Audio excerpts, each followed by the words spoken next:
Good morning, everybody, and welcome to Summit Point Raceway. It is day number 2 of the July MARRS presented by Threadbreak and the Washington, D.C. region of the SCCA. I'm Greg Ginsburg, along with David Lance and Spencer Gaynor, and we've got a full day of racing ahead for you here today. And you know, David, looks like with some of the thunderstorms and lightning storms and everything else that we had yesterday, looks like some of that haze has burned off here today. It should be a beautiful day. Yeah. First off. There we go. Yeah, first off, good morning, Greg. Good morning. A lot cooler temperatures than it was yesterday to start off. With that rain yesterday, definitely brought the haze away, and after a very long Saturday, it's going to be in for a big Super Sunday, I think. So it should be exciting to see how we get throughout the day. Yeah, I'm really looking forward to it. So we're going to have a special guest here joining us in just one brief moment here. Typically, we do the national anthem before we ever go on air, but I'd like to ask everyone here at Summit Point, and of course, if you're watching us on the stream, to help honoring our nation and joining Abby Cole from Jefferson County High School in singing our national anthem. Oh, say, can you see by the dawn's early light what so proudly we held at the twilight's last gleaming, whose broad stripes and bright stars through the perilous fight o'er the ramparts we watched were so gallantly streaming, and the rockets red flare, the bombs bursting in air, gave proof through the night that our flag was still there. Oh, say does that star-spangled banner yet wave o'er the land of the free and the home of the brave? There you go. Thank you, Abby. That was Abby Cole from Jefferson High School. We're going to get to talk to Abby here in just a brief moment, but a wonderful job. Everybody here at Summit Point, give Abby Cole a hand. There we go. All right, so we're about ready to get underway with racing here at Summit Point. And David, as we talked about, a beautiful day here at Summit Point. Let's take a look at this wonderful course that our Mid-Atlantic Road Racing and Sprint Bracket Road Racing Series drivers will be racing. Summit Point Raceway, 2 miles built into the land here in 1969 when the track opened. It has changed in layout. Well, one major change just after the track opened, but this track has something for everyone, David. Yeah, absolutely. It's got, again, that almost 3,000-foot long straightaway down to the heavy braking zone where we saw a lot of passing opportunities yesterday. Turn number 3, that fast sweeping left-hander down to the chute into turn number 5. Again, turn number 5, big action area on the exit of the corner through the carousel, trying to get the momentum worked up all the way through turn number 9. Sets you up for turn number 10 where you want to have a good exit to gain as much momentum and get as much speed as you can to come down that front straightaway and back to the start-finish line. Wow, I even muted myself there. Yeah, absolutely, David. So beautiful, beautiful racetrack that has, again, something for everybody here. Now, before we get underway, and we're going to have our drivers heading out onto the track for their pace lap here in just a few moments, I want to briefly take a quick look because we have an updated schedule based on the weather conditions that we had yesterday, and also some other things happening around the track that we did not get through our entire schedule. And so what we are going to do is we're going to be wrapping up what was yesterday's schedule with Going to be wrapping up yesterday's schedule with the final 2 races here. These are going to be 8-lap or 16-minute sprint races for our big bore group, and then following big bore, it'll be race group number 8. That's our small bore group, and then we will be going to our normal schedule, our feature races here at the Mid-Atlantic Road Racing Series, 20 laps or 40 minutes for our 7 MARRS groups, and then the Sprint Bracket Road Racing Series will have their usual two 10-lap races as the racers now starting to get, I think they're just about to get their 5-minute warning. So let's do this. Let's bring in Abby Cole, because I know she has some commitments that she has to work through here this morning, so we don't want to take up too much of her time. But Abby, good morning. Do we have, I'm not hearing you. Hold on just one second. Want to make sure that we have you up and on. Try it again, Abby. Nope, still not hearing you. Let's see. Oh, you know what? I know why. Let's try it now. Good morning. There we go. Much better. Everybody here knows I can't do simple math, and apparently 1 through 4 is very problematic for me. So, Abby, you are going to be a senior at Jefferson High School, correct? That's right. All right. So, obviously, it's summer. You don't have school going on. Nope. But why don't you tell us a little bit, first off, what brought you here today? Obviously in partnership with Summit Point Raceway, but you got a beautiful voice. I'm gonna say that. So much. But why don't you tell us a little bit about how you at Jefferson High School got hooked up with Summit Point Raceway to come out here today? Yeah, of course. So I've been seen singing the national anthem at other places like the volleyball courts and swim meets, but there was a morning where Miss Kay, our director for Jefferson High School, she let me know that I had the opportunity to sing here, and I'm so very grateful for this opportunity. That's wonderful. And now you were telling us off air before we went on that you had just come back from a nice little beach vacation, but your summer, what's left of the summer now, just I guess another month and a half or so before you go back to classes, pretty filled up. You've got a lot of big activities going on, right? Definitely filled up. So next week I'm looking at a band camp, leaving today actually, and then after that I also have a show choir camp where I'm serving as manager and dance captain for show choir, and then I also have the dance team, which is called Charisma. Okay. And all of which have camps during the summertime. So everything to get you ready so that you're ready to hit the ground running at the beginning of the year. Yeah, I'm sure. Yeah. Homecoming comes up quickly and everything else that you have to work with. So, given that you're going to be a senior, it's your last year in high school. Do you have any? Have you already started to make plans for what you're going to do after school? I mean, obviously you've got drama, you've got a lot of musical talent, and you're involved with all of these different club activities. Are these things that you're looking to do possibly after high school as well? unfortunately not. I think the main reason why I'm so involved in the arts is because both of my parents were pretty involved in the arts when they were in high school. But for my future, I think it's kind of teeter-tottering here and there, but the one thing that I know that I want to do is that I want to serve a mission for my church, and I also want to get some sort of degree in like marine biology, something with animals and this and that. That is very noble and very good. And I'll tell you, when I came up on my senior year in high school, I didn't really have a great understanding of what I wanted to do, and it sounds like you've got your plans really well and set. So, Abby, again, I want to thank you for joining us here. Again, I know you and your father have plans that you have to be in. It sounds like you've got to go to camp. So I don't want to keep you here much longer. I want to thank Caleb Hayden from Summit Point Raceway for arranging this, of course. And we've got our next event here over Labor Day weekend. You're more than welcome to come back if you wish to do it again, and maybe we won't be running around with like chickens with our heads cut off here up in the announce booth. But thank you so much for coming. Wonderful. All right. Actually, say that again, because I think I ended up muting you by mistake. I see I did it again. He told me to mute him, and I muted you by mistake.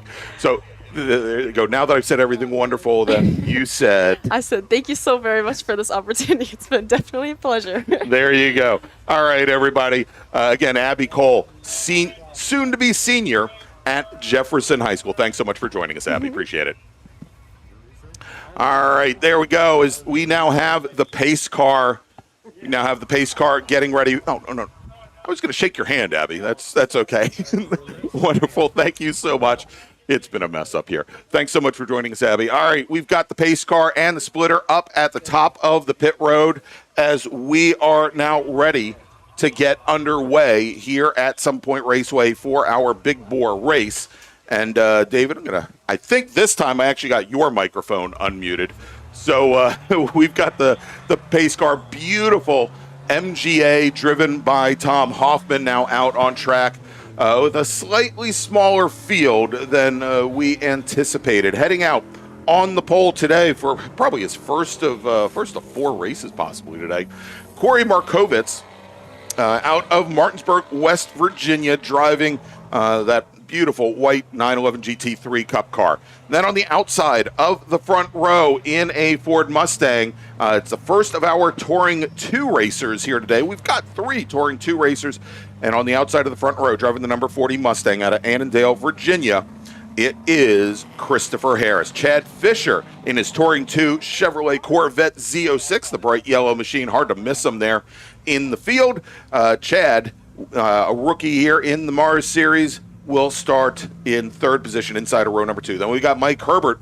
He's in the red number 62 BMW M240i. And yes, it is still red. And he will start right alongside in 4th. And then we've got Ralph Gunderson. Gunderson, our sole ITR racer today, is out of Mebane, North Carolina, and driving a BMW 325i as the pace car now brings the field down the chute.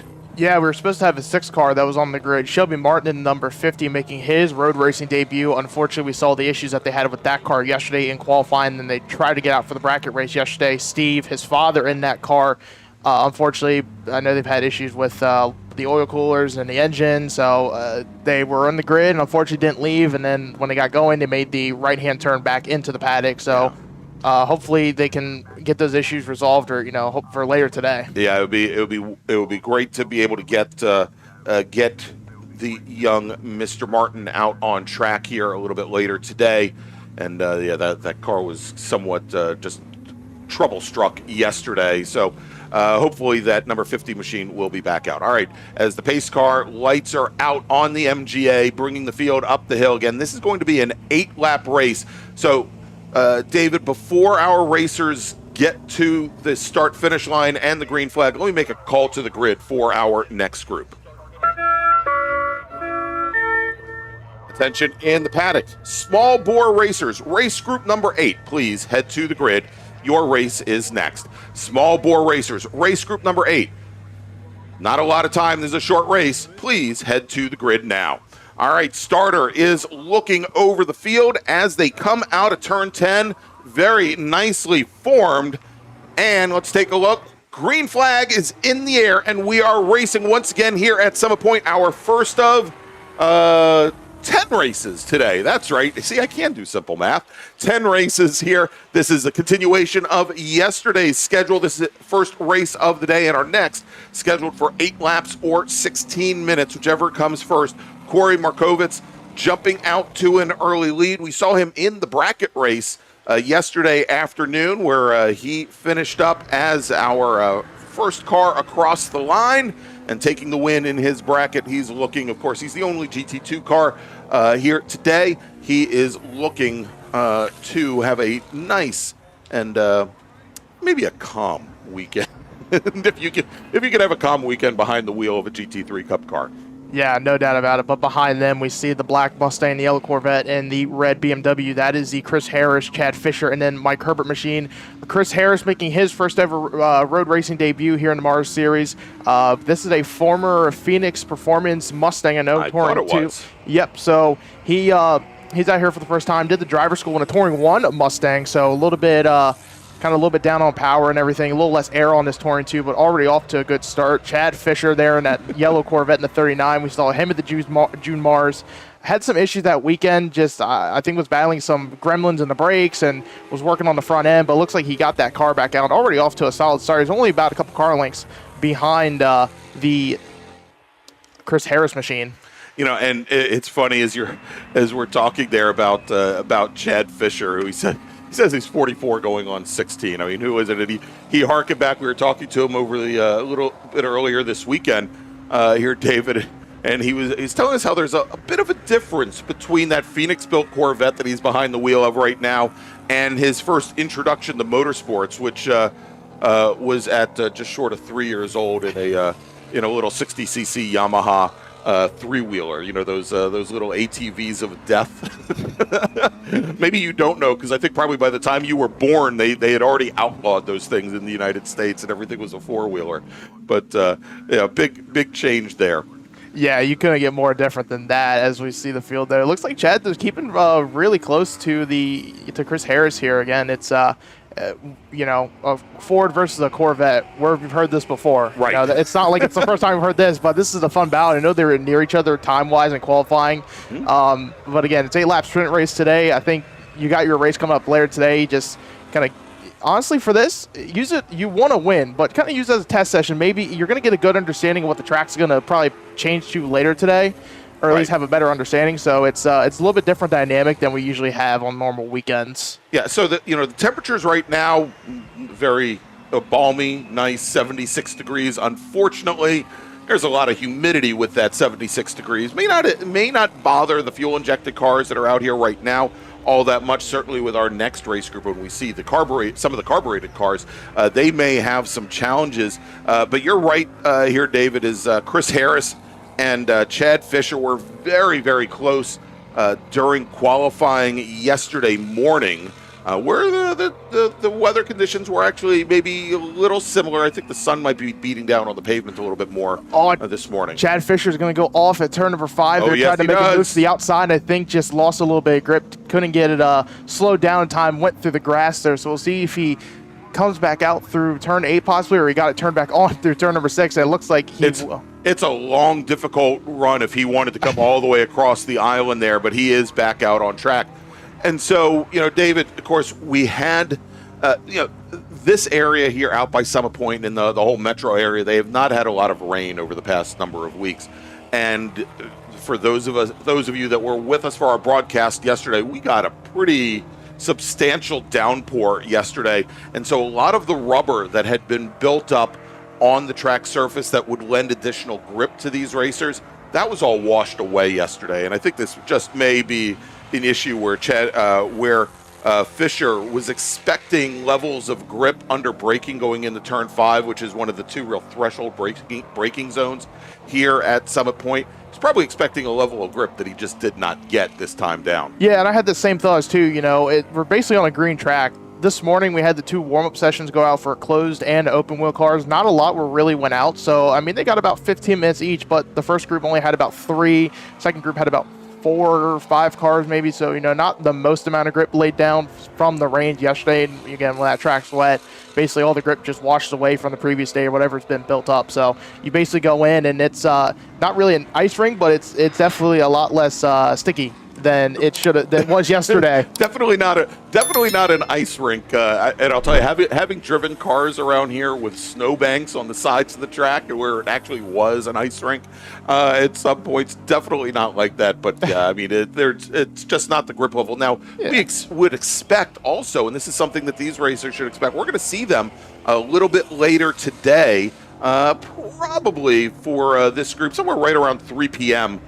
This afternoon, and they're probably going to find the track surface considerably different than they are seeing it right now. One, it's going to be a lot warmer, probably going to be in the mid-80s, but also there will be a lot of rubber that's been put down from these different race groups. All right, real quick, David, let me make another call to the grid for our next race group here as we're just about halfway. Attention in the paddock. Second call to the grid for race group number 8. Small bore racers, please head to the grid. Small bore racers, please head to the grid. Your race, your first race of the weekend, is next.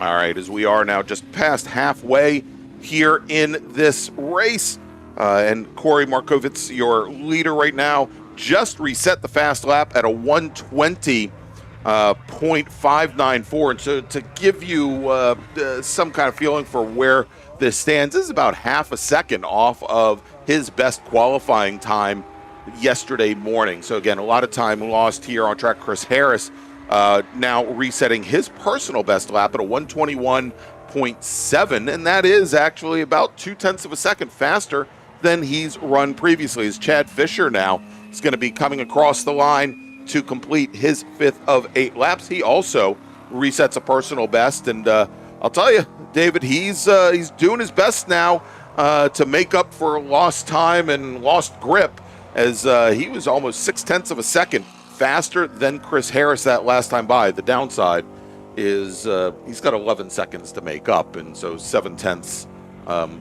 isn't going to do it for him with 4 laps remaining. Yeah, the math is not in his favor for this race, but again, you're going to come back out later today, and you know what you need to do. You know where you made that mistake, and you know what the track conditions are possibly going to be like later today. So hopefully, I'm interested to see how this race plays out when we go to 20 laps, where you're really going to have to conserve the tires and conserve that car, because the handling will go away on it. Absolutely. Absolutely. With these higher horsepower, higher torque cars, a lot more throttle management involved, and certainly wanting to make sure that the tires make it to the end. Now, the drivers, they're not required to stay on the same tires that they're racing today, but I think here that most of these racers likely will not use a new set of tires here in the afternoon, as Markovitz crosses the line to complete lap number 6 of 8. And so next time he comes by, he'll see the white flag, or we don't use a white flag here to let racers know that they've got one more lap. We've got a big number 1 sign or board that our starters hold. What did I say yesterday, that they made that especially for me because I'm number 1? You can say that. I haven't been number 1 here for a very long time, David. We know that's not the case. Say, I got a good joke lined up, but I don't think I want to say that. So. That's all right. You only have to wait for a paycheck. Anyway. No, don't worry, David. You and I joke with each other enough. If you want to say it, please go ahead. So I was gonna say, was the last time you were first, even before I was born, 19 years ago, or? The answer. God, now I've got to do math. Oh no, I know that's your favorite subject. 2017. So no, okay. It's only been 10 years. Yeah, not bad. I mean, seeing that you're 12, it's close, but all right.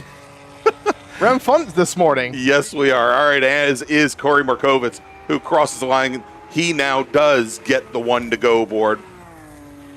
And Chris Harris coming across the line in his Ford Mustang.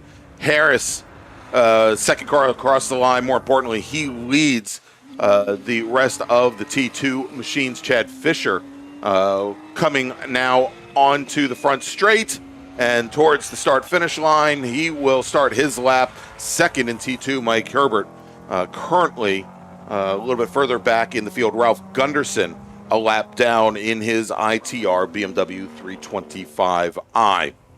Tell you what, Markovitz, so lap number 7, as we get late in this race, set the overall best time and his personal best, a 1:21.79. So the further we get into this race, the faster he seems to be getting. Yeah, and I think, as we talked about the track kind of coming in, but also Markovitz, usually when he starts off these races, he kind of eases into things. Yeah. As he's got, in many cases, one of the most capable cars that's out here in the field, certainly in this group, but also when he runs with the bracket racers. And he is all of 4/1000ths of a second off of his qualifying time. We'll see if he can improve that, though, as he comes through the final corner now and on to the front straight. Nothing ahead of him but the starter stand with a checkered flag in the air and taking the win in our very first race of the weekend, Corey Markovitz. And indeed, he resets fastest lap, a 1:19.597, almost a half a second faster than his qualifying time. Congratulations to Corey. Chris Harris now coming out of the final corner onto the front straight in his, well, that's actually our ITR car. Chris Harris already crosses the line. He'll take the win in T2. Chad Fisher now in his Corvette will come across the line. He'll finish second in the class.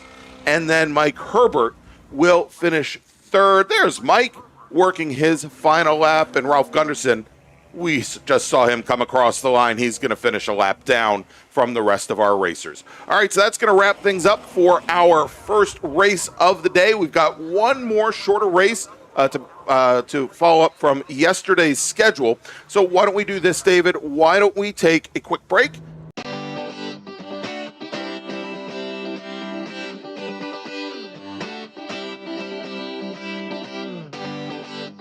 At OG Racing, when you are shopping on our website, when we say in stock, this is what we mean by in stock. Seats and seat bases, brakes, harnesses and restraints, shoes, suits and steering, helmets, gloves and undergarments, fire suppression, and so much more. Shipping directly to you from our conveniently located Sterling, Virginia warehouse with thousands of in-stock items.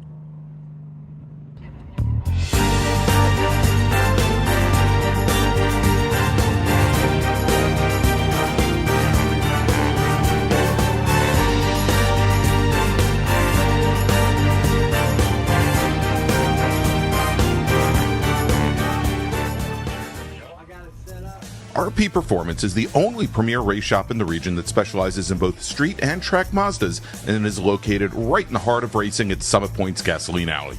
RP has been involved in countless race wins and series championships across many classes with drivers of all ages.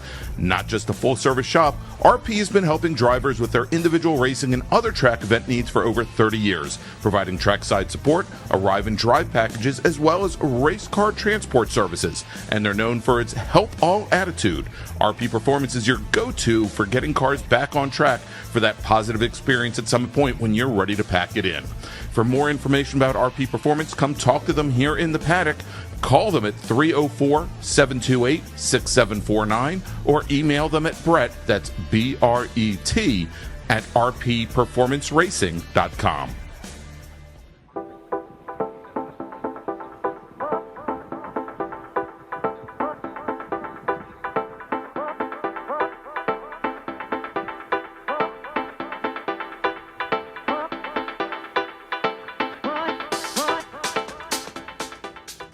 Looking to level up your motorsport game?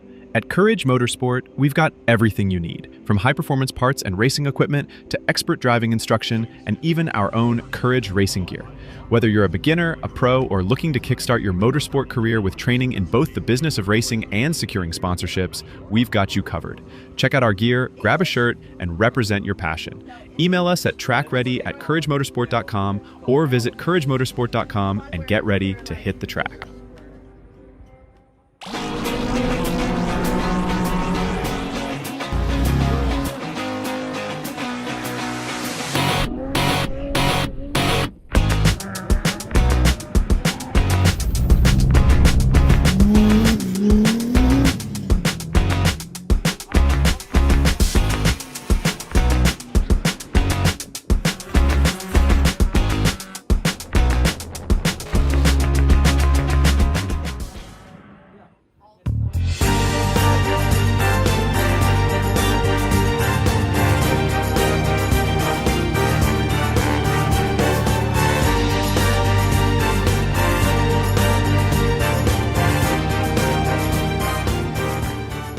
Since 1976, Radial Tire Company has been providing the Washington, D.C. area with quality tires, expert knowledge, and the finest service. They have earned a reputation as a premier specialist in hard-to-find performance tire and wheel applications and stock tires from all the top manufacturers for whatever you drive. From performance and race cars to SUVs and trucks to your daily drivers, Radial's mission is to assist you in getting the most out of your tires and car. To get a competitive quote on your next set of tires, now with free shipping, or to schedule online, visit RadialTireCompany.com or call them in Silver Spring at area code 301-585-2740. That's 301-585-2740.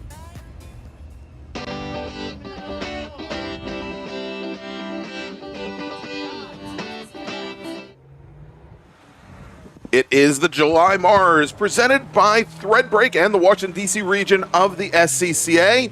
I'm Greg Ginsburg along with David Lance and Spencer Kaner. And hey, Downforce 9, good morning. And good morning to everybody else watching us on the stream and listening to us here at Summit Point.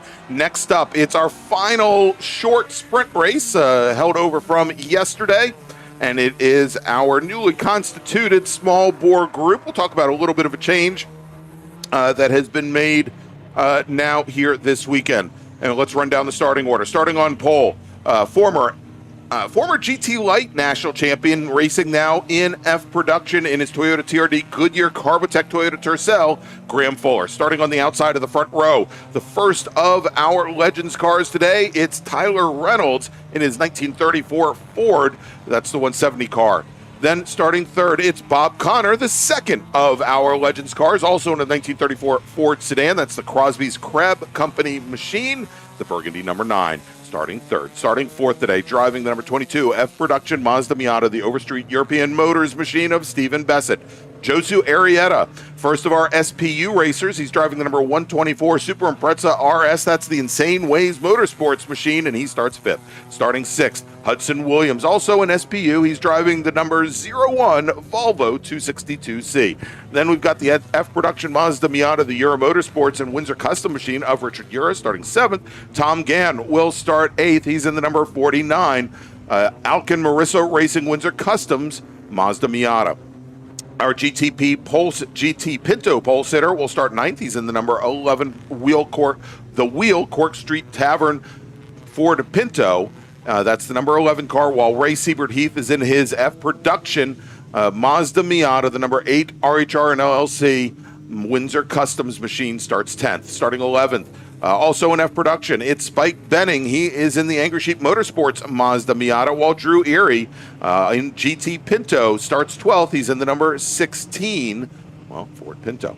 Scotty Holman, our ITB pole sitter, he's in the number 69 Frederick Motorsports Protege, starts 13th, while the SPU Datsun 510 of Craig Schaefer will start 14th. Our E-Production pole sitter, Jed Prentice, is driving the number 68 Mazda Miata, and he starts 15th with Michael McQueen in the Olippo Racing MG Midget out of University Park, Maryland, starts 16th. Starting 17th, now in his ITB Volkswagen Golf, the Frederick Motorsports machine of Rich Allen. And then we got Chuck Allard in the 50-plus cars, number 50, Porsche 924. He starts 18th. We'll get to our B-Spec racers here in just a moment as the starter looks over the field and green flag is in the air. We're racing here once again at Summit Point Raceway. Real quick, David, as our racers come down into turn one, let me make a first call to the grid for our next group. Attention in the paddock, race group number 1, open wheel and prototypes, please head to the grid. Open wheel and prototype racers, please head to the grid. Race group 1, your race is next. All right, David, it is a battle of the Legends cars now. Tyler Reynolds and Bob Connor right at the front of the field. They've both gotten around Graham Fuller as he's looking to bring that Tercel's tires up to temp. And then we've got the Overstreet European Motors machine of Stephen Bessett very close behind. Yeah, George Spike Baining there going into the access road at turn number 3. Looks like he had a problem. But yeah, great start for the Legends cars. Tyler Reynolds sitting outside on the front row. Bob Connor sitting behind Graham Fuller. Bob, though, had a really good start. They had a good jump, got by Fuller basically before the start-finish line and moved up to second overall. Again, Graham Fuller in that F Production former GT Light Toyota Tercel that he's been running for a couple of years now. All right, we've got to talk a little bit about our B-Spec racers. Used to race with our improved touring group. They've been moved over to small bore this weekend. I think that may be a permanent change, David, as Bill Saltenberger in the number 73 Mazda 2, the Salt Racing Seward Speed Shop machine, was your pole sitter. Nick Green in the Yuli's Truckin' Auto Honda Fit, the Spoon Sports liveried machine out of the Central New York region, starts second. Alex Ratcliffe in the Rat Sport Performance AutoWorks RP Performance Hyundai Accent, long time since we've seen one of those on track, starts third in B-Spec. Then we have Kathy Leidick in her E-Production Alfa Romeo Spider, Patrick McGee's in his ITB European Service Center Alfa Romeo GTV, and George Ortiz in his F Production Mazda Miata sponsored by his wallet. But that's the other big change. The improved Touring B ITB class now being moved over into small bore as well, and that allowed us to get a little bit, I think, a little bit more even track density here in the different groups, as STL and Touring 4, which used to race in this group, are now racing with ITA and ITS. We'll see them a little bit later in group number 4.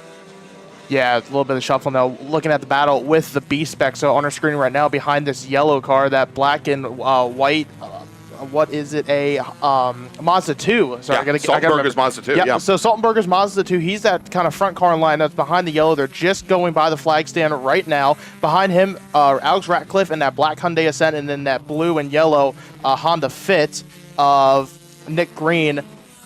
Saltenberger, though, he's had a couple starts this year, was supposed to be running at the majors earlier this year. Unfortunately, didn't. Melted the fuel cell during the qualifying. But they've also been battling issues this weekend as well. They've been having vibrations in the left front during the test day and even during qualifying yesterday morning that they were chasing, trying to find, thought it was a tire, thought it was something internal, so they went to work on it. And now he's already having a good start to the day, leading this B-Spec battles. Looked like Nick Green in the draft of Alex Ratcliffe, almost maybe not trying to give him a bump draft, but he's not there just yet.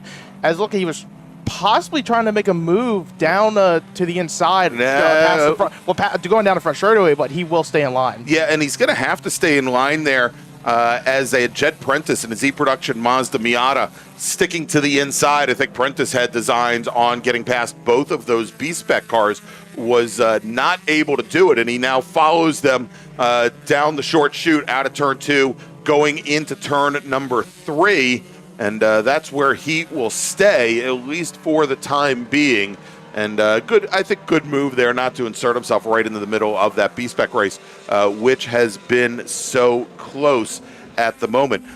We also saw up, let's see, David, we'll see if we can pick them up here. I wanted to check in, actually, I think we were just there with the SPU battle, but I think Hudson Williams now has opened up a nice advantage over Craig Schaefer, but Josu Arietta and that Super Impreza has really started to gap the Volvo. There's the Volvo coming through turn 10, the flying brick, the 262C, a limited edition version of the Volvo Coupe that very few, I think only maybe around 4,000 or 5,000 of them were ever sent into the United States. They have a different profile for the rear of the greenhouse there, and nice looking. Certainly the first one I've ever seen is a race car, David. Yeah, they've been working, racing on that car for about 1.5 years now. Hudson has, just trying to gain experience, talk to his dad, because they had issues last time out in June where it was basically just a nightmare weekend. Had to change the engine on Friday, had to go work, only did 2 laps in a Saturday heat race, but then did the full Sunday feature race. But yeah, talked to his dad on Friday, because they were looking originally to move up to a Spec Miata, but now I think the plans have changed. Now they're going to try to go for a tube frame chassis, possibly something in F production. But for Hudson, though, it's just about gaining that track time as much as they can. That's always the goal. Just gain the experience, gain the track knowledge, and try to apply as much as you can. As he is double dipping this weekend, he was supposed to race bracket yesterday. We'll see him later today. Exactly. We'll see him a couple more times today, likely. Hey, also noticed here, the battle in GT Pinto starting to tighten up as Drew Erie passed Scotty Holman's ITB Mazda protege at turn 5, and that now just puts Hudson Williams Volvo between our leader in GT Pinto, Bruce Shelton. He's in the red number 11 machine, and then Drew Erie in the white number 16 here as they come onto the front straight. And Erie, he's got about 15 car lengths, but that last time by was almost 0.6 of a second faster than our Pinto leader, Bruce Shelton. Yeah, as Erie's going to get by Hudson Williams in the braking zone down turn number 1, so there is no gap. There's no car separating him and the Bruce Shelton machine. So it looks like now he can start reeling him in, as we're going to have 4 laps to go halfway through this race. All right, so with that, let's make another call to the grid for our next group. Attention in the paddock. Second call to the grid for race group number 1, open wheel and prototype racers. Please head to the grid. Open wheel and prototype racers is your first call to the grid for your feature race. Actually, it's not your first call. I already made the first call. It's your second call to the grid for your feature race. Get on down. You got 4 laps to go in this sprint race here for small bore. And, of course, we are looking to have one more race for these racers. Going to be our last race of the day. Going to start around 3:40, 3:45 is the anticipated start time. All right, here we go. The battle for the overall lead and in Legends cars as now Bob Connor moving to driver's right. He is right alongside there. I mean, they're not actual doors there on those 34 Ford Legends cars. But Bob Connor, he's going to make the move on Tyler Reynolds. And not only that, Graham Fuller, our F production leader in the number 2 Toyota Tercel, he's going to come right underneath the white 177 machine. It's short-lived, however, as Tyler Reynolds fights that off and stays in the battle with Connor. Yeah, Reynolds does not want Fuller to get by him to basically separate him and Bob Connor, because that could, with that F production car in front, that could possibly extend the lead there for Bob Connor as they come down turn number 5. As they're both basically going to hold that inside lane. Reynolds right up behind Connor. All right, and I just got word from noted professional Legends car racer, actually our partner David, Brian Donati, who is unfortunately out this weekend with a personal matter, but he did inform me that the Legends cars do actually have doors. So sorry about that. And now, though, maybe blowing the doors off of Bob Connor's Legend, Tyler Reynolds gets around, and Connor now, as he came through the carousel, some challenges there, and he has lost a lot of ground to Reynolds and also to Graham Fuller, our F production leader. Yeah, don't know what happened there through carousel. Possibly just went a little too wide, kind of on the exit of the corner, through the middle of it. But, yeah, he went to the grass there and lost a good bit of time now. He's going to be 4 seconds behind Graham Fuller there at the line and to the Tyler Reynolds machine. Yeah, and it sounds like Connor had some issues down at turn 5, spun the car down there, and he did manage to continue. Yeah, Graham Fuller now going to move to the overall lead, getting by Tyler Reynolds finally after working him for about a lap or two.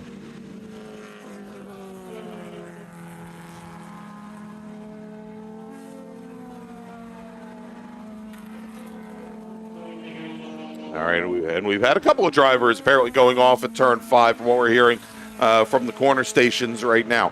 All right, let's look here. Let's see if we could check in real quick with that GT Pinto race once again, as Shelton has managed to put Tom Gann's F production Mazda Miata between he and Drew Erie. There they are. There they go down the hill, but Erie once again closing things up. But David, you know, he's not going to have a lot of time here, and he knocked another 2 seconds off of Shelton's margin there. But the next time that Tyler, I was about to say Tyler Stevens, Spec Racer, Ford Racer, Tyler Reynolds in the white Legends car, next time he crosses the start-finish line, he is going to get the one to go board. And there we go, big change at GT Pinto as Bruce Shelton drives off the track surface, driver's right, coming past the turn 7 corner station. That is going to give the GT Pinto lead to Drew Erie in the white number 16 machine as he's coming out of the final corner now onto the front straight. He'll see the one to go here momentarily. Yeah, I don't know what happened there. He just went off. Yeah, and it's strange. It looked like he literally just wrenched the car over. Like there might be a problem. Maybe the car stalled out on him, and then he got it back underway. It was very odd. Yeah, it was so weird. We're going to try to find the leaders as they are going down turn number 5 for the final time, so we'll try to pick up on them. It's still Graham Fuller at the top in the F production. Tyler Reynolds in second. Here comes Bob Connors. He just left the shot sitting at third, so we'll pick up the end of this race as they're going on about half a lap to go. All right, as our leaders now coming through the carousel, we'll also want to check back in with our B-Spec race. Our B-Spec racer is now going down into turn 1, and Saltenberger now is on the last lap, has opened up a nice little advantage over Nick Green and his Honda Fit. Green has now gotten around Alex Ratcliffe in the Hyundai to move Ratcliffe back second. They're coming out of turn 2 now and in very close proximity, but here we go. Our overall leader, it is Tyler Reynolds. He is going to come across the line actually right behind Graham Fuller, who will take the overall win. Fuller, your winner in F production, 2.3 seconds back. Tyler Reynolds, your Legends car leader. and winner. Bob Connor will finish third overall, second in Legends cars, then Stephen Bessett in the number 22 Mazda Miata, another one of our F production racers. He'll finish second in class. Rich Ura coming across the line now in the number 61 Mazda Miata, about 19 seconds back from Bessett. He's going to take the last podium position in F production. Right along with them and right up alongside Drew Erie is your GT Pinto winner today here for our sprint race. Again, we're going to have one more race today. We'll see if Bruce Shelton can get that number 11 machine back up and running. Josu Arrieta and his Super Impreza will take the win in SPU, finishing 7th overall, while Hudson Williams finishes 9th overall, second in SPU. If we move over to ITB, taking the win is Scotty Holman. He's going to finish 12th overall, finishing second in the class is going to be, let's see, who else do we have in ITB? Is it Patrick Pegues finishing second indeed, as Rich Allen did not make today's race. Pegues retired after 4 laps, made it just halfway before he called it a race. And let me see who I'm missing over in E-Production. Dan Rolfe out of Wires Cave, Virginia is your winner in his Nissan 240 SX. Takes the win over Jed Prentice in his Mazda Miata with Kathy Leidick finishing in third. And then in H Production, Chuck Allard will take the win in his Porsche 924. Ken Van Horn in his Honda CRX will finish in second. Michael McQueen did not make the grid. All right, that's going to wrap things up for our second race of the day. It is now time to go feature racing here at Summit Point. Let's make a final call to the grid. Attention in the paddock, final call for race group number 1. Open wheel and prototype racers, please head to the grid. Your race starting in just a few moments. Race group number 1, please head to the grid. Your race is next. All right, we're going to take a break for just a brief moment. We'll be back with more racing action here from Summit Point Raceway. It's the July MARRS presented by Threadbreak. Don't go away. Grand Touring Enterprises is an internationally recognized and awarded full-service classic automotive facility located in Frederick, Maryland. Specializing in classic Italian sports cars from Ferrari, Lamborghini, ISO, and Bizzarini, Grand Touring's extensive experience ranges from pre-war to modern exotics, advising on all aspects of the classic car ownership experience, from service, restoration, and climate-controlled storage to sales and consignment. Grand Touring's focus is not just on preserving the history and prestige of these vehicles, but making sure that the driving experience is equally as spectacular and authentic. For more information, send email to tom@grandtouring.com. Grand Touring, legends in motion.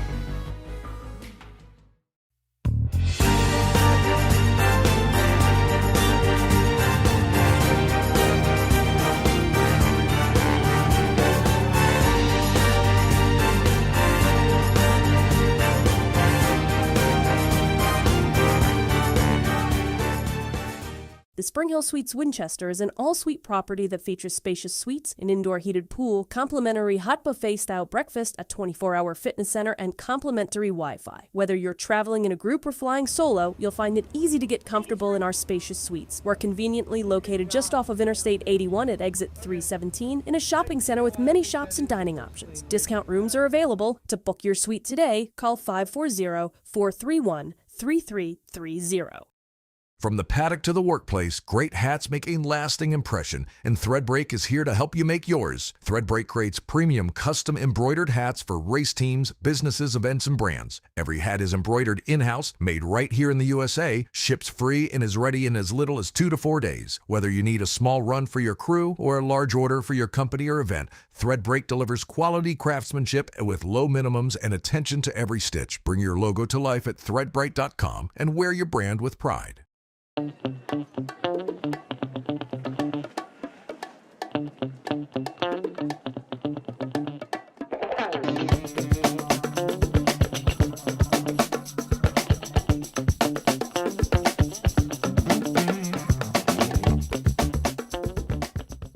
Willing and Able Racing offers top-quality spec race car rentals with full setup and repair services, including trackside support for SCCA, NASA, VRG, and other organizations' road race, time trials, and track day events. Their spec racer Ford specialists and each of their Gen 3 machines sports a SATAV sequential transmission and a data acquisition system. Also offering spec Miata rentals, Willing and Able is currently taking reservations for the remainder of the Mid-Atlantic Road Racing Series season. For more information, email Willing and Able at rent@wrl.com. WNARacing.com, see them on Instagram at WNA Racing, or visit their website at WNARacing.com. Willing and able would like to thank all the volunteers this weekend who've graciously donated their time so that we may race.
Welcome back to Summit Point Raceway and the July MARRS presented by Threadbreak and the Washington, D.C. region of the SCCA. I'm Greg Ginsberg along with David Lance and Spencer Gaynor, and of course, with our brand new partner, Threadbreak. If you're looking for custom embroidered hats for your team, crew, or sponsors, Threadbreak is offering Washington, D.C. region members 15% off all custom hat orders as long as they're placed by August 31st.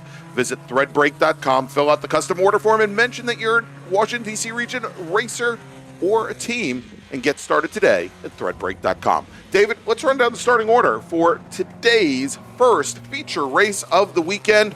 These races coming up, 20 laps or 40 minutes, whichever comes first. Yeah, there were 10 cars that set times over the day yesterday, and starting on pole, it's the 142 prototype of Jason Fraley out of Wellsville, Pennsylvania, and a West Race Cars WR1000. Starting in second in the S2 category, the 76 of Brent Gernert out of Phoenixville, Pennsylvania, in a Lola 90. Starting in third in VS2, it is the 77 of Brian Gernert out of Haymarket, Virginia, in a Swift DB2 with 3GS Racing. Starting in fourth in Formula F, it's the 22 Mark Walthew out of Henrico, Virginia, in a Ray GR17. Starting in the fifth spot, it's the prototype number 52 of Sean Fraley out of Frederick, Maryland, in a Store 01D chassis. Starting in sixth, it's the HS2 number 85 of Angelo Savoia out of Maple, Ontario, Canada, and a Tiga SC80. Starting in the seventh spot in VS2, it's the 23 of Vincent Lamana from Ontario, New York, in a Tiga Link Speed chassis. Starting in eighth, it's the SRFx number 31 of Owen Kreminga out of Millersville, Maryland, in a SCCA Enterprise SRF3. Starting in ninth in Formula V is the 81 of Ray Carmody from Horseheads, New York, in a Mysterian M2 chassis. And starting 10th in FRV, it's the 45 of Stephen Hicks out of Fountainville, Pennsylvania, in a Formula V BR. All right, the BDR, I believe, or BRD, pardon me. All right, as the lights are out now on the pace car, Tom McLeod, pardon me, not Tom Hoffman, may he rest in peace. Tom McLeod making his way up the hill with the field behind. He's going to head onto the pit lane here in just a moment, turn things over to Jason Freely and his West machine out of the Wellsville, Pennsylvania. We've got, of course, Jason and Sean both racing in what is now called the P class, or the prototype class, as they come onto the front straight. Got a lot of sibling rivalries going on here this weekend here with Brent and Brian Gennert in their S2000s, as well as the starter looks over the field, and green flag is in the air, and we're racing once again here at Summit Point Raceway's Fraley makes the run down to turn one. Yesterday, David, during the sprint race, he was very tentative to start this race off. Of course, I think he also started about midway in the pack, and here now jumping out to second in his Lola 90, Brent Gennert in that white S2 number 76 machine. And or pardon me, that's the, let me double check, is that Brent or is that Brian there in the front? We know Vince LaManna is in the black with red number 23. It's 2000. It's Brent. Brent's in that black Lola 90, and Brian is in the white with 77. DB2. Yep. Got it. So it looks like basically the kind of, I'm going to say, newer prototype of Jason Fraley out front. That is a modern SCCA prototype class chassis with a motorcycle engine in it, a lot more aero, and a lot, that was basically an old P2 car that had the restrictors taken out, kind of a little more beefed up motor, so allowed to kind of compete with what were prototype, the P1 cars that they had for about a year or so. The hopes was to consolidate the P1 class and the P2 class together. The P1 class typically had automobile motors like Mazda MZRs powering them, whereas the P2 class were typically the 1000cc motorcycle motors, and typically the Kawasaki's or the I think Suzuki's, there were a lot of the problem was there were a lot of P1 class racers that would have had to, frankly, dumb down the cars in order to bring the P2 cars up to race with them, that they just did not want to do that. And frankly, the P1 class, what is now the P class, has been, even including Formula Atlantics, has been for the past number of years I think the pinnacle of SCCA road racing as far as speed and aerodynamics go. Yeah, absolutely. And a lot of those cars, too, are old IMSA prototype lights from basically back in the old ALMS days when they were sanctioned with that. Then they came over to IMSA. And I believe that might have been what that Sean Fraley car, the Jason Fraley, right, possibly started out as. Because I know West Race Cars had made a lot of chassis for that series, and it was, right, they just converted over to the SCCA specs, kind of make that wing a little bit lower to the ground. Exactly. We noted yesterday that Sean Fraley's store and the store in the West are, I want to say essentially the same car, but they're very, very close. That store had a much higher rear wing yesterday than we expected. Now, Sean Fraley has not brought his store 01 out on track, looks like, and he retired from the race early yesterday. So I believe we talked about there was a fire and everything. I believe it was with the car. Yeah. Sean was okay. He was fine. But the car, though, I know they're going to have to go to work on that again. Unfortunately for them, that was a brand new car that they've built. Sean raced it for the first time, and his first ever race was a couple weeks ago at the Jersey Lightning Challenge. So, again, that just sucks for them, gutted. So, it looks like they packed that car up, though. Jason out here this morning, already off to an early lead, running a 1:16.832. Again, we're only 2 laps into this race. It's 20 laps, so he's going to slowly build everything up, take his time.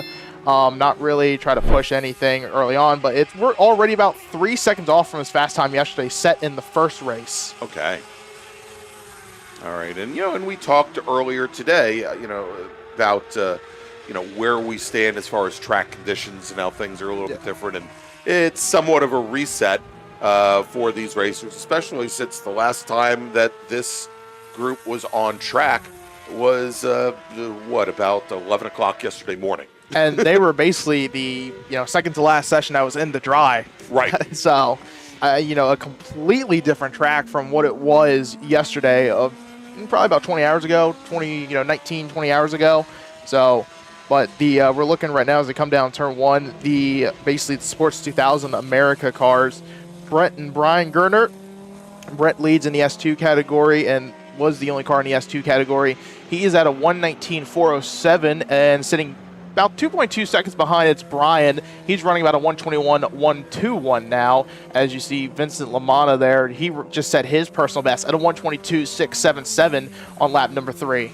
Yeah, and so Vincent LaManna and his son Jason have for many, many years been racing in the production car classes in H production, in Volkswagen Rabbits, in actually A1 Rabbits, the old original mid-70s machines, and I think up to like 1980. I think 83 was probably the last year for those machines, and the last I knew, LaManna had put together actually his son had put together a newer, I think, A4 Golf to run in H production, and unfortunately the last time we saw it out was about 3 years ago. This is the first time I've seen Vincent race now in about 4 years, and I don't know if he's now focusing exclusively on his S2000, but it's certainly a beautiful machine. And this used to be, we were talking about Prototype 1 being the pinnacle of SCCA prototype racing. This S2000 class, there were so many of these both in the amateur and the pro ranks, and there are still many out. I mean, I don't mind talking about other experiences, as Brian and I have announced and of course you were here this year with us as well, David, for the Jefferson 500. Last year up at Watkins Glen, I think we had about 25 S2000s racing at the Vintage Racer Group's event there, and really just a sight to see, especially since these racers, and a lot of them, I think most people, if you go to the Ohio Valley Region's event at Mid-Ohio in just a few weeks in August, we'll also see a very large contingent of them as well, and they don't treat them like vintage cars. I mean, they race them hard. Yeah, absolutely. When I was here about a month ago, again, you said for that vintage series, I'd never seen those cars before. I loved them. Everyone raced them really, really hard. They're not kind of babying them or trying to, it is very competitive in those series. As that's so far the Sports 2000 North America. Hopefully they come back next year for this weekend. Would love to have them again. Hopefully we have a lot more cars. As they've raced so far at VIR early this year at the end of March, they raced at Mid-Ohio with Formula Race Promotion back in April. Raced a month ago out at Indy with our SBRRS Trans Am series, and again, as you said, we're here this weekend. Go figure. And then a couple weeks they'll be at Mid-Ohio. Then they'll round out the season in September at Watkins Glen with the Glens region, SCCA's regional event. Hey, David, just want to check in with a couple guys and a couple gals and a lot of people here in the YouTube chat. We have William Moore, who was asking if he missed if there are any H production cars here. Well, David, you just, or probably William, you just missed our first race of the weekend for H production, our small bore group, which is race group number 8. Only 2 of our 3 H production racers were able to make the grid. One other one has had some mechanical issues over the course of the weekend. They will be back on track today. It'll be our very last race of the day. They are scheduled to race at about 3:40 this afternoon. Also great here is William mentioned that he used to be here for the heyday in H production with Randy Canfield and Miller and Hicks and Ray Stone. And I'll tell you, if it means anything to you, I was just talking to the owner of Randy Canfield's Bug-Eye Sprite, and there is a very, very good chance that car will be qualified and will be running at the National Championship runoffs at Road Atlanta next year, so about a year and a half from now. So we'll likely see that car on track here at Summit Point within the next year or so.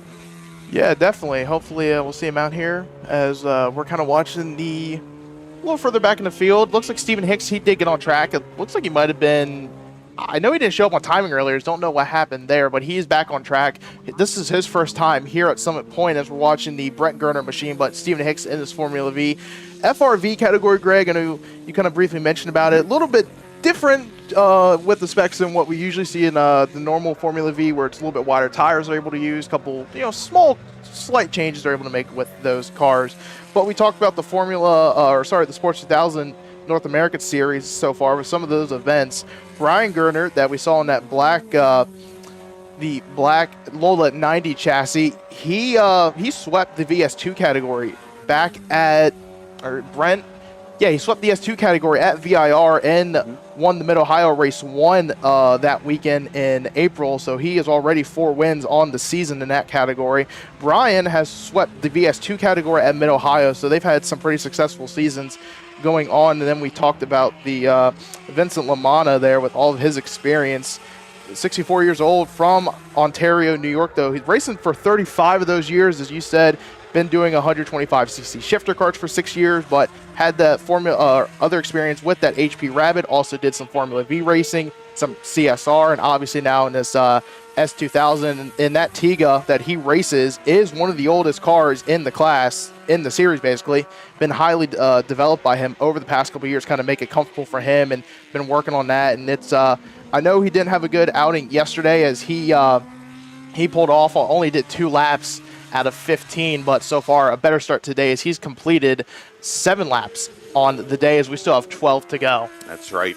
So, as we were talking a little bit about the FVR entry that we have here this weekend with Stephen Hicks. And the first time I saw Stephen run actually was last year at I think Thunderbolt Raceway here, as he's out of Fountainville, Pennsylvania, and put in a lot of time in dirt track. And it was essentially Brian and I were up for the South Jersey region's regional, and he was the only Formula V to come out, and he used literally every single moment of track time that he could to work and get faster. That was the very first time having that car out. The big difference that you have with the FVR cars, and we see them we don't see them here in the MARRS series, unfortunately, but there's a very big series called the Challenge Cup that they are running radial tires and quite a bit wider than the bias ply tires that the normal Formula Vs are racing. Otherwise, a very similar race car, and a lot of popularity running on the radials around the world. I know they've got a very large contingent in Australia, also in South Africa as well. And I was just taking a look here in the Challenge Cup.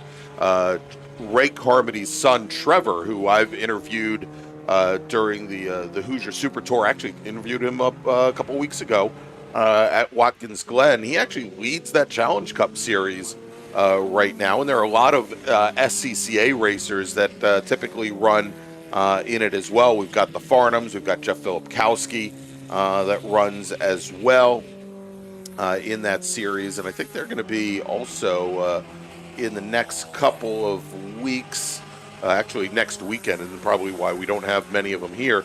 They're actually going to be at Mosport next weekend. Yeah, definitely be a big weekend. They'll be here next month in August. Yeah, that's right. August, I think 7th through 9th. Yep. With the pro side of the SCCA's open wheel racing, Formula Race promotions. Yeah, that'll be a good weekend. I remember they had a big field last year. Unfortunately, wasn't there for that. But hopefully, though, we'll see a lot more Formula Vs as we get throughout the season, closer towards the runoffs, as people trying to get their cars dialed in as much as they can before they head out to Road America for the final time before they go to Road Atlanta next year. That's right. All right, as we're halfway now, and Jason Fraley is working lap number 11 of 20. Let's make a first call to the grid for our next race group, if you don't mind, David.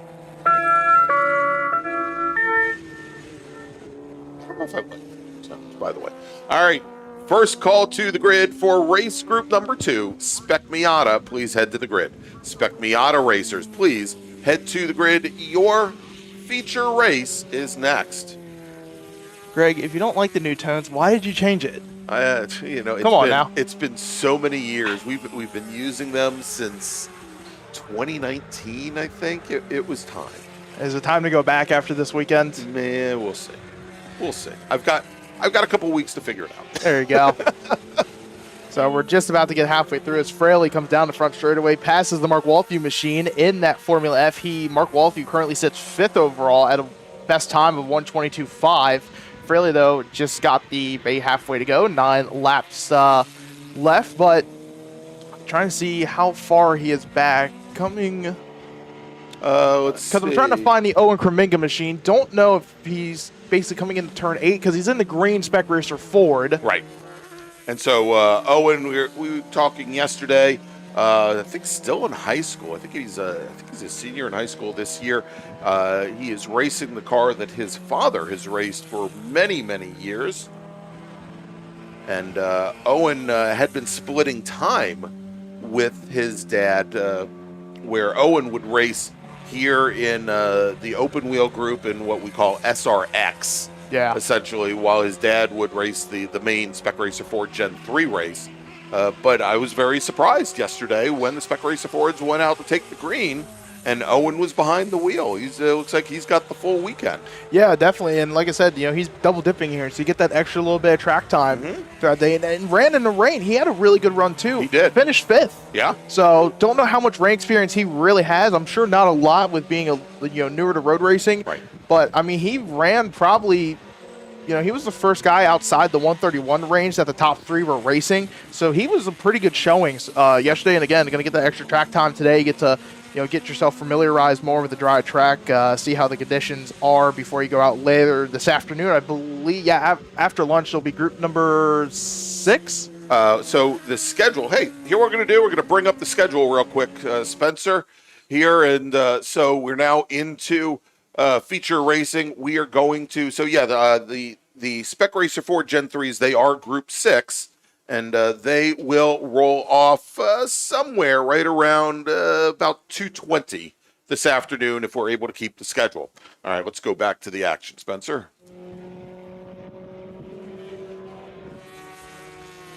There we go. So on that screen right now, in that red Tiga SC80 from Maple, Ontario, Canada, that is Angelo Savoia. 67 years old, been racing for 3 of those. Had a little bit of racing experience though in gliders or sailplanes for 20 years. So wow, that's an interesting change to go from that too. But the 2024-2025 HS2 champion in the Sports 2000 series, again, that Tiga we talked about Vincent LaMotta having one of the oldest cars in his class. Angelo has one of the oldest cars in the club with that SC80, and just still gaining more confidence.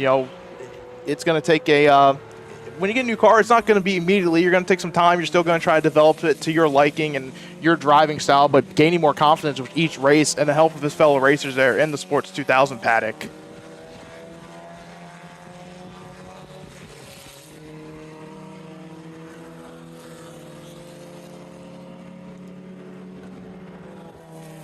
All right, here as we now have 7 laps remaining for Jason Fraley, and coming across the line and completing his 11th lap now, Stephen Hicks in his BRD. Yeah, we did talk about Stephen Hicks, newer to road racing, first season doing it last year, and the open wheel difference that he had. He has experience running open wheel modifieds, was a feature winner at 8 different tracks in 5 different states, both in the dirt and asphalt modified world, 2006 regional championship, and a 2014 hard charger at Super Dirt Week in Syracuse. It is up the Oswego Speedway. That's one of the biggest races in dirt modified racing. So he has a really good resume with the asphalt side of open wheel.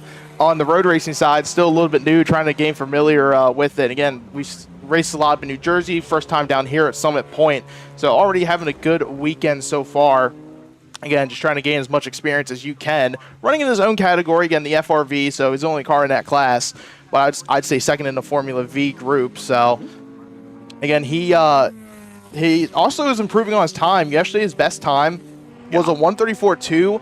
His best time today is a 1:33.1. And last time around, on lap number 11, he ran a 1:33.884. So, again, you're gaining almost a second gain on his fastest lap. So, again, that's what you want to see. Come here. You want to get quicker throughout the weekend, gain that confidence. And I think, you want to basically get as much speed as you can out of the car, especially with coming to a new track. Yeah, indeed. And so, as we talked earlier today, a lot less rubber down on the track, maybe make things a little more difficult, as we've got a nice little battle here coming across the start-finish line, and that is Jason Fraley.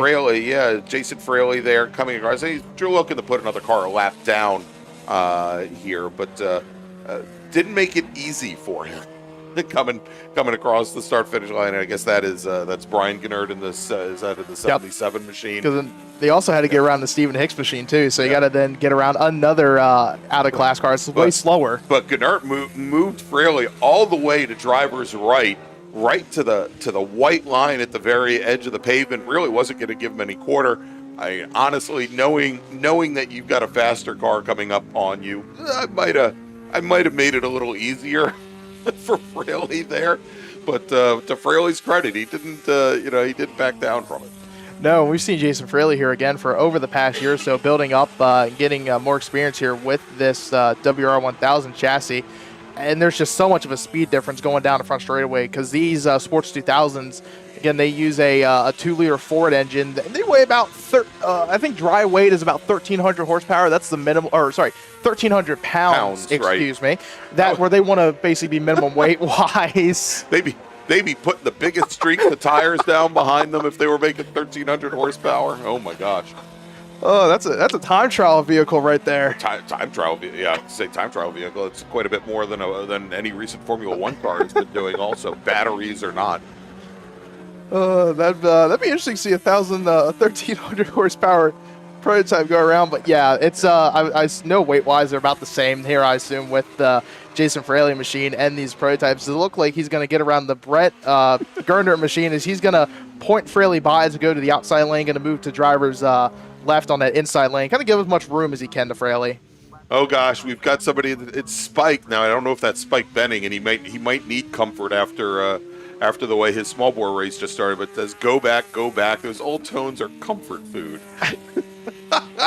We'll see. I can't tell you the confusion on my face when I was watching the Glen Super Tour and heard that, and right in the middle of the weekend. Yeah, I know. Apparently heard that you confused everybody in the paddock. Everybody but my producer, Brendan Kazmarek, who urged me on to do it. So there you go. Although it's pretty horrible when the most memorable thing about a race broadcast is just calling people to the grid. All right, speaking of which, it's time that we do it again. We've only got 3 laps remaining here in this race. There you go. Attention in the paddock. Race group number 2, Spec Miata. Please head to the grid. Your feature race is next. And with 3 laps remaining in this one, it's going to be pretty darn soon. Race group number 3, Spec Miata, please head to the grid. So go complain to Brendan about... It's all his fault. It's all his fault. Brendan Kazmarek, Driver's Eye Live. I'll even give you his phone number. No, I won't do that. I wasn't going to be the one that was going to say all that, so... Do not dox the man. So as Jason Fraley, though, comes around the S's and up through turn number 9. Kind of slowed the pace down a little bit there. We're getting around lap traffic. We ran a 1:16.4. His fastest lap he put down to a 1:14.3 on lap number 6. So again, just about, I'd say, 0.5 of a second off. Had to do the math there in my head real quick. So as he then goes to a 1:14.4 as he's about to go across the line, he comes across the line. So he's going to have 2 laps remaining. There we go. All right, and nobody here is setting faster laps at this point. Actually, on the prior lap, Vincent LaManna had reset his fast lap to a 1:21.839, and that was trying to see where that was compared to where he qualified. That's actually quite a bit faster than where he qualified. His qualifying time was 1:24.8, so he's knocked a ton of time off there. Great run there from Vincent. Yeah, also Ray Carmody in the 81 Formula V, he best lap time set on lap number 12 was a 1:29.121. His fastest qualifying time from yesterday, 1:29.391. So about 0.2 down, just that little bit of gain though, as some guys up and down towards the back half of the field making their fast laps as around the middle of this race. All right, and coming up the hill here, Jason Fraley looks like about to put the Carmody car a lap down.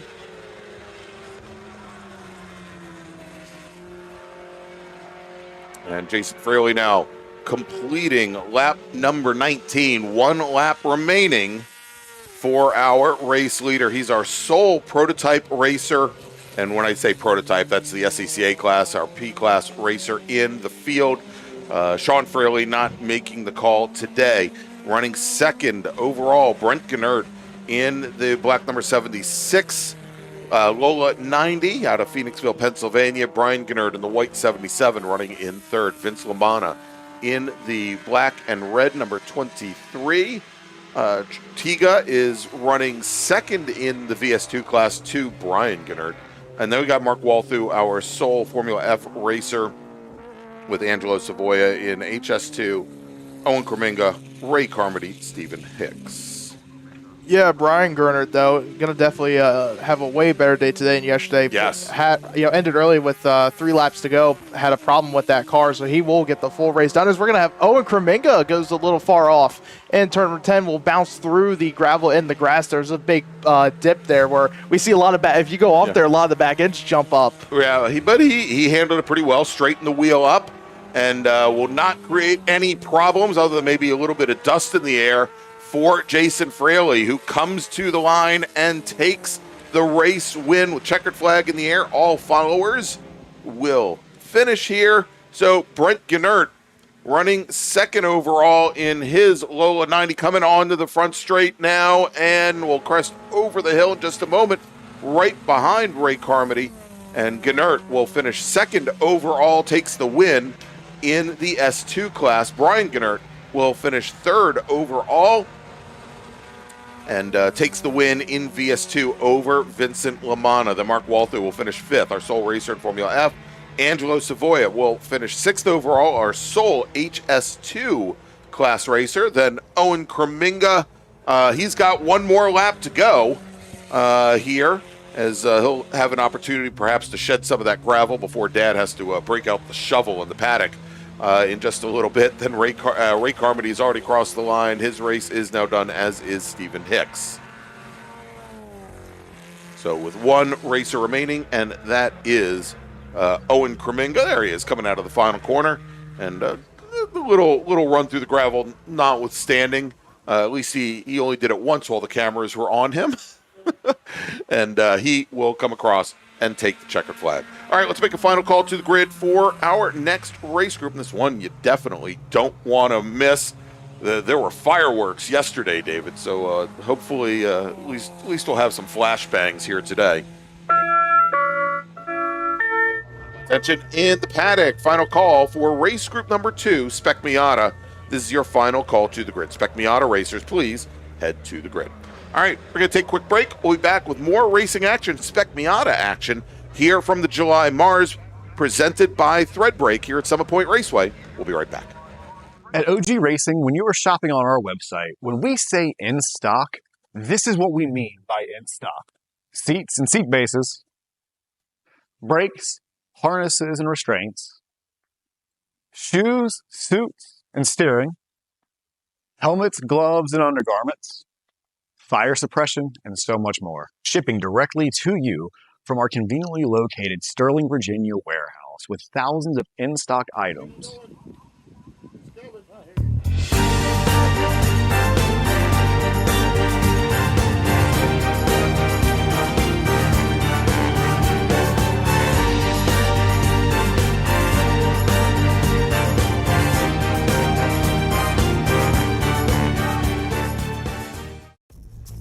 RP Performance is the only premier race shop in the region that specializes in both street and track Mazdas and is located right in the heart of racing at Summit Point's Gasoline Alley. RP has been involved in countless race wins and series championships across many classes with drivers of all ages. Not just a full-service shop, RP has been helping drivers with their individual racing and other track event needs for over 30 years, providing trackside support, arrive and drive packages, as well as race car transport services. And they're known for its help all attitude. RP Performance is your go-to for getting cars back on track for that positive experience at Summit Point when you're ready to pack it in. For more information about RP Performance, come talk to them here in the paddock. Call them at 304-728-6749 or email them at Brett, that's B-R-E-T, at rpperformanceracing.com.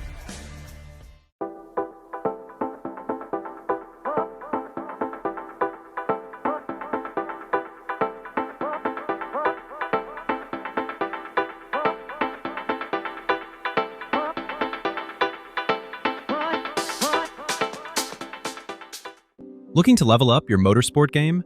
At Courage Motorsport, we've got everything you need, from high-performance parts and racing equipment to expert driving instruction and even our own Courage racing gear. Whether you're a beginner, a pro, or looking to kickstart your motorsport career with training in both the business of racing and securing sponsorships, we've got you covered. Check out our gear, grab a shirt, and represent your passion. Email us at trackready@couragemotorsport.com or visit couragemotorsport.com and get ready to hit the track.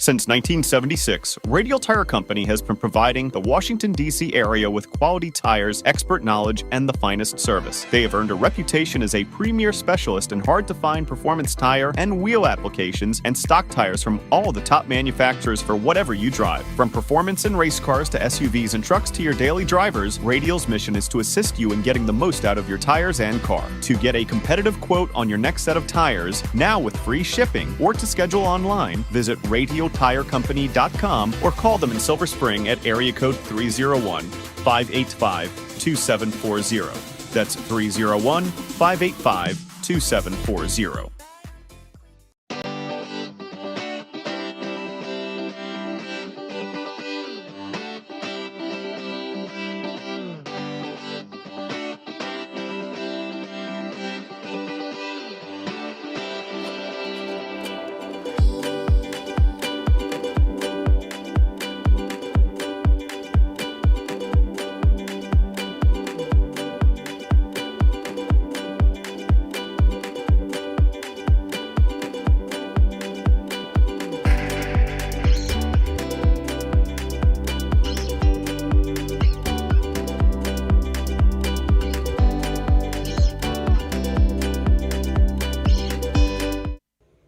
Welcome back to Summit Point Raceway. It is the July MARRS presented by our new partner, Threadbreak. And, of course, we'd like to thank all of the partners of the Washington, D.C. region and GB Productions. Thanks so much for all of their assistance in providing these broadcasts. Next up, it's Spec Miata for our NA and NB Mazda Miatas. And, David, you've got the starting order. Yeah, starting on pole, it's number 21. Michael Apatow got his first win of the season yesterday from Davisonville, Maryland, out of the Windsor Custom Stable. Starting on second. So this would be his fourth pole, right? Yep. Got it. Okay. Yep.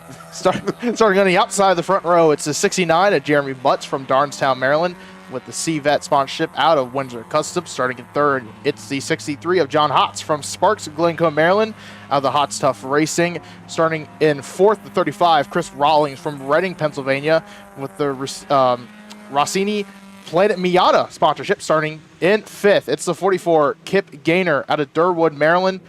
He will be starting fifth. I thought he had sponsorship, but no, it's his pocket, I would say. That's right.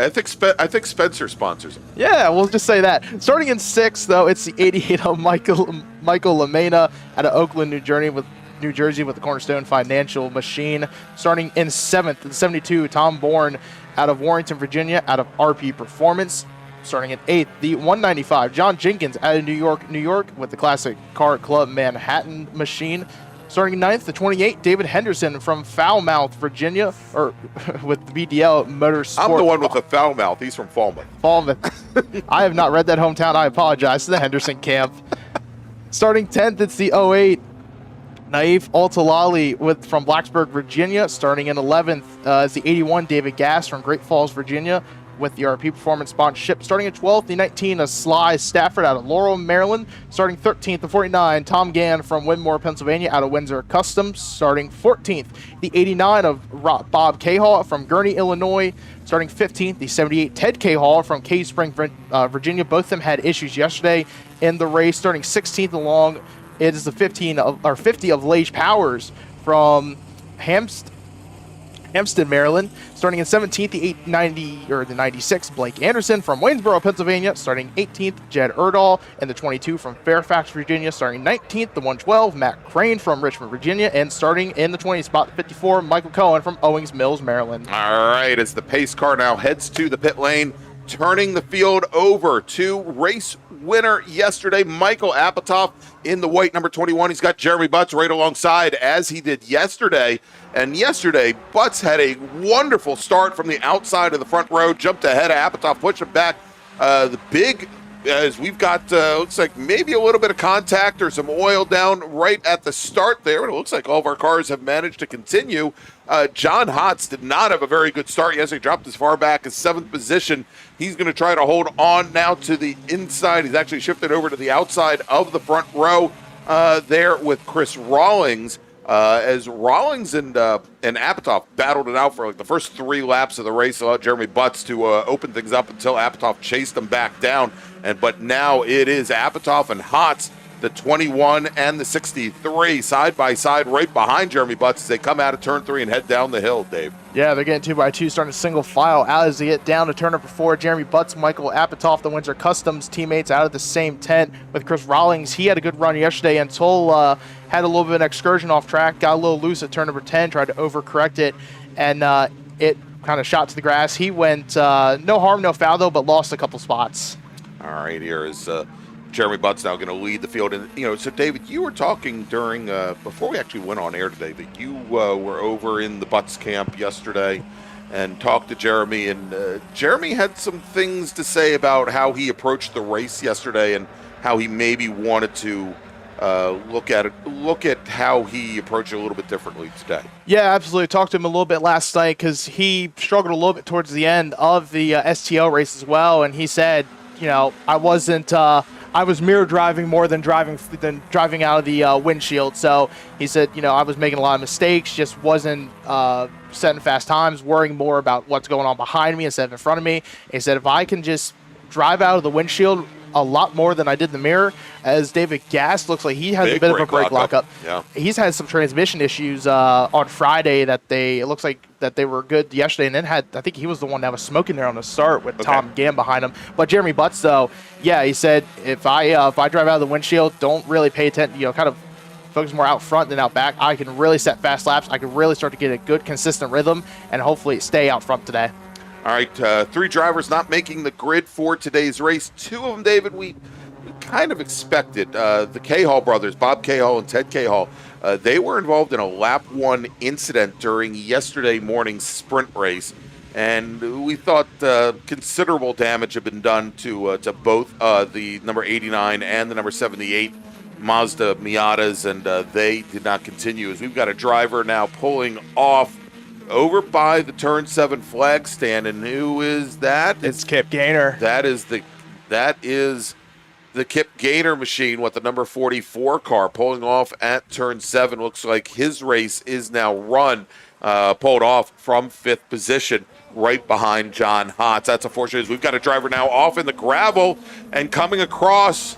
Oh my, as we have now, and that car is still going and have to take evasive action now. And that is definitely a problem here, as we are under local caution at turn 10. It was the number 08 car involved, and I believe the number 50 involved as well. The 08, that is Naif Altalawi out of Blacksburg, Virginia, and then Lage Powers in the number 50 machine. He is affected as well. Looks like he got collected as the Altalawi car came across the track. Is now our quarter stations are displaying a black flag, or they will be displaying a black flag for all of our racers to, this is the equivalent in Formula One when you see a red flag. Our racers, there's no passing at this point. They are to return to the pits. And so very much, David, this is somewhat how we started our Spec Miata race off yesterday. Again, these are 18 laps with a maximum of 40 minutes on the clock. And when these racers return to the pit lane, the clock will continue to run. Because both of these race cars, David, are over by our pit out area, it won't take very much, I think, to pull them back. But definitely going to have a little bit of downtime here as our racers now, they are all reporting to the pits and they will line up. Yeah, gutted there for Lage Powers. Just unfortunately nowhere to go. But, he struggled, had that not great of a start yesterday as well, yeah. As when we had that black flag, he had a unique situation. He basically went into the paddock. We thought might have been calling it a day, but they went right to the front of the RP Performance tent. About five different crew members came out, started beating on that. Broke out the hammers and the baseball bats to try and pull bodywork back out from the tires, and he made it back out when the race resumed, but it has been a very difficult weekend for the driver of the number 50. Because he had a great start. He basically started 17th when they all went back out, and he made up to 13th yesterday, so had a good run going. To unfortunate end to the weekend again. Gutted. He is out of the car. He is okay. Just I think a little bit frustrated after that. Yeah, and and it's pronounced Lage, like badge here, and he had 3 years of go-karting. He's a rookie here this year, and again, very, very, very unfortunate for this young man who is only 15 years old, and one of our youngest, if not the youngest, racer here in the Mid-Atlantic Road Racing Series this year. Somewhat more than somewhat unfortunate as he got caught up in that, and as we saw the video happen, I don't know how much evasive action he could have taken with that car coming across the track right in front of him. Yeah. Very unfortunate. All right, so we are now working to get both the Altalawi number 08 machine loaded up, as well as the Powers car as well. Yeah, it looks like now you've got out of the car there, just checking it over. But again, first off, apologize, though, to Lage for the name pronunciation. But again, no, just unfortunate situation. All right, so it looks like we're going to be down here for just a few moments as we try to get this cleaned up here. But, David, why don't we take a look at the point standings currently over in Spec Miata here, as we are over halfway through the season. Now, we do have we have 3 more events in the Mid-Atlantic Road Racing Series this year. We have one towards the end of August at the Mid-Ohio Sports Car Course. Unfortunately, that is not one that we will be broadcasting. We also will be back here at Some Point Raceway over Labor Day weekend, and then right after the National Championship runoffs conclude, we'll be back here at Summit Point in early October. Yeah, he talked about the points. So John Hotz has been leading it so far this season. He had a rough start to the season back in March, had that 31st place finish where he had some problems in that race. Went for the feature race, finished second. He has not left the podium since that. He did miss the VIR event, but he was here in June. He was here. He went to Jersey. He has not left the podium. Had 2 wins when he swept the June weekend about a month ago over in Jersey. The 2 races that counted towards the points, he finished second. Yesterday, finished third. He didn't have a good start to the race yesterday, as I think he was down to about 7th or 8th position. He had a very difficult start to the race, fell back, and then made the pace up. All right, so as we are working to clean the situation up here at pit out, and it looks like the Powers car has been loaded onto the back of the rollback, and they may be ready to take that car back to the paddock here momentarily. Our folks in race control are trying to decide what to do for Spencer's father, down over turn 7, if they're going to pick that car up and bring it up, or if in order to get this race back underway, they may leave Kip Gaynor and his car under the capable hands of our corner marshals down at turn 7. All right, as they are now, our emergency services teams are looping our racers around. They're doing the figure 8 here, so that they can bring them back to the paddock. And so, hopefully we'll be able to get this back underway here very quickly. Yeah, but real quick, I want to finish up the points though. So John Hotz leads with 1,199, 54 points behind him. Michael Apatow with the 1,145. With that win, he jumps Chris Rawlings, who now with his 9th place finish yesterday, he moves down to 3rd. He's about 131 points behind John Hotz. So really good three-way battle again with how the points work though. It's right now we're still not at the time where we're going to have drop rounds and when those will matter, but it's looking to shape up to be a really fun points battle to watch with these top 3. Say John Hotz, though, currently sits in the 4th spot right now in the running order when they hit the line last time. Michael Apatow, he's in 2nd, and then Chris Rawlings, you're going to have to go down all the way, trying to find him on my... He sits in 3rd. I didn't see him originally, but yeah, he'll sit in 3rd. So Apatow and Rawlings right near each other, though, on track and in the points. All right, again, we are under black flag conditions here at Summit Point. The clock does continue to run. At this point, we only have 10 minutes elapsed. We still have 30 minutes on the clock, so a lot of time here remaining for these racers to go out. David, we when we were talking yesterday about Jeremy Butts and his what he felt were deficiencies in both of the races that he ran yesterday. One of the things that was the biggest, I think the biggest problem was, we had that lap 1 incident, and because of the amount of time that it took to clear the incident, it was a 10-minute shootout here, and there weren't very many laps to work with, and so hopefully here we will we'll be able to really have a much longer race. And I am getting word now, Spencer, that they have sent a vehicle down. I think we saw it leave the pits here right as they were bringing those 2 other vehicles back to the paddock to go and collect the number 44 car and bring it back to the paddock. As we're still doing a little bit of work over where that incident was. It looks like maybe a little bit of fluid, and I would think that it was probably it shouldn't be anything other than water, but might have been some coolant that had dropped on the pavement on our pit out area, not on the racing surface itself. Yeah, it looks like you're going to put Kip Gaynor on the ropes there, and we'll pull him back into the paddock. So, but yeah, you talked about with the 10-minute shootout. It was funny. Apatow basically led about the 2 laps that we had, but then went back to green. Jeremy Butts took control from that 10 minutes all the way until 5 minutes when he lost the lead to Apatow when he got around him, and Apatow was able to control that race and keep Butts behind him for the remaining 5. But again, I think it's shaping up to be a really good race today. What Jeremy knows what he needs to do differently. He has the overall fastest lap of the race. It's only by, though, it's about less than 1/100th of a second. So, well, Chris Rawlings, though, I think he wants to have a good drive after the little mistake that he made yesterday at turn 10 with Mike LaMena, where they basically kind of went off together at basically the same part of the track. There was no contact. It was just both of them kind of went too far wide. The back ends kind of danced around, and they tried to overcorrect it. Unfortunately, when they did, the car kind of jerked over to the left over to the grass, where they had to go rally crossing for a little bit. Yeah.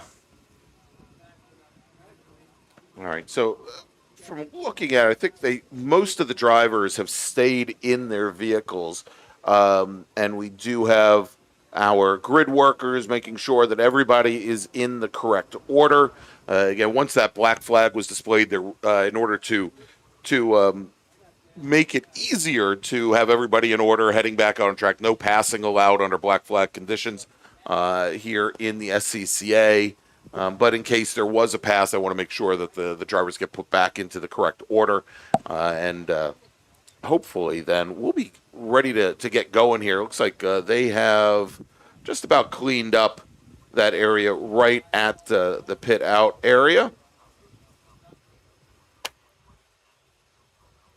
And getting word that it probably will be a few minutes before the racers head out. But David, since all the racers have stayed in the cars, probably don't need to extend the notification time before we get ready to send them back out. Yeah, it was the timing ticker. Spencer, can you pull the timing ticker back up real quick? Just looking at some of the top 10. Sitting in ninth right now, Blake Anderson. I don't think we haven't seen him much. A 37-year-old out of Waynesboro, Pennsylvania, a police officer by the day. So Yes. I'm sure the Miata's a lot less horsepower than what he's probably used to driving, I assume, with being a police officer. But if the MARRS database is right and the profile is correct, and it's the same Blake Anderson, hasn't raced a MARRS sanctioned event since Labor Day in 2019 when he did SSM. But in his bio, though, 4 years of racing under his belt. And by the way, any drivers here that they want to send some info to us, submit a bio for the Labor Day event. We can unfortunately we can't get around to basically all 180 plus drivers in the paddocks that we have. Sure, we can. Oh, if you're racing in the MARRS series, before every event, we'll send you a link to give us your biographical information and all of your different accomplishments in road racing and a nice little history, and that will help us obviously talk you up during these events, because otherwise we just have nothing really nice to say about you. So, all right, now I think here is the last of the cleanup crews are heading across the track. We should be, hopefully, almost ready to go as our grid workers are trying to now get the racers into the correct order.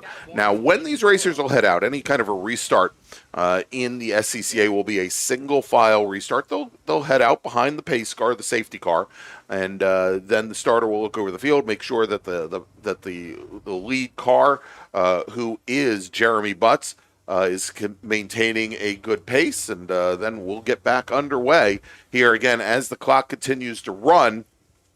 We do have just about 24 minutes remaining. Of course, we also have 18 laps. It'll be 17 when we go back. Actually, they'll be completing lap number 3 when they go out. They'll be starting lap number if they're completing lap number 3. That means they start lap number 4 on the pace lap, and when the track goes green, it'll be starting lap number 5. There we go. See, I got it right. Yes, ladies and gentlemen, I can add, and so that's where we go. So we'll have 15 laps remaining, and probably a little bit less than 20 minutes of this race, likely to be ending on time. David, I would think. Yeah, it's going to be close. It's going to be close. So interested to see how the drivers play us off, because, again, I know some of them don't really have a team member telling them what's going on. Some of them do.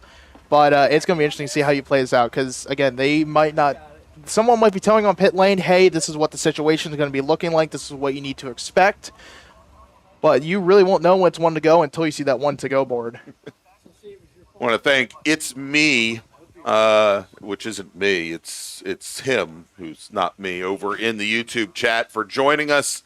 And apparently he was just absolutely flustered. He said, "Oh gosh," and then a whole bunch of stuff that he didn't mean to say.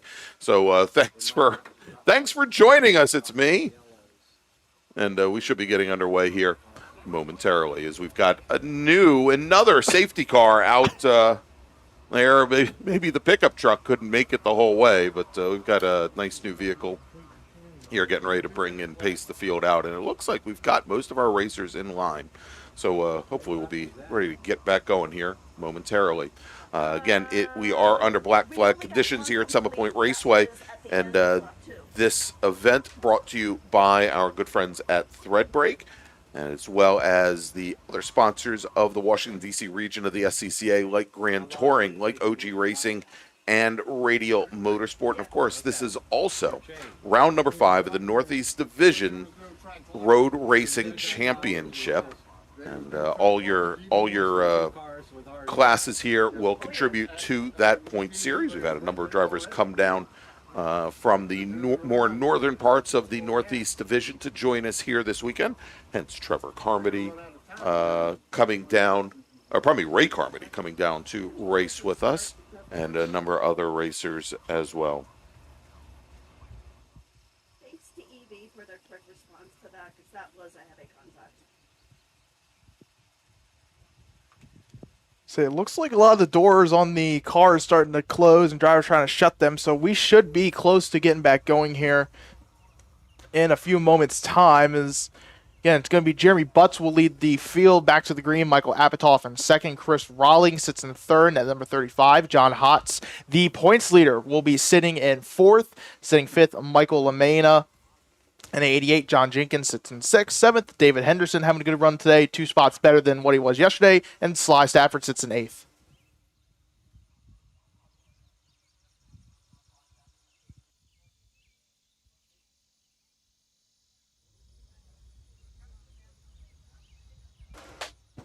All right, so David, in the most important news of the morning, I have now been able to pick out that it is an Audi SUV that will be our safety car for this next session.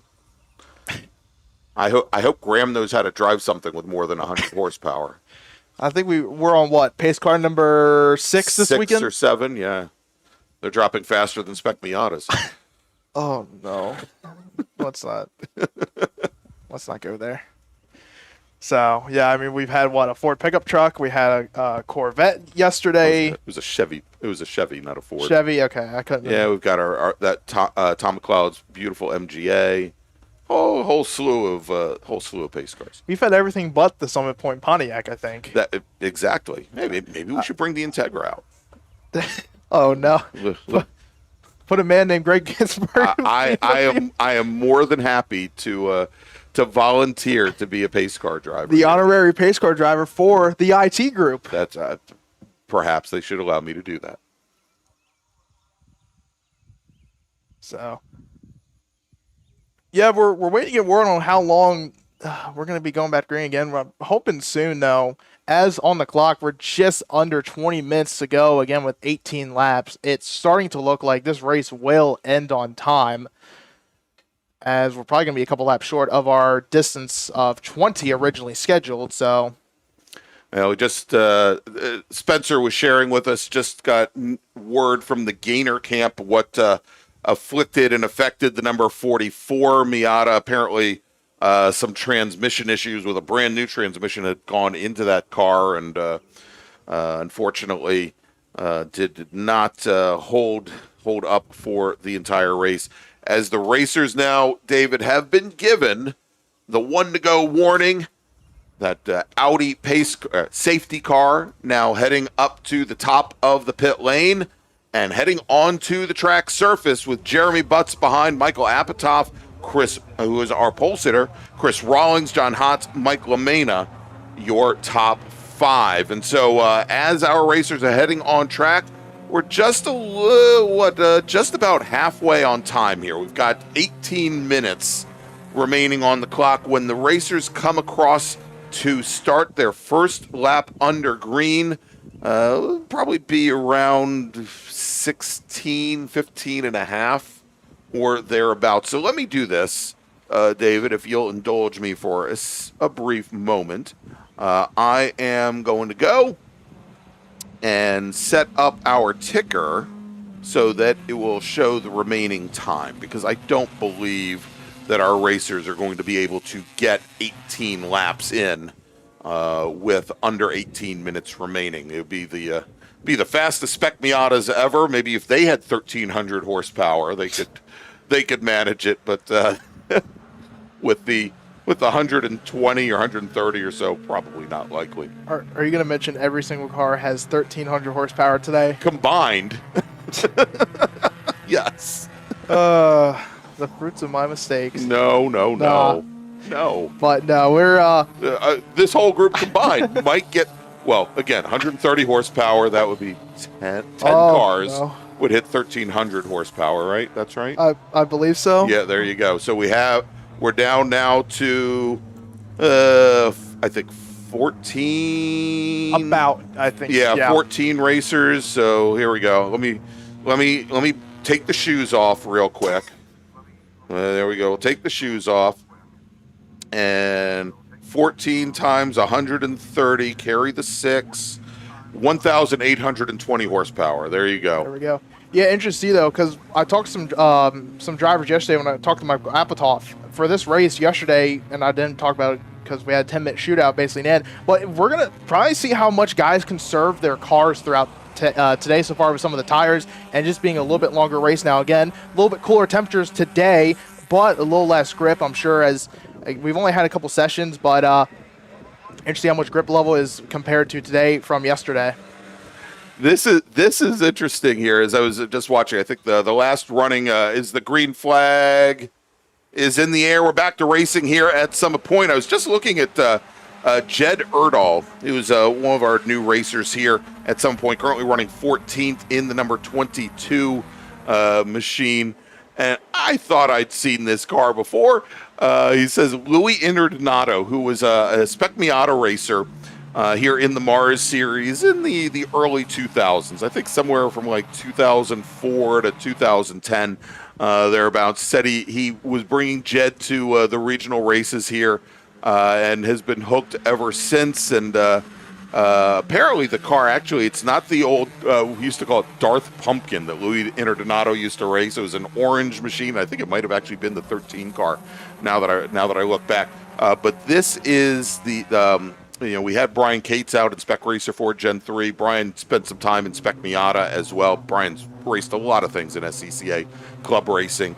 And this Mazda Miata that Erdahl is driving right now is a car that was formerly driven and owned by Brian Cates. As now we got right at the front of the pack, Michael Apatow trying. He's going to have to sweep around the outside of Jeremy Butts, going through turn 8 and up the hill. And he's got some help. He's got Chris Rawlings there, David, pushing him up, and into the lead. Rollins will drop into second position. Pardon me, Rawlings, not Rollins. And Chris Rawlings second. Then we got Jeremy Butts. Then John Hotz has lost 3 positions, it looks like, as John Jenkins now in the 195 moves up to 4th. Then David Henderson, great jump for David, now up in the 5th, and John Hotz falls all the way back to 6th. I think they were 2 by 2 by 2 there for basically half a lap, but Michael Apatow, though, with the help of Chris Rawlings, finally cleared Jeremy Butts and John Jenkins. Butts tried to basically hold off both lines as they were going to turn number 3, and I think they kind of swallowed him up there for a little bit. But when they restart as Chris Rawlings, though, it's going to jump up in front of Michael Apatow as they head in 3. So the Reading, Pennsylvania driver for the first time this weekend is your race leader. He had a great start to yesterday's race and pretty darn good here today. He now leads your pole sitter, Michael Apatow, as they come down the hill, under braking the top 5 cars, all with a bit of a breakaway now here as they run through the carousel. Is a bit of a gap now back to, let's see, 1, 2, 3, 4, 5, and it looks like, is that Jenkins? No, that is not Jenkins. I think David Henderson has actually fallen back now in the 6th position with a little bit of a gap up to John Hotz in that first group. Yeah, he's going to have Mike LaMena right up behind him and then Tom Gann behind LaMena. So this top 5, a little bit of a breakaway, though. John Hotz, him and Chris Rawlings on that start there, they basically were working together as they both jumped to the inside, tried to work together and bump draft by Jeremy Butts and Michael Apatow. It didn't work, though, as Hotz lost a couple spots there on that first lap from the restart. But it looks like he's going to stay in the front pack, though, as there's a big gap, though, between the front 5 and then the next 2 of Henderson and LaMena. Well, apparently Apatow doesn't have an appetite for partnering up with Chris Rawlings, as he took and went all the way down into the braking zone at turn 1. Pretty much it telegraphed his move right as he came out of turn 10. Apatow now back to the lead. Rawlings in 2nd, and Jeremy Butts now up into 3rd with Jenkins and Hotz behind. And a little bit further back, it's Henderson and LaMena now. They're going to have to push there. LaMena in the dark blue car with Henderson in the gray machine. They're going to have to try to push up to that lead group lest they fall back to the group behind with Gann, Anderson, Stafford. Yeah, as they're going to try to basically if the front 5 tries to fight a little bit more, Henderson and LaMena can catch up to it and possibly make it a 7-car front pack here. So this is going to be interesting to see what happens, but it looks like Rawlings going to make a move to the inside as they come out of turn number 9. All right, now with Rawlings popping to the inside, he's going to get the pass made before they get under braking in the 10.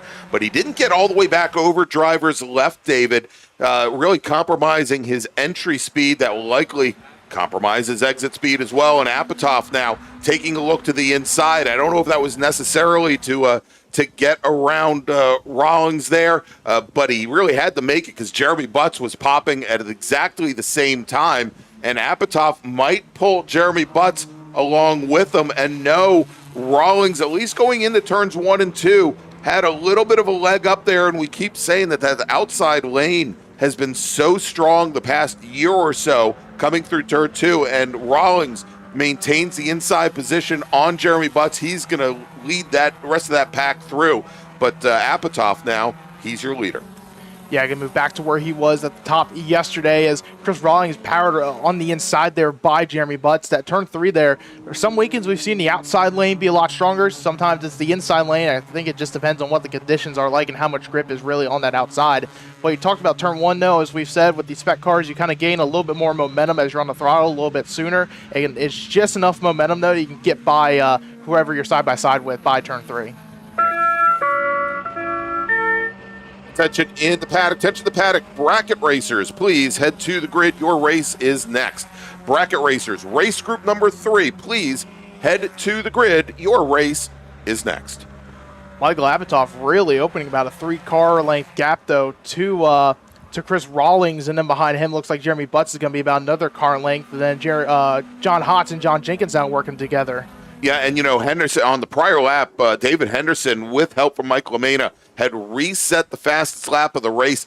They've now essentially pulled up to Hotz and Jenkins directly ahead, and every time we see these cars as now you have John Hotz and Jeremy Butts challenging for position going into turn 1, that's just allowing more and more people to rejoin this fight. Now, again, we're looking at, with under 10 minutes to go, probably 7 to 8 laps at most, but still a lot of time here in Spec Miata, as we've already seen. But meanwhile, I mean, especially with Butts and Hotz fighting, it's just, and Rawlings there as well, it's just made things so much easier for Michael Apatow. Yeah, Michael Apatow, if you're looking in the mirror, you want Rawlings, Butts, Hotz, Jenkins, you want to see all of them fighting together, because the more they do, the more momentum they lose, and is allowing Apatow to pull away a little bit further, though. But it looks like Rawlings and Hotz on the backside of this track, though, they've really closed the gap a lot more than it was when they came into turn number 5.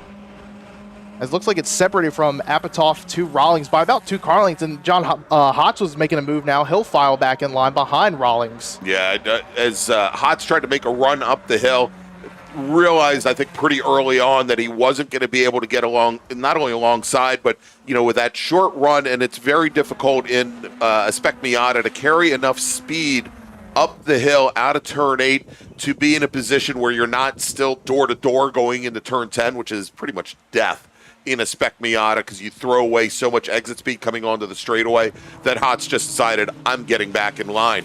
He tried it again going down into turn 1, pulled up right to the quarter panel of the number 35 machine, but again without a way to get by. And now John Hotz starts his little swerve move as he just starts looking around I think trying to get into the mirrors of the drivers ahead, as Rawlings goes back to the lead. And Hotz just reset the fast lap with Jeremy Butts in very, very close proximity there. And now moving up a position, it looks like Henderson has managed. We'll take a look here as they come through the carousel, but I think Henderson in the gray 28 car has gotten around John Jenkins, and possibly, no, it looks like LaMena is still right at the back of that line. Yeah, of course, David Henderson, a veteran here in the Mid-Atlantic Road Racing Series. We saw him for the March. That was the first time he's ran those since July 2024. Also did the majors. Had a back in March, had a 10th and a 9th place run. Haven't seen him since. But, I mean, he's been a really good driver this weekend. Finished 7th yesterday, or finished 9th yesterday. So already a big improvement over yesterday. As it looks like Butts, though, is going to drop in behind John Hotz to go to the inside, going to try to get by the Michael Apatow machine, and David Henderson's now going to go with them. That's right. Apatow at this point, I don't think has any friends. Certainly not with Butts and Hotz as they come down the inside here, trying to challenge Rawlings as they go into turn 1. Rawlings opens up the corner a little bit, doesn't chop down on those cars from the inside, but also allows him to carry a lot more speed heading towards turn 3. now as Apatow and Jeremy Butts fighting for position coming out of 2. They are 2 by 2, probably coming out of turn 3. And then Henderson and Jenkins also door to door now as they come down the hill. And probably the one driver is going, where the heck do I go? Is Michael Amena, because all he just sees is a wall of cars stretched from the left to the right-hand side of the track. Yeah, you basically just let this play out and try to pick up the scraps where you can get it there. Make him, someone maybe went a little wide, try to sneak up the inside of them, turn number 5, but he will stay behind this basically pack of 4 right now as Rawlings and Hotz now opening up about a 4-car length gap now to the second group here with Jeremy Butts leading the pack. In the paddock, second call to the grid for race group number 3. Our bracket racers, please head to the grid. Bracket racers, with 5 minutes remaining in this race. You're going to be on track here very, very soon. Please head to the grid. All right, battle for the lead now. Cross the start-finish line. When they cross the stripe, David, 1/100th of a second separating Rawlings and Hotz, as Hotz now has a head of steam on the outside. And all he has to do, just sit and wait. Oh, maybe he went in a little bit sooner than he wanted. And Rawlings, he tried to hold him out there. You saw where Hotz he made the little turn, and then he had to adjust again and then turn in a second time. And that was enough from the inside lane for Chris Rawlings, at least for now, to hold off the 63. Yeah, it looks like John Jenkins going to go all 4 into the gravel there. Just a little bit slide there through the exit of turn number 3. As he's going to lose the spot, though, David Henderson. So Henderson now back up into the 5th spot as Apatow looks to make a move to the inside of Butts. He thinks about it. Will file back into single file as top 7 now basically all back together.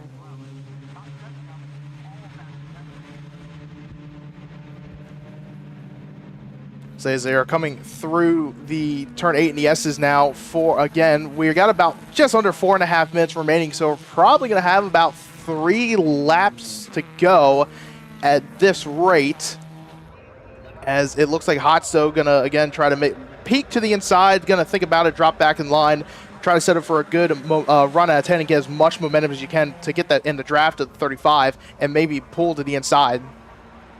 And there you go. Just like clockwork, David, it's almost like you know exactly what their plan is before they do, as they are now door-to-door heading down into turn number 1 with Hotz to the inside. Can he return the favor on Chris Rawlings, hold him out there as long as possible? And Rawlings did a really good job there as far knowing the position that Hotz put him in. He pinched Hotz as far to the inside as he could in the hopes of really compromising the exit speed for the number 63 car. The problem is, in doing so, he now gets shuffled all the way back in the 4th position. Yeah, it looks like David Henderson now is he's going to push Jeremy Butts by Apatow, and looks like Jeremy Butts is going to get by for that 3rd spot, but Henderson's still side by side with him as they go into 5. Henderson on that outside lane. He's going to have the advantage going into turn 6. He's going to have that inside lane. As they're still going to be side by side through the S's, Henderson maybe try to force Apatow a little bit wider just again so he can lose just that little bit amount of momentum to Henderson can complete the pass. But again, they're still going to be side by side. They go through 9. Yeah, and Michael Amena there, we thought he was right in with that pack. The last lap, he has dropped back a number of car lengths. It's going to be, without any help of the draft, it's going to be very difficult for him to get back up. He's going to have to hope for more time when Jenkins and Henderson are fighting it out door to door here, as they are once again coming down the front straight. And looks like Lameda might be pretty close to catching the draft once again, as our leader, John Hotz, now with 3 car lengths on Chris Rawlings and Jeremy Butts now. And big, was that a rear brake lockup, it looked like, from Jeremy Butts on the outside there? And the car, it was a good job. He got the car to rotate just as the rear is locked up, but I didn't expect to see that in a Miata. Yeah, it looks like there might have been just a little bit of side-by-side contact, and both of them did not want to give up having basically kind of that middle towards inside advantage. But when they did that, though, that's now going to open John Hotz to open up that gap now to a way farther lane, almost double the length he had as they went into turn 1. Yeah, and David, so by my estimation right now, the next time our leaders, whether it be John Hotz, Chris Hollins, Rawlings, Jeremy Butts, David Henderson. Next time they come onto the front straight, they're going to see that 1-to-go board, as we've got now under a minute and a half remaining on the clock here in this race. Again, this was scheduled for 20 laps or 40 minutes, and we are going to finish this race on time, I think at 14 laps total for these racers. As John Hotz comes through turn 10 onto the front straight, largest lead of any of our racers here, maybe even the whole weekend, David, in Spec Miatas. He's got about 8 car lengths now on Jeremy Butts. Butts and Rawlings trying to work it out here as they come down the front straight. And now with 1 lap remaining, they know that they're not going to push up to our leader, Hotz. They're battling it out for who's going to be on the second step of the podium. Wow, as Mike LaMena gets very loose coming through turn 1, trying to carry so much more speed than perhaps he's ever done before. The rear end steps out on him. He had a nice little drift there. Somebody call Drift Nirvana. They may want to sign him up, as Butts and Rawlings again door to door coming through turn 3. And look at this now. Great move as John Jenkins now moves up, I think, from 5th up into 3rd. Is that in the 3rd position or second position? That's the second spot. David Henderson moves up to the 3rd spot now, as Chris Rawlings is going to lose about 2 spots from that little bit of a off that him and Jeremy Butts had when Butts was a little loose. Apitov's going to go wide, and he's going to put a wheel into the grass, and it's just going to loop the car around there. He's going to get it going immediately. Just that little bit of loss in the grip there, and he unfortunately looped the cars. Looked like Henderson's now going to try to push John Jenkins up through turn number 2, turn number 10. All right, coming out of the final corner now, it is John Hotz. The Hotz Up Racing entry out of Sparks, Glencoe, Maryland. He comes onto the front straight. He's going to take the win in our Spec Miata feature race this weekend. Following into the line, who's it going to be? 3 cars can get it. Only one does. John Jenkins out of New York, in the Classic Cars of Manhattan entry. The 195 car will finish 2nd. David Henderson works all the way up into 3rd. Chris Rawlings will finish in 4th. Jeremy Butts 5th. And then Mike LaMena, Tom Gann, and look at that as Gann comes across the line. It's Gans, Gast, and Cohen. 16 one-thousandths of a second separating Gann and Gast. Cohen only a 10th back from there in 9th. And our pole sitter today and our race winner from yesterday, David, Michael Apatow, after that last lap spin, he'll finish in 10th. All right, let's make a final call to the grid for our next race. Oh my gosh, they all came out of nowhere to head to the grid. We're going to still play the annoying tones anyhow. Attention in the paddock, bracket racers, race group number 3. This is your final call to the grid. Race group number 3, Sprint Bracket Road Racing Series. Please head to the grid. Your race starting in just a few moments. All right, let's take a break. We'll be back with more racing action here from Summit Point. It's the July MARRS presented by Threadbreak. Don't go away. Grand Touring Enterprises is an internationally recognized and awarded full-service classic automotive facility located in Frederick, Maryland. Specializing in classic Italian sports cars from Ferrari, Lamborghini, ISO, and Bizzarini, Grand Touring's extensive experience ranges from pre-war to modern exotics, advising on all aspects of the classic car ownership experience, from service, restoration, and climate-controlled storage to sales and consignment. Grand Touring's focus is not just on preserving the history and prestige of these vehicles, but making sure that the driving experience is equally as spectacular and authentic. For more information, send email to tom@grandtouring.com. Grand Touring, legends in motion.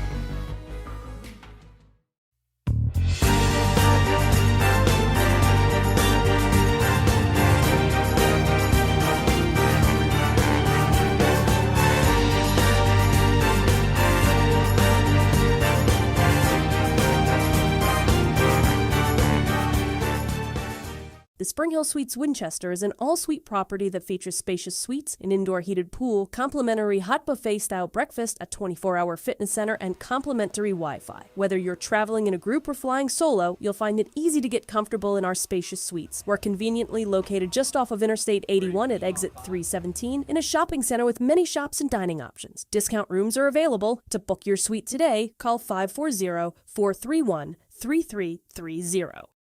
From the paddock to the workplace, great hats make a lasting impression, and Threadbreak is here to help you make yours. Threadbreak creates premium custom embroidered hats for race teams, businesses, events, and brands. Every hat is embroidered in-house, made right here in the USA, ships free, and is ready in as little as 2 to 4 days. Whether you need a small run for your crew or a large order for your company or event, Threadbreak delivers quality craftsmanship with low minimums and attention to every stitch. Bring your logo to life at threadbright.com and wear your brand with pride.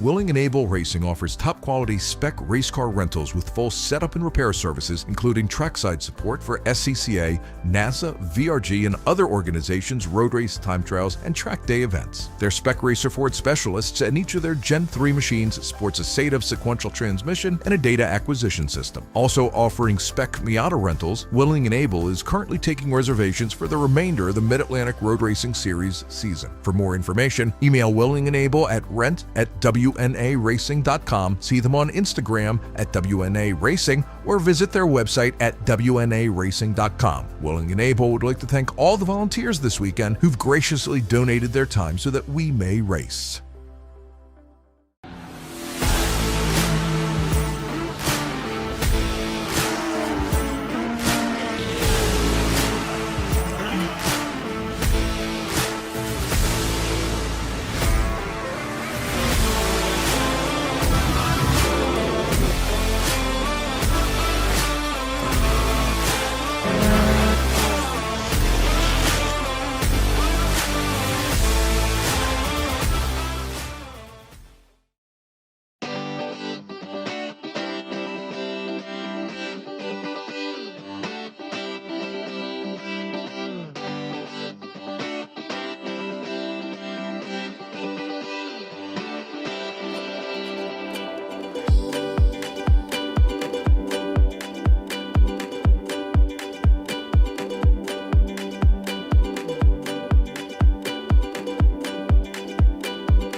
Welcome back to Summit Point Raceway, the July MARRS, presented by Threadbreak. And, of course, this is round number 5 at the Northeast Division Road Racing Championship as well. I'm Greg Ginsberg, along with David Lance and Spencer Gaynor.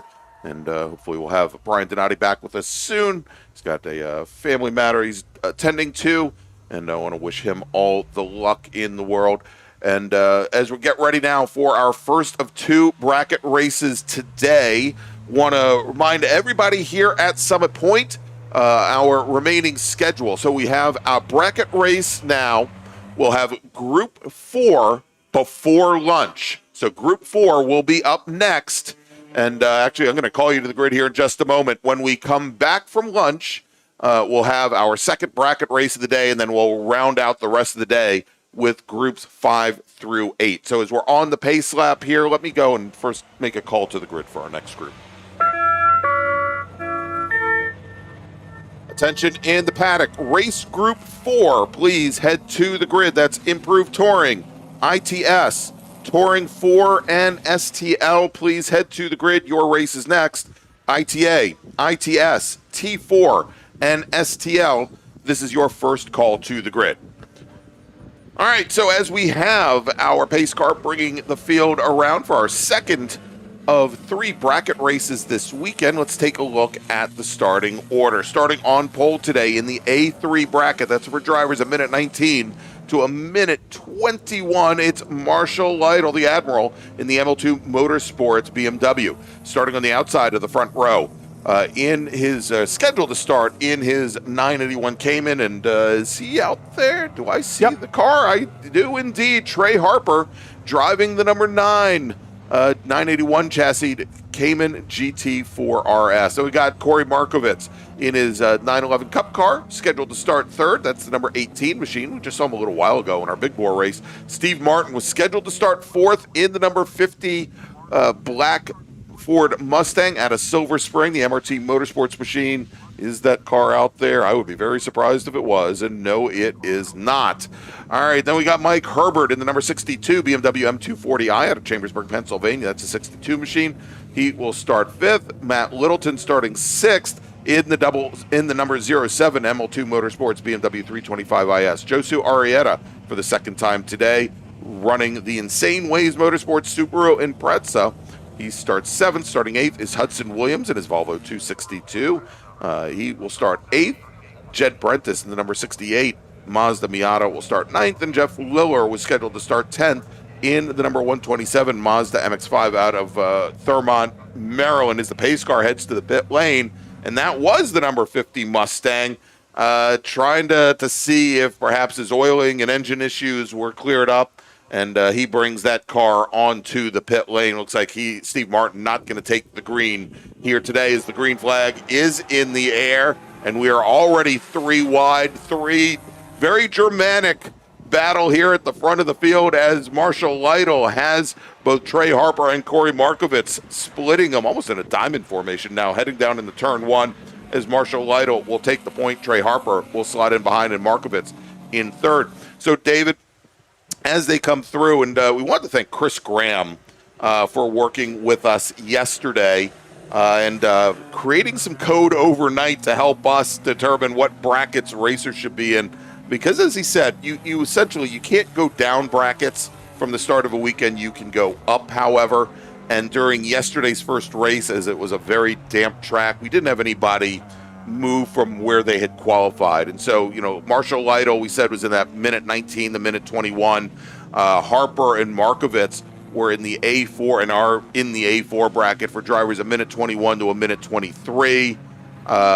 Steve Martin, well, it really doesn't matter now for Steve Martin, was in the B1 bracket. Mike Herbert in the B2 bracket for drivers a minute 27 to a minute 29. Matt Littleton, our sole racer, in the B3 bracket, a minute 29 to a minute 31. Then Josu Arrieta and Hudson Williams in the B4 bracket. That's a minute 31 to a minute 33. And then Brentis and Liller, anything over a minute 33. And we'll see if the drivers, if they move up from there over the course of this race. Yeah, we'll see how this plays out as we get a couple laps in. But I will say on the start, though, it looks like Corey Markovitz he went 3 wide trying to really get by Trey Harper and Marshall Lytle. When he went into the grass, saw he kicked up some debris. Looked like it might have been the front splitter to those Porsche Cup cars. Oh, my. But it looks like it doesn't affect him much as he got by the Trey Harper machine. Now he sets his sights on Marshall Lytle for that overall lead. But Markovitz, though, is battling Trey Harper in that A4 bracket. Yeah, indeed. And the Cup car certainly won a lot more horsepower, a lot more downforce as well than the GT4 car that Harper is racing. He's out of Chantilly, Virginia. We'll see how that plays out. As Chris, who's working on getting his BMW ready for Labor Day weekend and is doing some tuning with that new motor in the car and automatic paddle shifted transmission, looking to return. But he was very helpful, and Harper and Markovitz now very, very close now as they come under the bridge to complete the first lap. We'll see if they broke. They're sitting in the minute 25 range, and we'll see if they drop that. That's quite a bit slower than the A4 bracket that they started off in.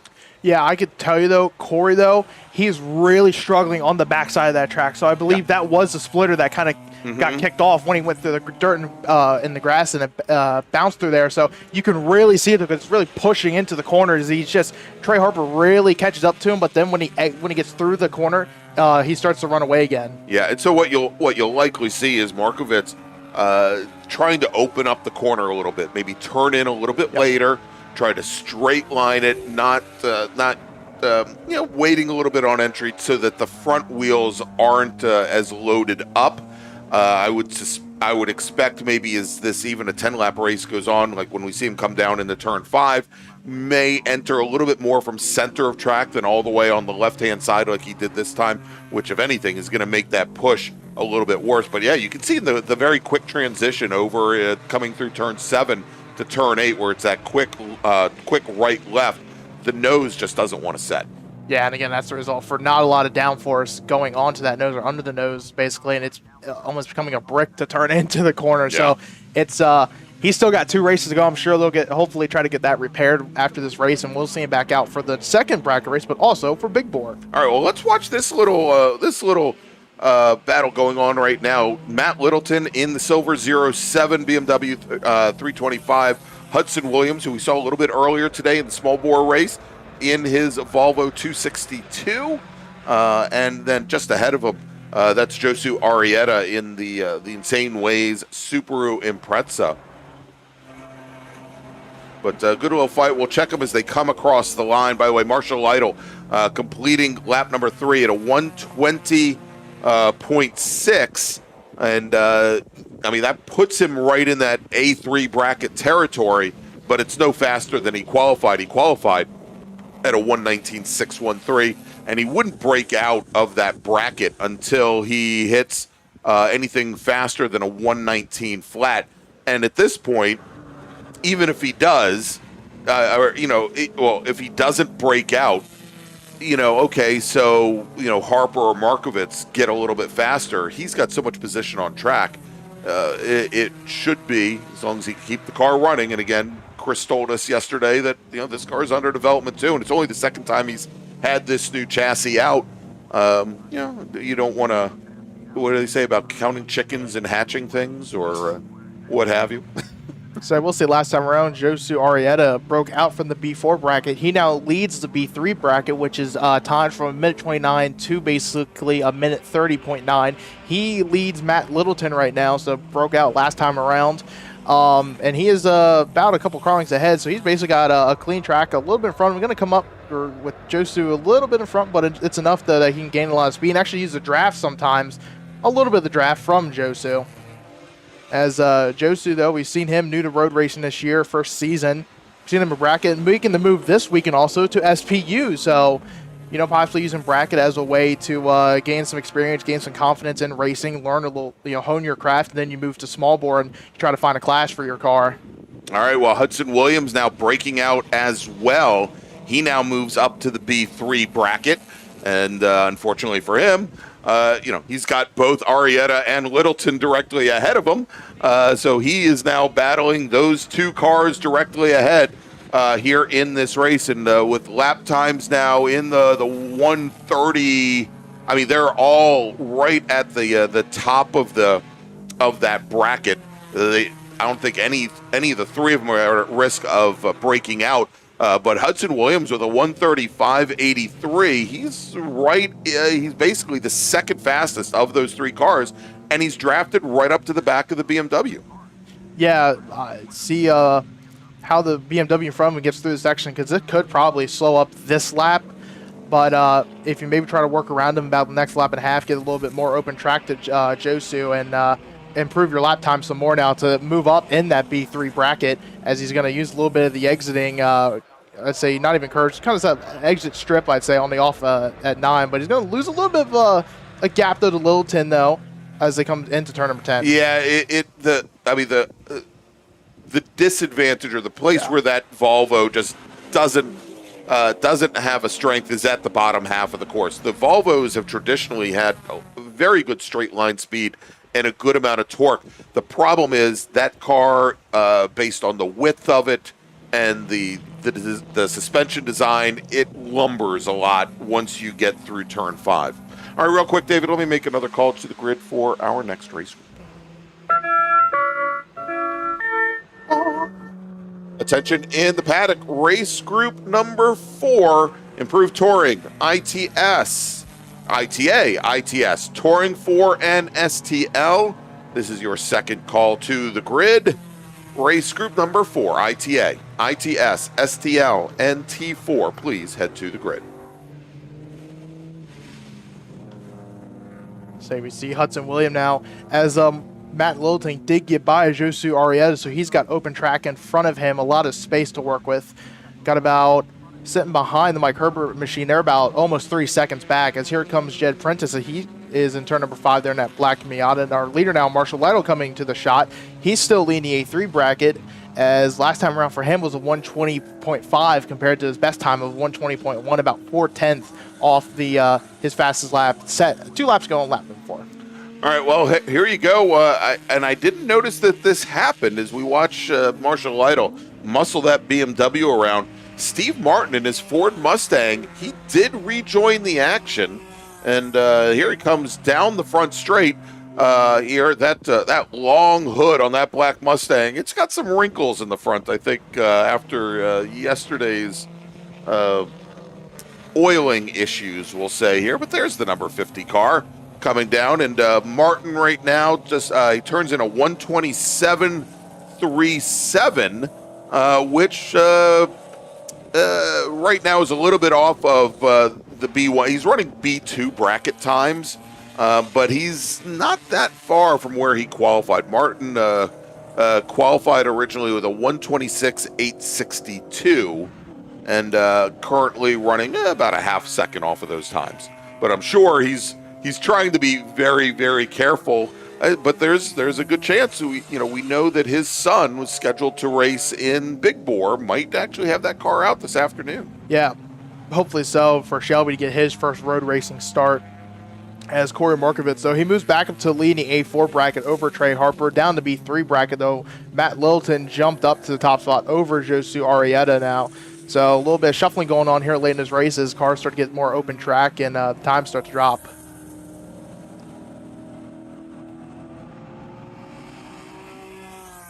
Hey, David, by the way, and unfortunately, I think he may have left to devote his time to Trans Am this afternoon. Bad choice, by the way, even though it's at Watkins Glen.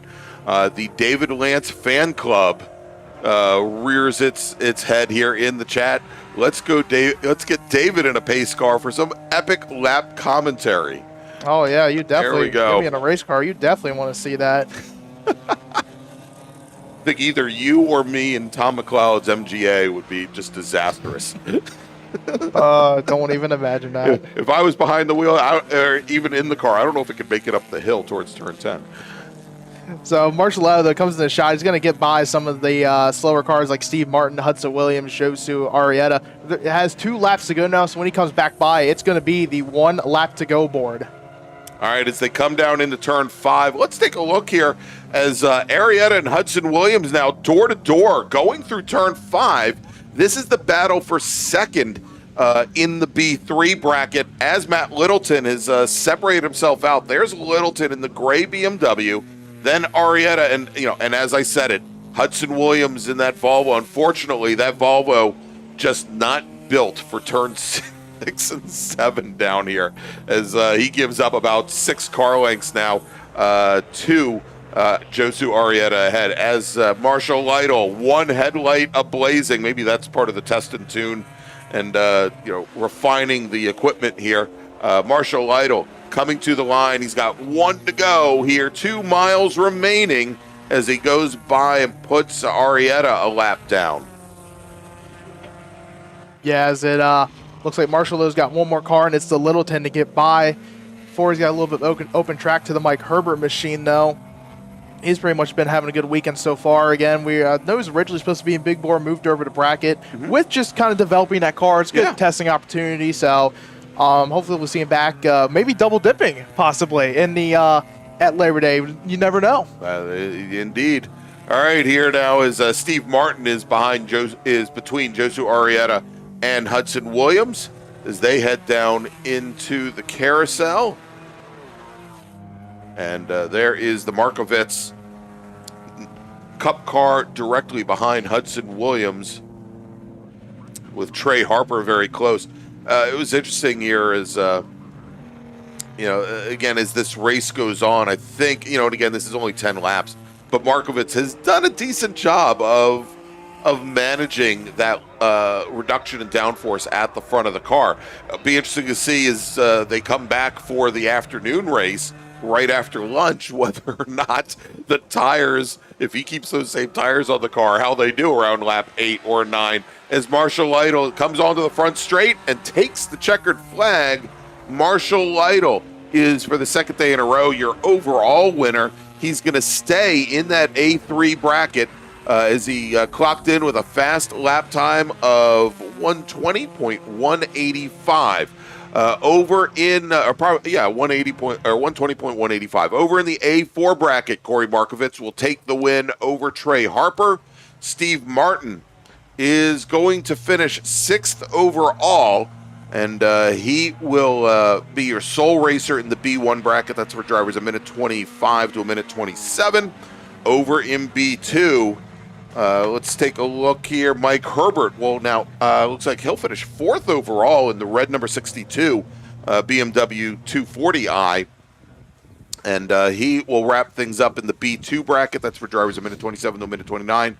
Over in B3, Matt Littleton will take the win over Josu Arrieta. Hudson Williams will finish in 3rd. And let me just verify this, because that is for a bracket minute 29. Was it a minute 29 to a minute 31?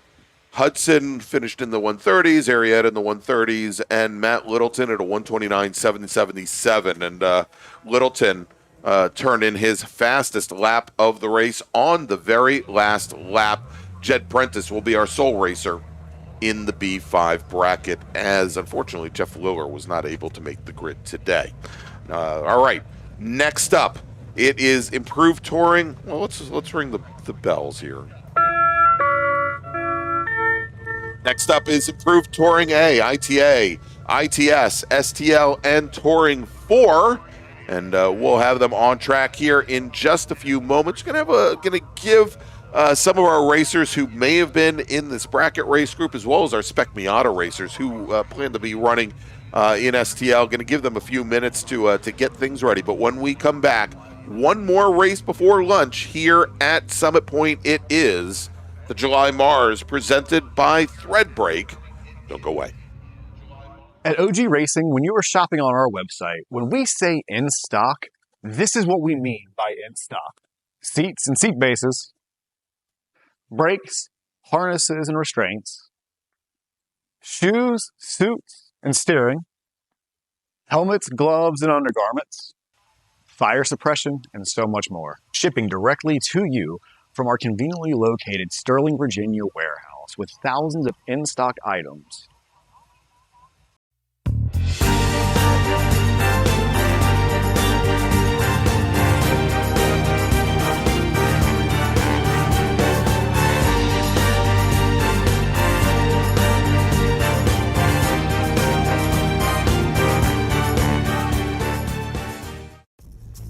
RP Performance is the only premier race shop in the region that specializes in both street and track Mazdas and is located right in the heart of racing at Summit Point's Gasoline Alley. RP has been involved in countless race wins and series championships across many classes with drivers of all ages. Not just a full-service shop, RP has been helping drivers with their individual racing and other track event needs for over 30 years, providing trackside support, arrive and drive packages, as well as race car transport services. And they're known for its help all attitude. RP Performance is your go-to for getting cars back on track for that positive experience at Summit Point when you're ready to pack it in. For more information about RP Performance, come talk to them here in the paddock. Call them at 304-728-6749 or email them at Brett, that's B-R-E-T, at rpperformanceracing.com.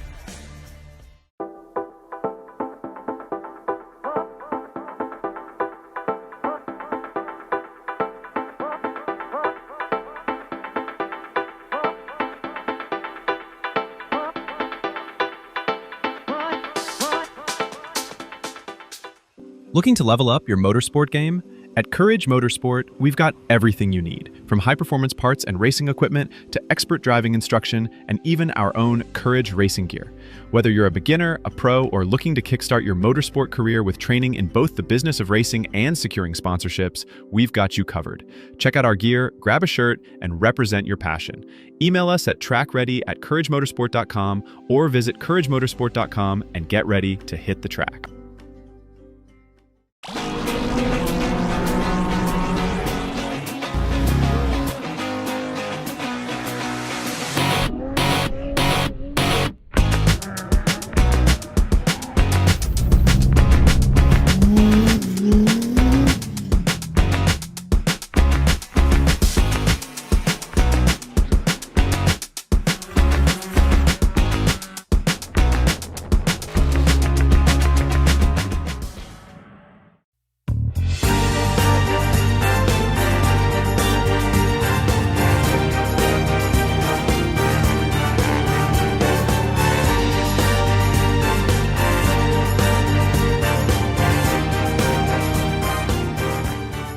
Since 1976, Radial Tire Company has been providing the Washington, D.C. area with quality tires, expert knowledge, and the finest service. They have earned a reputation as a premier specialist in hard-to-find performance tire and wheel applications and stock tires from all the top manufacturers for whatever you drive. From performance and race cars to SUVs and trucks to your daily drivers, Radial's mission is to assist you in getting the most out of your tires and car. To get a competitive quote on your next set of tires, now with free shipping, or to schedule online, visit RadialTireCompany.com or call them in Silver Spring at area code 301-585-2740. That's 301-585-2740.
It is the July MARRS presented by Threadbreak and the Washington, D.C. region of the SCCA.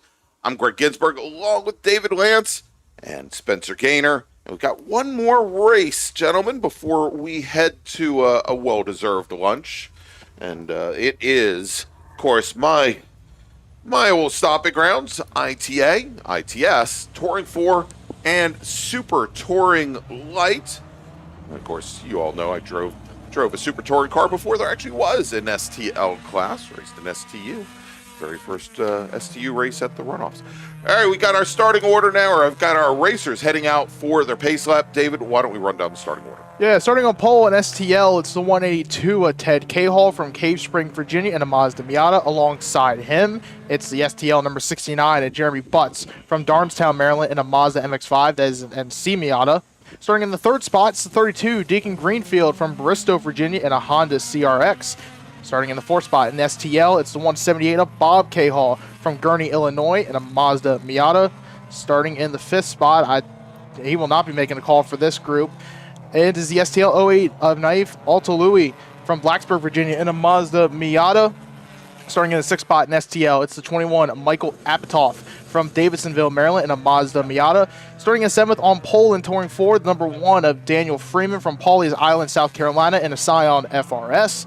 Starting in the eighth spot, it's the ITA, number 61, T. Wade Heron from Manassas, Virginia, in a Mazda Miata. He is on pole in that category. Starting in ninth and second in ITA, the 59, Peter Doan from Medford, New Jersey, in a Toyota MR2. Starting in the 10th spot in ITA, it's the 31, Joel Gambino from Harpers Ferry, West Virginia, in a Mazda Miata. Starting in 11th, it's the ITA number 10 of Glenn Evans from Centuryville, Virginia, in a Mazda Miata. Starting in 12th and 5th in ITA, the 22, Jed Erdahl from Fairfax, Virginia, and another Mazda Miata. Starting 13th and 7th in STL, the 112 of Matt Crane from Richmond, Virginia, and a Spec Miata.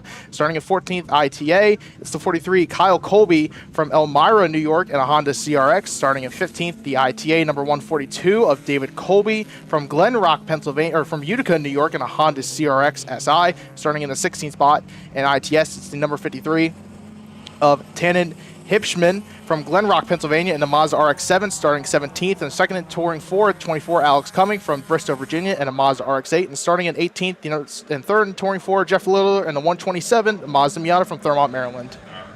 All right, David, it looks like as our front row is coming out of turn 10 onto the front straight, as the starter takes over the field, Kyle Colby and David Colby not making the grid today, nor is Jeff Liller going to be racing with us this afternoon, as the green flag is in the air, and it's the battle for the lead in STL. Jeremy Butts, who we saw just a little while ago in Spec Miata, now in his dedicated STL race car, the NC Miata. He's got Ted Cahall and Deacon Greenfield in the Honda CRX as well. And Butts going around the outside. He's got Cahall there right to the inside on him there in the blue 182. But as Cahall pushes out Deacon Greenfield now, going to take a look underneath, although Greenfield's going to get caught going around the outside of turn number 3 as they start to head down through the chute. Over in touring 4, Dan Freeman didn't have the race that I think he wanted yesterday in the blue number 1 Scion FRS. He just now gives up a position on track. I think the Peter Doan's ITA MR2 there is Freeman had lost control of the car going through the carousel yesterday, and almost lost the win in T4 to Alex Cumming. But we'll see here as he goes to gather it up. Had a great race in ITA with Wade Heron, Glenn Evans, and Peter Doan. Unfortunately, Joel Gambino, our defending MARRS champion in the number 31 blue Mazda Miata, he had to retire early from yesterday's race, David. Yeah, as they're going to go side by side for the lead overall in STL. Ted Cahall to the inside of Jeremy Butts. He will power around him at turn number 10 and motor by him on the front straightaway. Here comes Deacon Greenfield now. He's side by side with Jeremy Butts to get across the line. You know, and we saw yesterday where the CRX, unfortunately, doesn't seem to have the straight line speed of the NC Miatas. And it's really up to Deacon Greenfield to do what he just did there. Go as deep as possible on the brakes. The CRX in STL, thankfully, doesn't have to carry the stock brake package for a Honda CRX. They have a lot of problems though, David, especially as a race goes on, that even when you use brake ducts to the front of those cars, there's not a lot of room for the hot air to evacuate, to leave the wheel wells. And managing brakes and managing the front tires on a CRX is really key to a good race, whereas those Miatas, they're much better balanced. And that may have been, although, again, a long race, a 20-lap race here, that might have been the best chance that Deacon Greenfield had to make up that position here this race. Yeah, of course, he had a slow start to the weekend in qualifying, and he hasn't been here race a CRX or race here at Summit Point since last October, as it looks like Bob Cahall is going to step the rear end out a little bit coming through 8. But yeah, Deacon off to a little bit of a slow start yesterday in qualifying, just trying to relearn the track and everything, relearn the conditions. So it looks like he's been a pretty good start to the day so far. He moved up in a second. Attention in the paddock. Attention the paddock with Lage Powers, driver of the number 50 Spec Miata. Please report to the SOM in the classrooms. Again, Lage Powers, driver of the number 50 Spec Miata. Please report to the SOM in the classroom.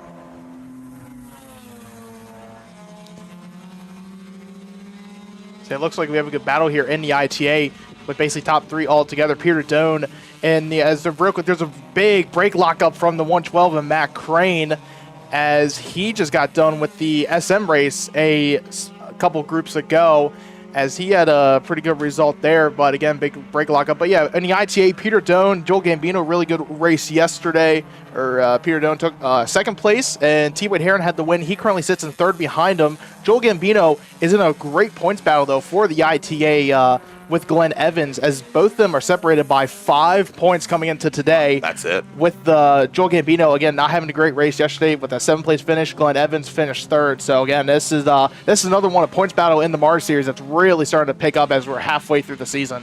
All right, so as we check in now and watch that ITA battle going on, there you go, the green number 59 Toyota MR2. That is your ITA leader, Peter Doan. Oh, as we've got Alex Cumming going around over at turn 8, loses the rear end of the car. Dave, because I looked away for just a moment, did it look like there was any contact there with, I think that was Matt Crane in the 112 STL Miata. I don't believe so. I think just got a little too far out wide and got the back end spun around there. So we'll see if he can get going again. We'll give you an update when we get one or when we see one. All right, there we go. So that is going to drop Alex Cumming now back behind the ITS RX-7 of Hipschman, as well as Jed Erdahl's ITA Mazda Miata.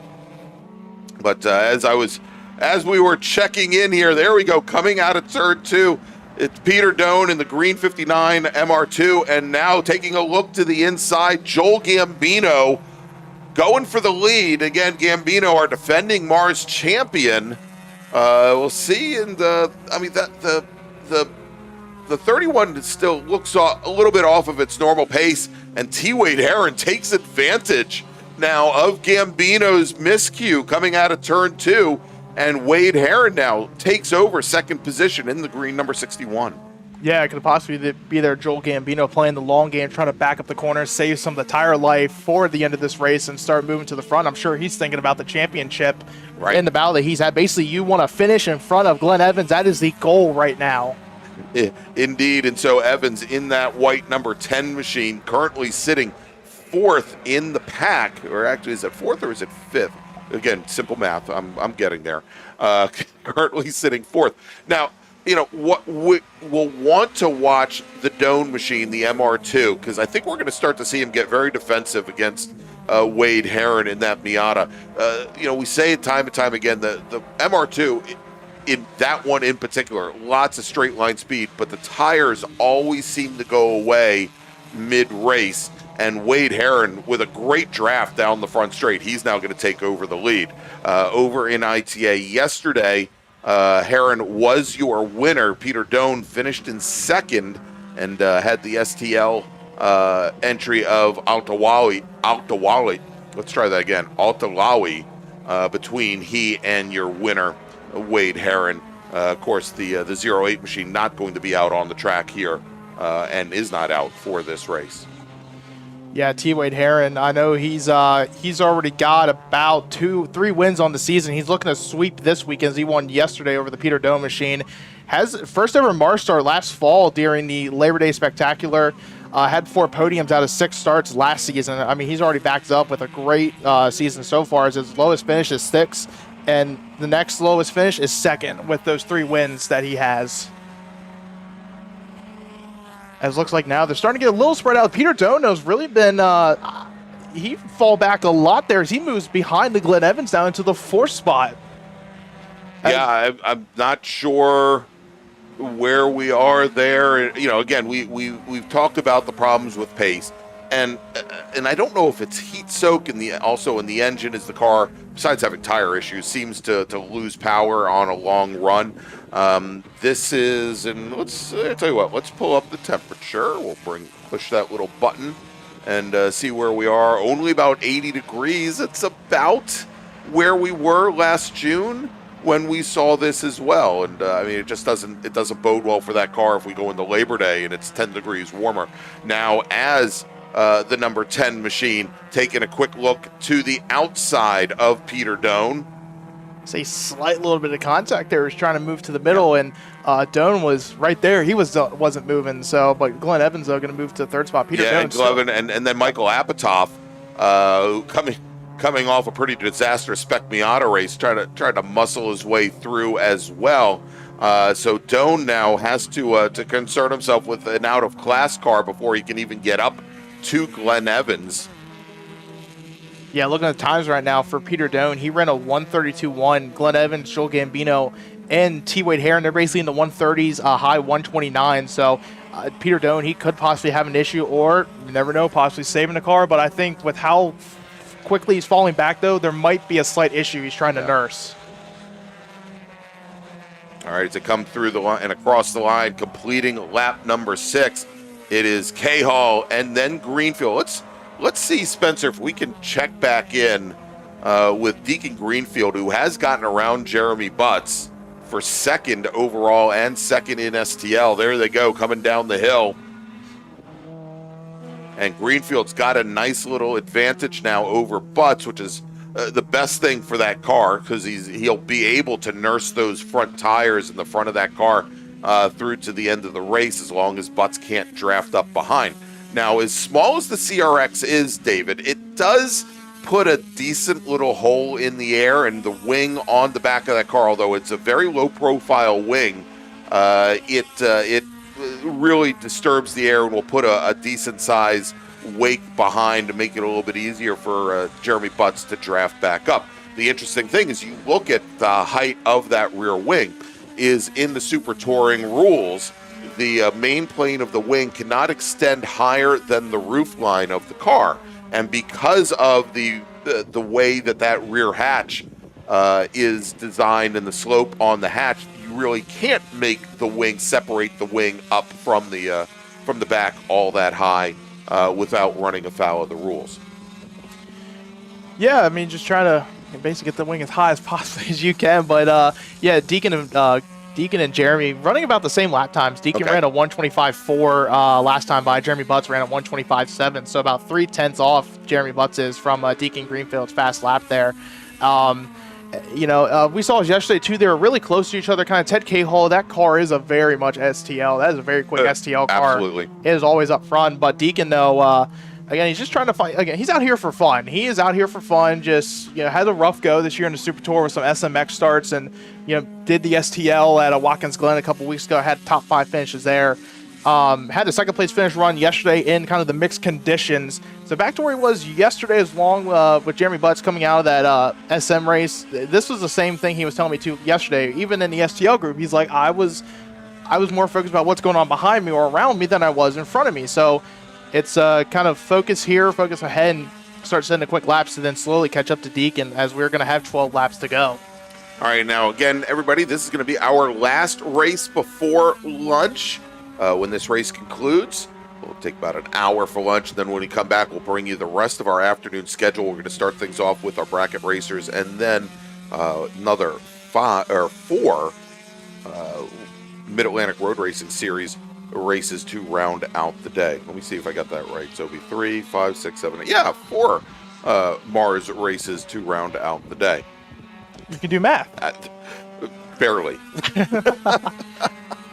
Numbers are hard sometimes, Greg. Numbers are. Oh, Jeremy Butts dropped a wheel into the gravel there. Has to hang on to it. He will get it pointed straight there, pushing the limits a little bit coming out of 3. All right, there you go. Is Greenfield able to open up a little bit more of an advantage? Now we had a couple of laps prior to that. We heard of Bob Cahall in the 178 STL Miata, currently running. Right now running 4th in the class, 5th overall. Had pretty much the same issue going through turn 3 and exiting turn 3 and taking up a lot of the gravel trap. I've been watching, and there's Cahall now coming down the hill just ahead of T. Wade Heron. The number 178 car, that red 178, has looked to be very, how do I put this? Hateful to drive. The rear end of the car especially, and you see there, I don't know if it's tire smoke or maybe just a little smoke coming out of the tailpipe, but at least on right-hand turns, and the majority of the turns at Summit Point are right-handers, the rear end steps out quite a bit. It looks like perhaps they did either they've got either a tire pressure issue in that left rear tire, or perhaps the left rear alignment may be out just a little bit, that the car looks to want to rotate, perhaps a little bit more than Bob Cahall wants the car to rotate. He's had to dial in a lot of corrections. Yeah, you talk about all the right-hand turns. Summit Point, basically 7 right-handers. I have it on I think 7 left-handers. Not a lot of left-handers on this course, so, but you got the left-hander at turn 3, you got the left-hander at turn 5, and kind of turn 8, which is that very quick right-to-left transition. But that's it out of 10 corners. Yeah, it's watching the Michael Apatow machine here right behind Glenn Evans, basically using him as a draft, even though they're 2 different class Miatas. They're Miatas, so you can bump draft them. And yeah. I'm sure Glenn Evans wants that to get closer to the Joel Gambino machine right now. That's exactly it. They have been knocking off a couple tenths to Joel Gambino ahead the last couple of laps. Let's see, as Evans has run a 29.9, a 29.5, a 32, whereas Gambino has run a 31, a 29.7, a 31, and they've been knocking off maybe a half a car length at a time, but we've got a lot of time left, 10 more laps. Yeah, or 9 more laps, I guess, the next time Ted Cahall comes around. Yeah, it's you still got to conserve 10 laps of the tires and everything, so this will be interesting to see how that battle plays out. But yeah, Ted Cahall, I think went from the lowest of lows to highest of highs yesterday with kind of having the incident there in the SM race, coming back to STL in the afternoon and taking a win by a dominant in a victory there. So I think that definitely turned the day around for him. And he's already back at back up front, but his times though yesterday, or his fast lap right now, a 1:24.7. That's still about a second and a half off his fast time from. Actually, no, he resets it, so he's faster right now than he was yesterday, because yesterday's fast time was a 1:25.2.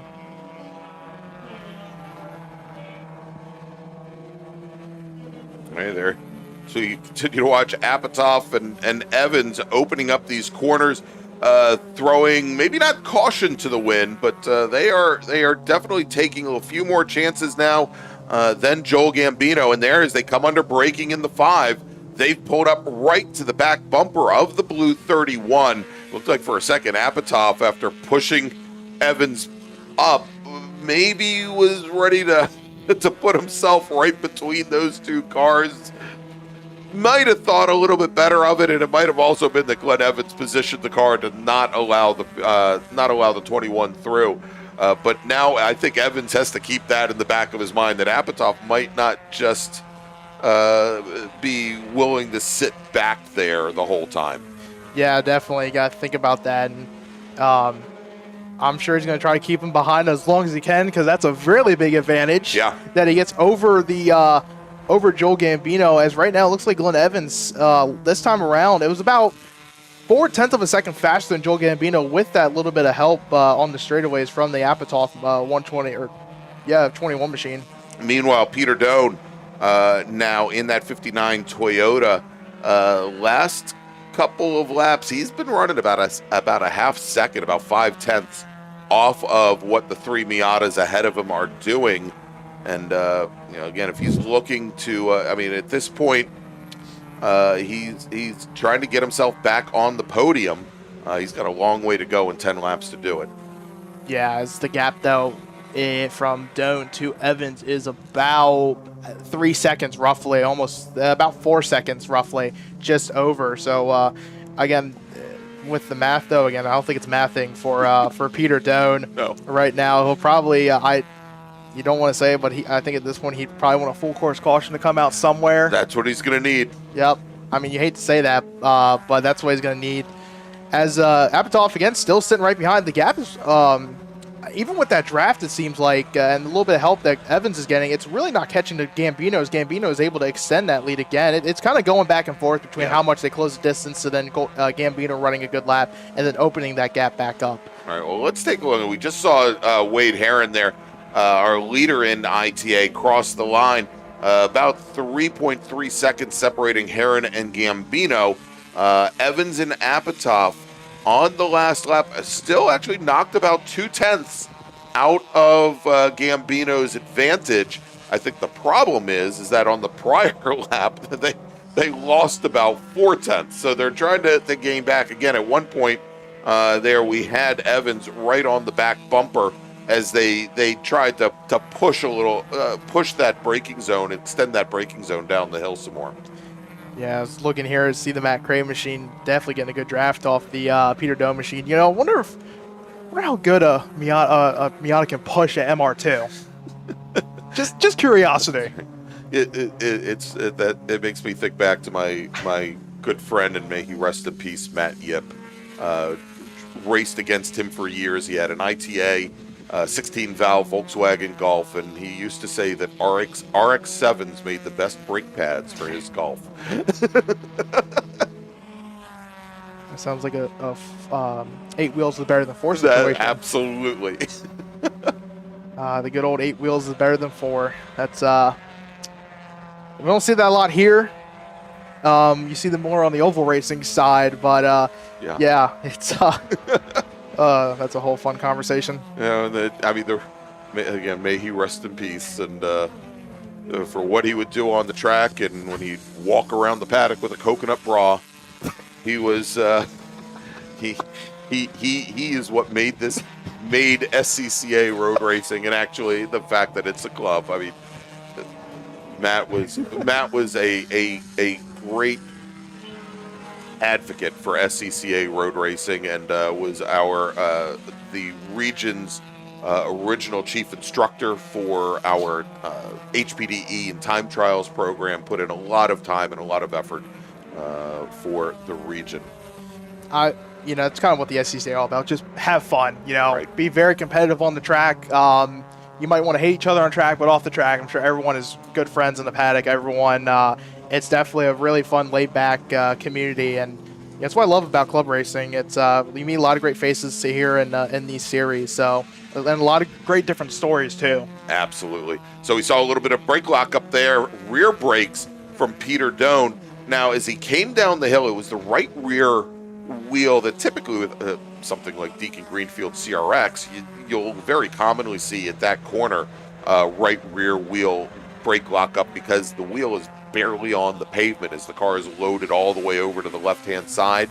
But Peter Doan, that car looks squared up, and again, I don't think that MR2 is kind to its tires in almost any races. Coming down now, looks like Alex Cumming trying to make a move now on one of the other cars ahead, and here in the battle for the last podium position in ITA, Glenn Evans, he's trying to actually, I guess not the last position in ITA, the second position in ITA, as Glenn Evans continues to wish that Apatow could get up there and give him a little push. So the thing is, and the draft would certainly help David, and with those two cars, sure, Apatow might be able to pull up, but the Evans car, because it is a true ITA spec car, and Apatow is just an SM car masquerading in Super Touring Light, Glenn Evans' car probably has about 10 horsepower on the Apatow Miata, and that is definitely enough on a straightaway to pull away. That car also likely has quite a bit more torque, so off of some of the slow corners, Apatow is just having to fight to keep up with Evans to push him forward, and it's kind of unfortunate that it wasn't just another true ITA spec car that's right behind the number 10. Yeah, that definitely would have made things interesting. As Glenn Evans, though, he's basically wasn't here last time, or no, he didn't go to NJMP. So last time at Juneau, we saw him and finish second in the heat race that weekend and fourth in the feature race. Lowest finish is fourth this year in two different events in the feature race in March and June. Still hasn't had that first win yet on the season, but leads the points again by 5 points to separate him and Joel Gambino. Gambino in front of him by. Last time around, it was 2.5 seconds about. So, that's all that Gambino wants is Evans just to stay right behind him. Right behind him. Yep. Because from first to second, it's about a 50-point margin that first place points are awarded with 300 at the end of the feature race, right, and then 250 to second place. Oh, now Apatow, he's going to take a look to the outside of Glenn Evans. And you saw there, Evans just able to go that much deeper. In ITA, interestingly enough, you do have to run the standard brake package, the stock front brakes. You can go to braided brake lines. You have to run the standard master cylinder with the car as well. Whereas technically in STL, you can run a much larger front brake package than what the car comes with off the showroom floor. But again, Apatow is in the Spec Miata, so he's limited to that stock brake package as well. Yeah, definitely. It's a little bit of performance deficit there for him.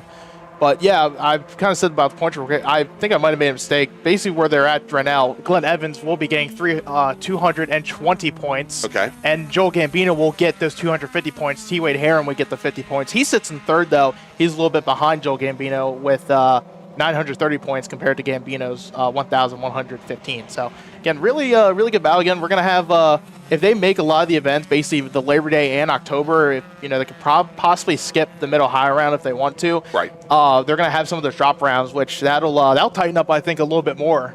Because a lot of them, they're basically all in consistency with the podiums because they're consistently here at on all the Summit weekends, even going down to VIR back in May.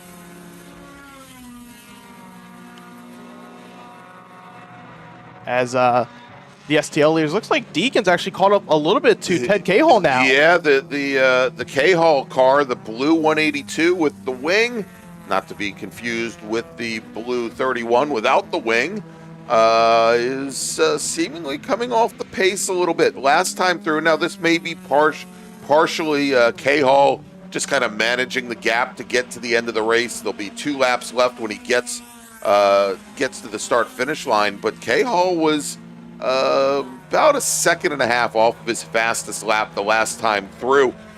Deacon Greenfield on the prior lap about 0.7 faster, and so he's still got a long way to go as they come now to the start-finish line to start lap number 19 of 20. Still a little bit over 2 seconds, and about 10 car lengths separating Cahall and Greenfield. And we talked early on in this race, David, and we talked yesterday about some of the disadvantages that SRFx has on the long run and against Miatas in particular.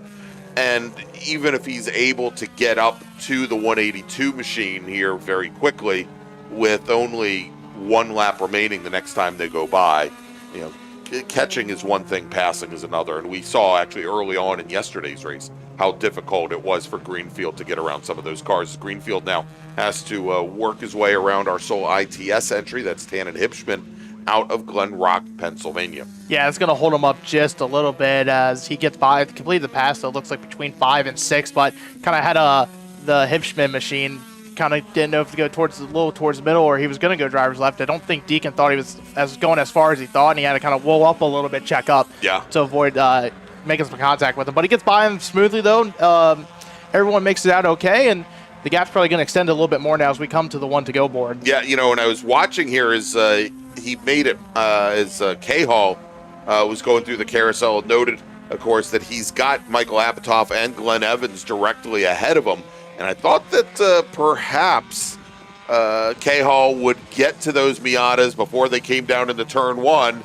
And with a lot of brake lockup, that's exactly what he does. And so now Deacon Greenfield, with less than 2 miles now remaining here in this feature race, he'd have to find a way past those 2 Miatas as well. And you can already see there is Glenn Evans. He's trying to lock in right behind the 182, which is actually throwing, there's a lot of white smoke coming out of the tailpipe of that 182 as Greenfield now gets past the ITA Miata and the STL Miata and is closing in on the 182. That might not have been tire smoke on the overrun going down into turn 1 from the 182 car. That might have actually been oil.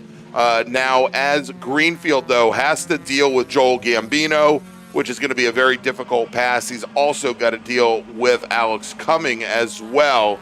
And talking about hitting the traffic just right, I think Ted K-Hall just very lucky with the traffic there. Although Greenfield now right up to the back bumper as they come out of the final corner. Greenfield now moves all the way driver's left. Is he going to be able to make it to the line as they come across and the checkered flag is in the air? Ted K-Hall will take the win in STL by 0.2 of a second. Deacon Greenfield, wow, it was close though. 0.2 to finish in second. Jeremy Butts will come across the line in the number 69 car. So nice. He will finish third, 10 seconds back. Dan Freeman, there he is coming. Well, that's actually our ITS racer Hipschman, but Dan Freeman will finish with the win in Touring 4, where Alex Cumming will finish second in class. Wade Herron is now working his way. I think Herron was just ahead of the K-Hall car. And so Wade Herron working his final lap in ITA. When he comes across the line, he will take the win. There's Dan Freeman coming across, coming onto the front straight, finished fourth overall, your winner in T4. Then we'll have Wade Herron. He'll take the win in ITA with Joel Gambino finishing in second. Gambino finished behind our overall leaders. There's Herron. Then we've got Glenn Evans finishing third in ITA. And that is going to wrap up our last race before lunch, David, here. Actually, you know what? That's the Gambino car right behind Wade Herron. Coming to the line. I thought that Gambino had actually come across the line after the K-Hall car took the overall win. But Joel Gambino on a flyer on the last lap pulls right up to the back of T. Wade Herron. 0.3 of a second separating your winner, T. Wade Herron, and Joel Gambino in ITA. Now that will wrap up our final race of the morning. Yeah, great racing this afternoon or this morning that we've had. We got a lot of exciting racing coming up this afternoon with SSM, Spec Racer 4 Gen 3, and then the small bore group. We're also going to have big bore in there as well. But first, though, we'll come back in about an hour or so with the bracket. That's right. So it's 12:05 now. We're going to be back right around 1:10 p.m. For our afternoon's worth of racing. We're going to kick things off with our final 10-lap bracket race, and then we've got 4 great Mid-Atlantic Road Racing Series races for you then. And actually, we're getting word now that cars will be on course at 1:15 p.m. So I want to thank you all for joining us this morning. Stay with us. We'll be back in just about an hour with more racing here from Summit Point Raceway. It's the July MARRS presented by Threadbreak. We'll be back soon enough. Stay with us. At OG Racing, when you are shopping on our website, when we say in stock, This is what we mean by in stock.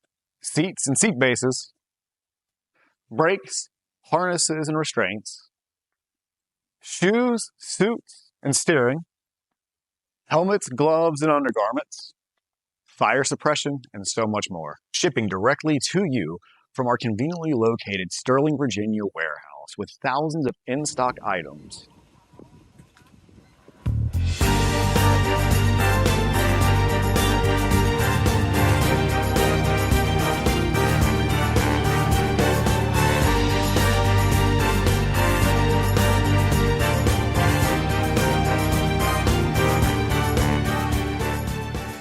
The Spring Hill Suites Winchester is an all-suite property that features spacious suites, an indoor heated pool, complimentary hot buffet-style breakfast, a 24-hour fitness center, and complimentary Wi-Fi. Whether you're traveling in a group or flying solo, you'll find it easy to get comfortable in our spacious suites. We're conveniently located just off of Interstate 81 at exit 317 in a shopping center with many shops and dining options. Discount rooms are available. To book your suite today, call 540-431-3330.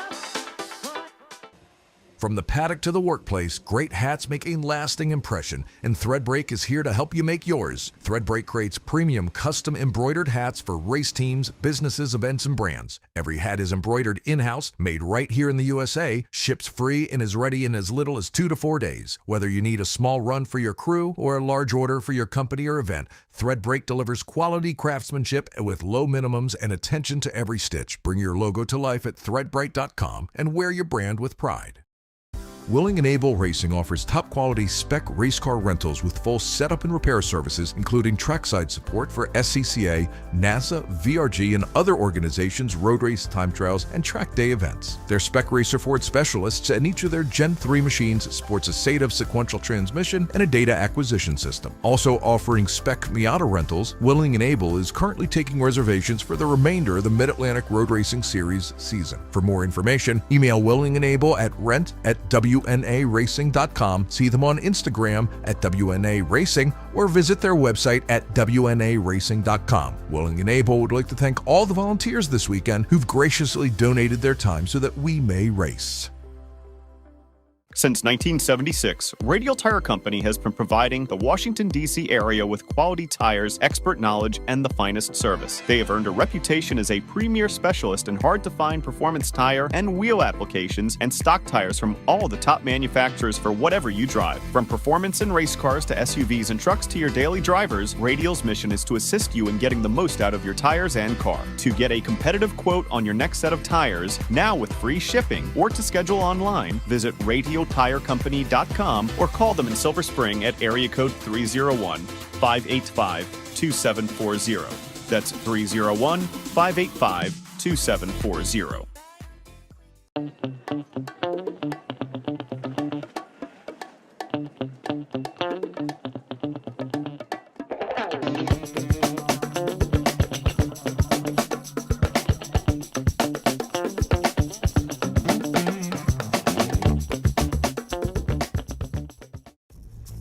RP Performance is the only premier race shop in the region that specializes in both street and track Mazdas and is located right in the heart of racing at Summit Point's Gasoline Alley.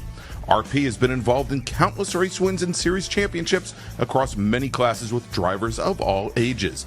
Not just a full-service shop, RP has been helping drivers with their individual racing and other track event needs for over 30 years, providing trackside support, arrive and drive packages, as well as race car transport services. And they're known for its help all attitude. RP Performance is your go-to for getting cars back on track for that positive experience at Summit Point when you're ready to pack it in. For more information about RP Performance, come talk to them here in the paddock. Call them at 304-728-6749 or email them at Brett, that's B-R-E-T, at rpperformanceracing.com. Looking to level up your motorsport game? At Courage Motorsport, we've got everything you need, from high-performance parts and racing equipment to expert driving instruction and even our own Courage racing gear. Whether you're a beginner, a pro, or looking to kickstart your motorsport career with training in both the business of racing and securing sponsorships, we've got you covered. Check out our gear, grab a shirt, and represent your passion. Email us at trackready@couragemotorsport.com or visit couragemotorsport.com and get ready to hit the track.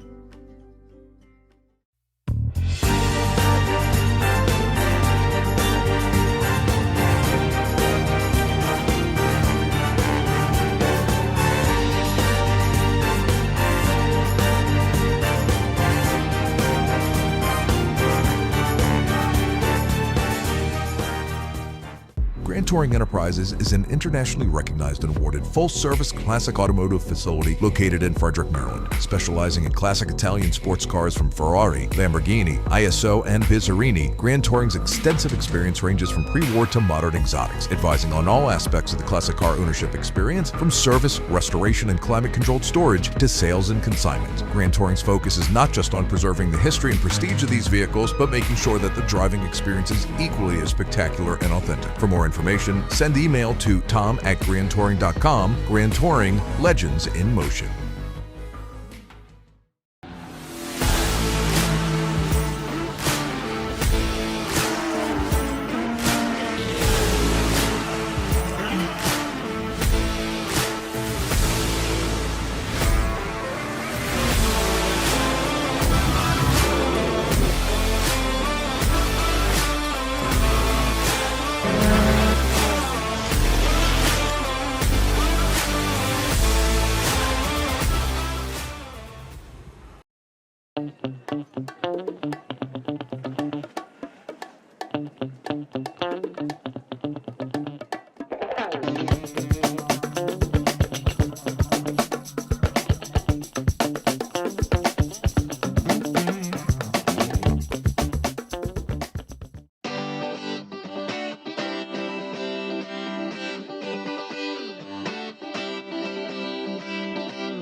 waiting for the song.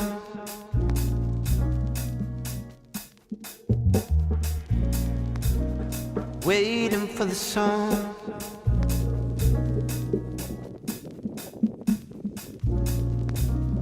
Waiting for the song.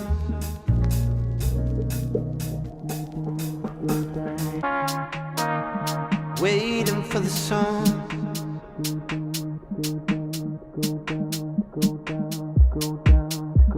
Waiting for the song. To go down, to go down, to go down, to go down.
Waiting for the song.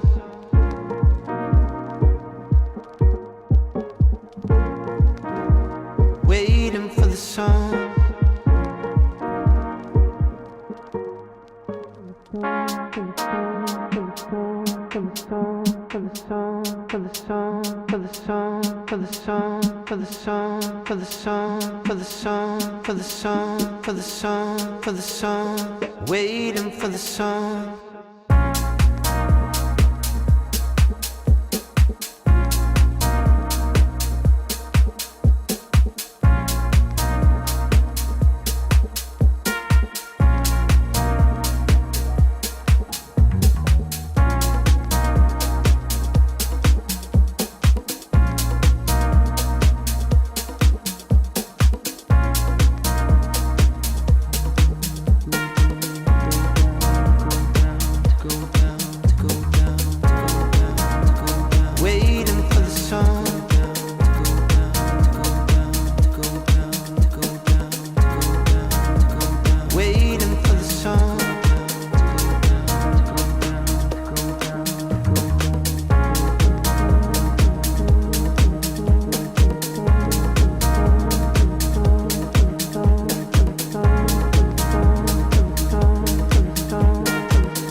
waiting for the song.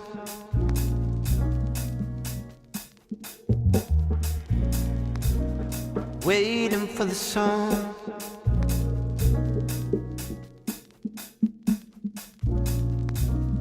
Waiting for the song.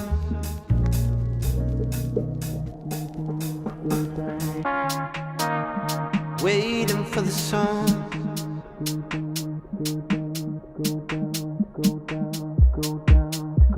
Waiting for the song. To go down, to go down, to go down, to go down.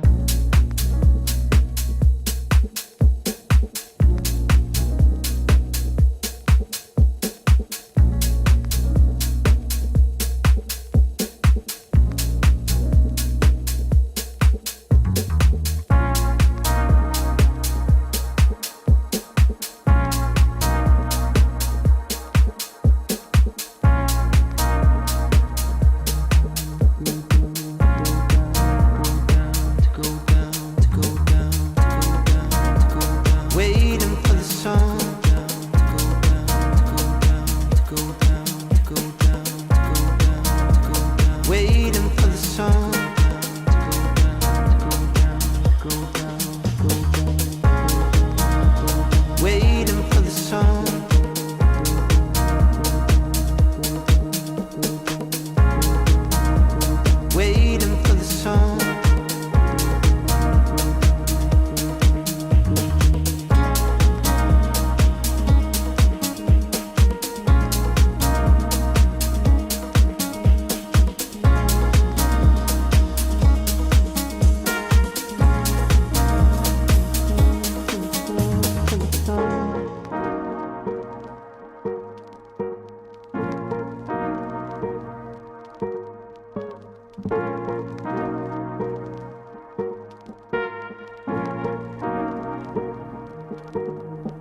song.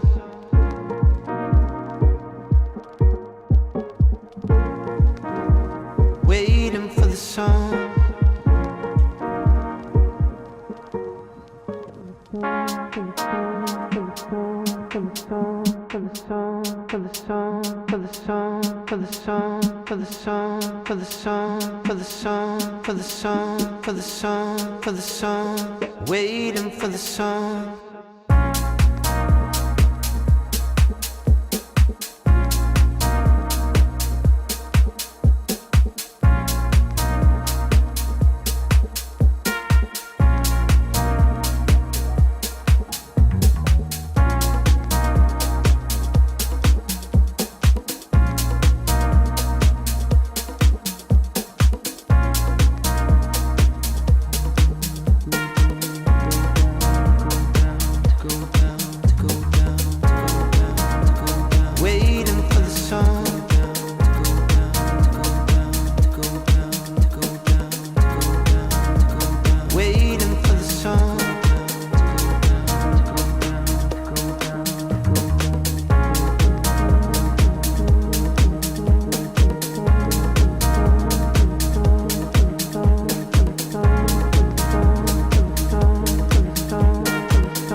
Two panels and they're staying off.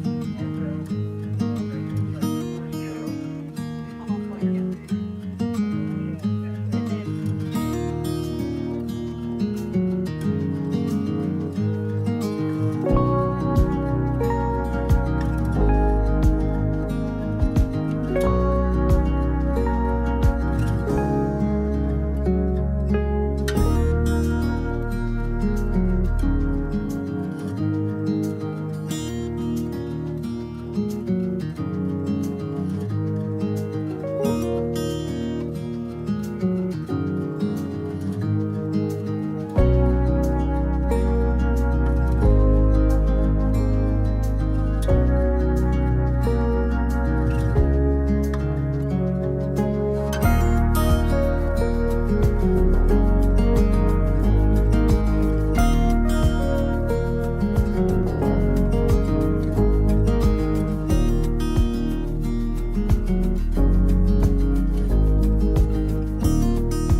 Welcome back to Summit Point Raceway. It's the July MARRS presented by Threadbreak and the Washington, D.C. region of the SCCA. I'm Greg Ginsburg along with David Lance and Spencer Gaynor.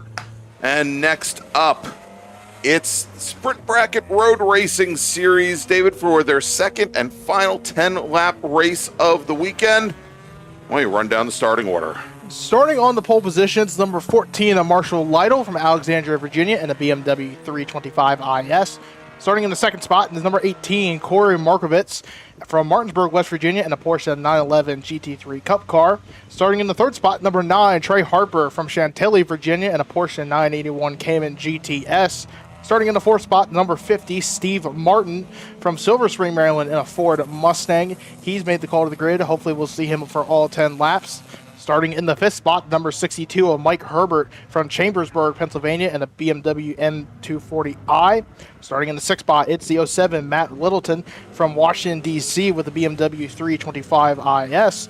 Starting in the seventh spot, it's the 01 of Hudson Williams from Forest Hill, Maryland, and a Volvo 262C. Starting in the eighth spot, the 124 Josu Arrieta from Alexandria, Virginia, and a Subaru Impreza. Starting in the ninth spot, the 68 of Jed Prentice from Tacoma Park, Maryland, and a Mazda Miata. And we did not see him earlier this morning. He did not make the call to the grid today. Starting in the 10th spot, it was the 127 of Jeff Liller from Thurmont, Maryland, and a Mazda Miata. Again, he does not make the call, so it looks like we'll have 9 cars for this race for the last Sprint Bracket Road Racing Series 10-lap feature of the day. All right, thank you so much there, David, as we get ready. Hey, we were talking during the first race. I started bringing up what I can remember about Hudson Williams' Volvo 262C. Now, of course, that car was known as the Bertone edition, as the body was designed by that Italian style house, and it was actually built from, I just had it here for a moment, from 1977 as a 1978 model through 1981. And actually, it was designed in-house by Volvo, and it was built by Bertone. So it was built in Italy as opposed to it was built in Turin as opposed to Sweden. So there you go. That I was close. What did I say? About 5,000 of them were built? Yeah, I believe so. 6,622. Hey, you were close. I was pretty darn close. All right, Tom McLeod in the MGA pace car now on the pit lane, turning things over to drivers on the front row. Marshall Lytle in his BMW, Corey Markovitz in the 911 Cup car. And I'm wondering if Markovitz was able to get his front splitter taken care of. Doesn't look like he has. Certainly isn't helping with isn't hurting with the straight line speed, David, as they come down into turn one. Guess we'll know pretty quickly when he goes to turn in exactly what that front end does. He gets the car slowed down well enough that he's able to point the nose where he needs it to go. And just to remind everybody here, Marshall Lytle starting off in the A3 bracket for drivers a minute 19 to a minute 21. Both Markovitz as well as Trey Harper, the two Porsches, in the A4 bracket for drivers a minute 21 to a minute 23. They did not move up to that A3 bracket to join Marshall Lytle during the first race. And then Steve Martin in the B1 bracket for drivers a minute 25 to a minute 26. Mike Herbert, the B2 bracket, a minute 27 to a minute 29. Yeah, as Lytle's going to get by the Markovitz machine. Had a chat with him about an hour ago, just about some of the issues that he had. He is on very old tires as Markovitz, so in that Porsche Cup car. So it's the front splitter really doesn't, losing it is not really going to affect it much. It's more of the very old tires where it's a combination. Well, I think it's probably a combination. Yeah, that's what I figured, but just different degrees of bad. Yeah, basically. So again, getting it turned into the corners is going to be a little rough for him again. With how much horsepower and straight line speed that Porsche Cup car has, he's going to pull away from Trey Harper. Marshall Lytle already going to extend the gap to 1.2 seconds now. He's basically been up at the front all weekend long. Trey Harper is going to probably want to get by Markovitz there to be have that open track and try to basically set the faster lap than Markovitz in the A4 bracket. All right, and Steve Martin did make the grid, and I don't see any white smoke coming off the back of that number 50 Mustang, which is a very good sign. And, after he had brought the car down the pit lane after the opening lap of our bracket race earlier today, we thought, well, maybe his problems are continuing. But for the moment now, I don't want to jinx it for Steve or for his son, who's going to be out racing just a little bit later today in our big bore race. But so far, so good for him. Yeah, definitely. I think that's all. You just basically want to get on the track. You want to, you paid for the weekend. You unfortunately don't want to sit back there in the paddock for the entire 2 days. But yeah, good to see them back out. Like you said, had those issues on the pace lapper that came in. Only took about a lap or so to fix them on pit lane. Then they came back out, ran about, I think, the rest of the 8 laps, 9 laps that were had. So again, I'm sure they want to. Steve wants to get as much track time as he can before he hands it over to his son Shelby later today. There you go. All right, as Marshall Lytle's now going to complete lap number 2, starting lap number 3. Markovitz with about a second on Trey Harper. So, David, real quick, because this is a short 10-lap race, and we've only got 8 remaining, let's make a call to the grid for our next race group. Attention in the paddock. Race group number 5, SSM. Please head to the grid. Your race is next. SSM racers. Race group number 5. Please start heading to the grid. Not a lot of time before your race. Yeah, Trey Harper sits there in third in that Porsche 981. Thankfully, he had the right car in the entry list to not confuse Greg Ginsburg with the Porsche Macan that he had back in June. I'm not the one who said that, by the way. Don't project. But yeah, he's not basically confusing some of the announce team here. But yeah, it wasn't the Macan and it wasn't a Cayenne. I know that. It was not. It was a Cayman 981. That is basically was built from a bone stock car with the help of Redbeard Racing. That is down the street here. So he's been racing in the MARRS series since last season was his first year racing. Had some pretty good results. Personal best from June was a 128.28. So far this weekend, he is about a second off that. Actually, about 0.4 of a second with a 121.2 that was set in qualifying yesterday morning. Of course, though, a Cayman 981. This was really kind of basically the mid 2010s model, I believe, early 2010s. And of course, Porsche a couple weeks ago announcing the new 911 GT4 car that's going to be racing in professional racing. Now, this isn't really a GT4 car, but it basically is almost up to kind of those specs. It has that look to it, right? Where I thought it was, but until I thought it was too. So it's not an RS. It's not a club sport. Didn't come directly from the factory in the GT4 spec. It's something that they built up to match it as much as possible. And yeah, we've been talking, David, offline that I mean it's a huge change. I think for the GT4 ranks, which we see here in the U.S. in Michelin Pilot Cup, for example, and VP Challenge, where the Cayman. I mean, it's got an advantage on some tighter tracks where it is incredibly nimble, but perhaps, one of the big things is, frankly, the suspension setup in the 911 is a bit more advanced than the Cayman, and it definitely will allow it to maybe move on par with a couple of the other chassis that we see, like the McLaren, like the Mercedes AMG GT4 as well.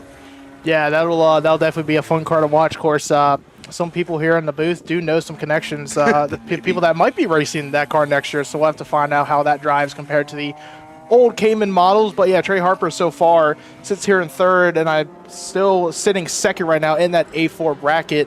Ran a 123.1 last time around, best lap for this race, a 122.9, so just about a couple tenths off, 4 laps in. I'm sure we're at the end of the point of the weekend. The tires are old, so you're probably not going to be getting your fastest time of the weekend. You're going to be dropping off from the morning. And as we bring up the temperature here, let's see what our weatherman says. It says it's only 81 degrees Fahrenheit here at the track, but it's still, that's about 6 degrees warmer than when they went out even just, about an hour and a half ago. David. So a big jump in the temperatures. The one saving grace is the haze, which, probably coming down from north of the border, has started once again to go through the air here, maybe diffusing the sun a little bit and maybe keeping those track temperatures from rising so much.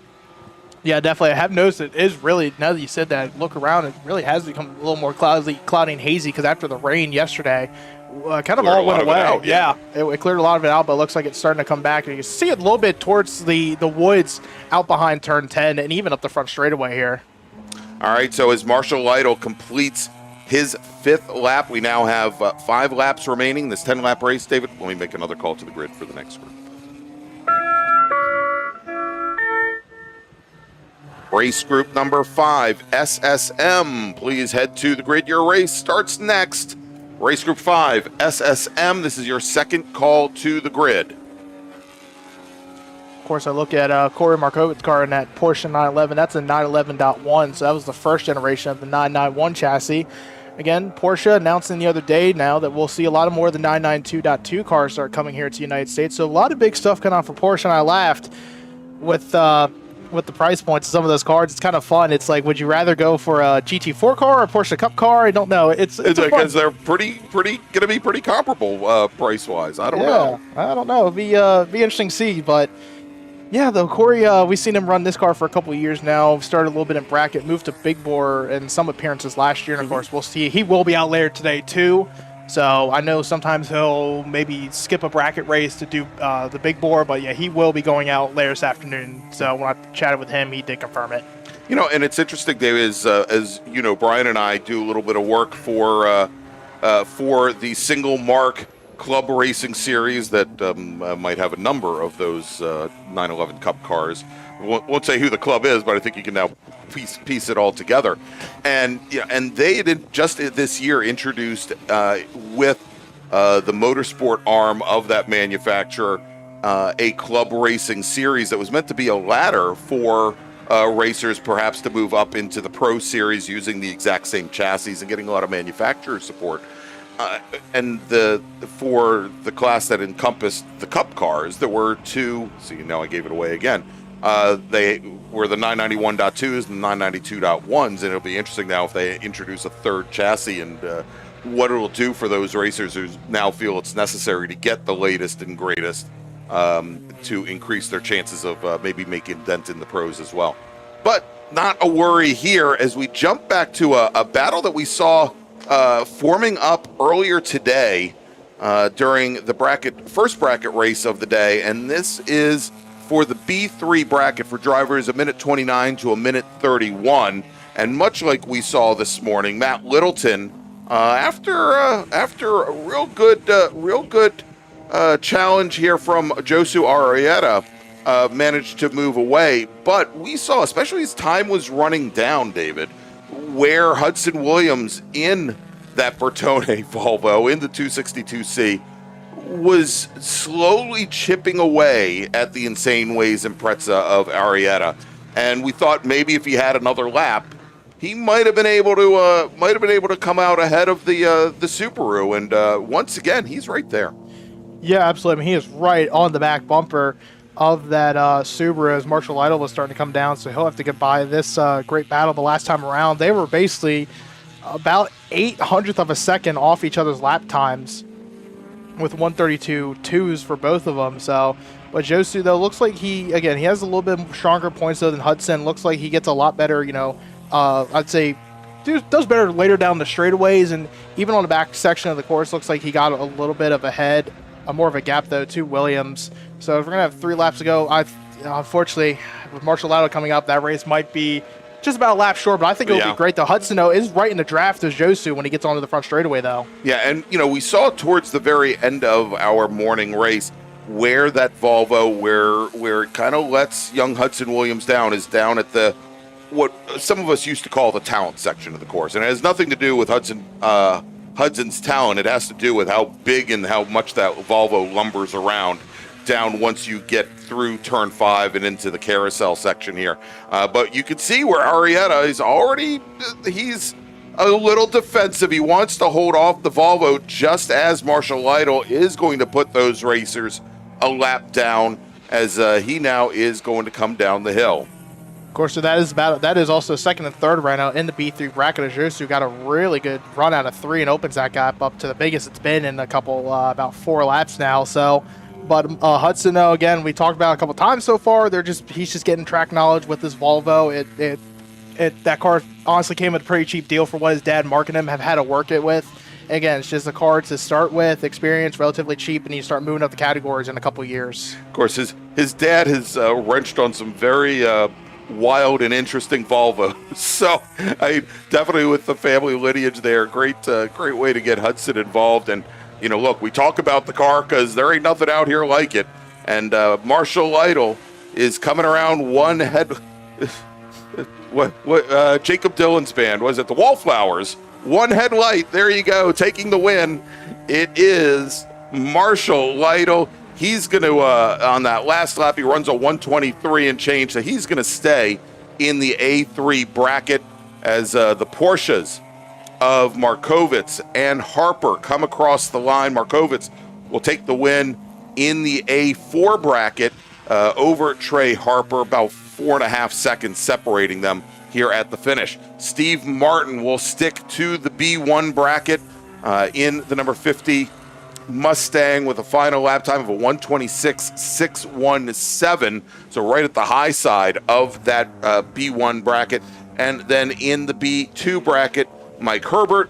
In B3, Littleton, Arrieta, Hudson Williams. And then finally in the B5 bracket, Jed Prentice, our sole racer out of Tacoma. Won our sole racer, I think, maybe this weekend out of Tacoma Park, but certainly in bracket out of Tacoma Park. He's going to finish 9th overall and again, our sole racer in the B5 bracket. All right, so let's make a final call, David, for our next race group. I'll see a lot of them there already. Entering the paddock, final call for race group number 5, SSM. Please head to the grid. Your feature race is next. SSM racers, this is your final call to the grid. So, Dave, let's take that break. Thanks to our partners and sponsors. And when we come back, SSM, Miata's here at the point. It's the July MARRS presented by Threadbreak. We'll be right back. At OG Racing, when you are shopping on our website, when we say in stock, this is what we mean by in stock. Seats and seat bases, brakes, harnesses and restraints, shoes, suits, and steering, helmets, gloves, and undergarments, fire suppression, and so much more. Shipping directly to you from our conveniently located Sterling, Virginia warehouse with thousands of in-stock items.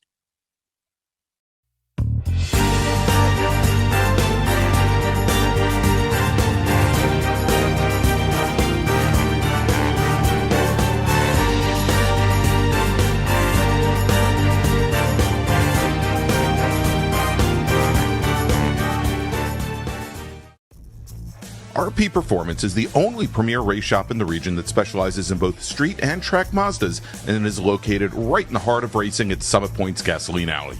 RP has been involved in countless race wins and series championships across many classes with drivers of all ages. Not just a full-service shop, RP has been helping drivers with their individual racing and other track event needs for over 30 years, providing trackside support, arrive and drive packages, as well as race car transport services. And they're known for its help all attitude. RP Performance is your go-to for getting cars back on track for that positive experience at Summit Point when you're ready to pack it in. For more information about RP Performance, come talk to them here in the paddock. Call them at 304-728-6749 or email them at Brett, that's B-R-E-T, at rpperformanceracing.com.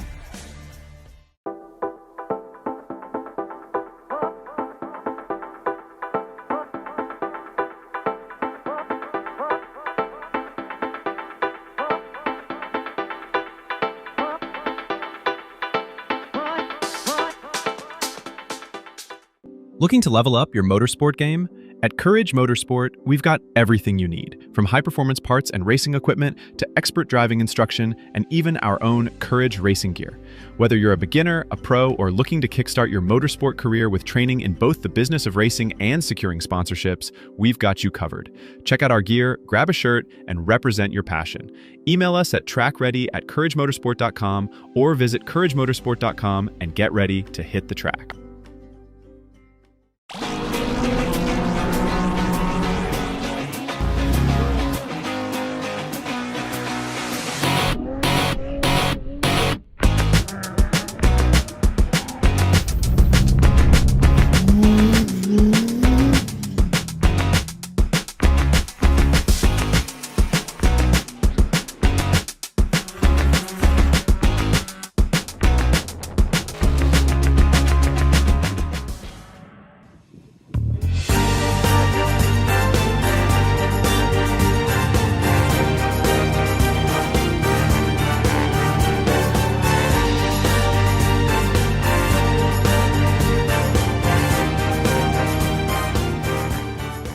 Since 1976, Radial Tire Company has been providing the Washington, D.C. area with quality tires, expert knowledge, and the finest service. They have earned a reputation as a premier specialist in hard-to-find performance tire and wheel applications and stock tires from all the top manufacturers for whatever you drive. From performance and race cars to SUVs and trucks to your daily drivers, Radial's mission is to assist you in getting the most out of your tires and car. To get a competitive quote on your next set of tires, now with free shipping, or to schedule online, visit radialtirecompany.com or call them in Silver Spring at area code 301-585-2740. That's 301-585-2740.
Welcome back to Summit Point Raceway, the 2026 July MARRS presented by Threadbreak and the Washington, D.C. region of the SCCA. This is also round number 5 of the Northeast Division's Road Racing Championship. I'm Greg. He's not Brian. He's not Larry. He's David. And then we've got Spencer here as well as we get ready for our 5th MARRS race on our feature race schedule. This is SSM. Let's run down the starting order. Starting on the pole today, driving the number 58 Mazda, the RP Performance Machine of Colin Murchison. Chris Kelly will start on the outside of the front row in the yellow number 132 car. Then we got Eric Chasm driving the number 98 Redline Oil Machine. He starts third. Starting fourth, your defending MARRS champion in the RP Performance FART machine. That is Jordy Fuhrman. John Hotz is starting fifth. He's in the number 63 Hot Stuff Racing car from Sparks Glencoe, Maryland. Richard Spicer, our winner yesterday, will start fifth on the grid. He's in the number 15 Ten Oaks Garage Mazda Miata. Zach Augustine starting seventh in the number 12 Convenience Tire and Auto Machine, with Chase Kovach starting eighth. He's driving the number 72 car. Then we got Jay Bindrum. He's in the number 88 Mind and Body Clinic Mazda. He's out of Oaksville, Virginia, starts ninth. Shane Butler will start 10th, driving the number 77 Angle and Volkers Mazda. He's from Washington, D.C. Parker Moden, and Parker's got some people in the chat cheering him on. Parker's driving the number 32 RP Performance Machine out of Purcellville, Virginia, while Jim Roberts in the Jim Roberts West Main Auto Mazda Miata from Mount Joy, Pennsylvania, starts 12th. Starting lucky 13th is Stephen Bindrum. He's in the number 07 Mazda. Curtis Fredericks is in the 198 car. He'll start 14th. While Nathan Reynolds is in the RP Performance entry, the number 95 car starts 15th. Richard Ferry from Catonsville, Maryland, will start 16th. He drives the 94 car. And then rounding out this 17 car SSM field, it's John Grayor driving the RP Performance number 40. He starts 17th. As the lights are out on the pace car heads to the pit lane, turning the field over to Colin Murchison, your pole sitter today. Murchison finished second in a very exciting race in the wet and in the rain. Here, he's going to start right alongside Chris Kelly as the starter waves the green flag, and we are underway, and we have multiple cars off track here on the front straight. And that is, well, I'm sure that is going to cause a full course caution as our leaders head down into turn one. And now they have not given him the full course caution yet, as Colin Murchison ahead of Chris Kelly now coming out of turn two, making the run down to turn three. We've got the red Jordy Fuhrman now running in third, and running in fourth, Eric Chasm in the 98 car as they come through turn three and make their way over the course of the hill. And I think they're going to let them race here, at least down in the bottom half of the course, as most of our race cars have been able to get by. We still have at least one here on the front straight. We'll get the numbers in just a moment, as we are now going to a black flag condition. We saw this earlier today, and when black flag is out, no passing, and all of our racers then return to the pits. But it was very important, I think, here, David, for Colin Murchison to force his way ahead of Chris Kelly before that black flag came out. Yeah, definitely. I know Chad with Chris Kelly a little bit. The goal was just basically get in front of Colin there at the start of the race and try to let you control the race instead of him controlling the race and not let him run away. But yeah, so we're going to go to black flag, bring all of our racers down to the pit lane.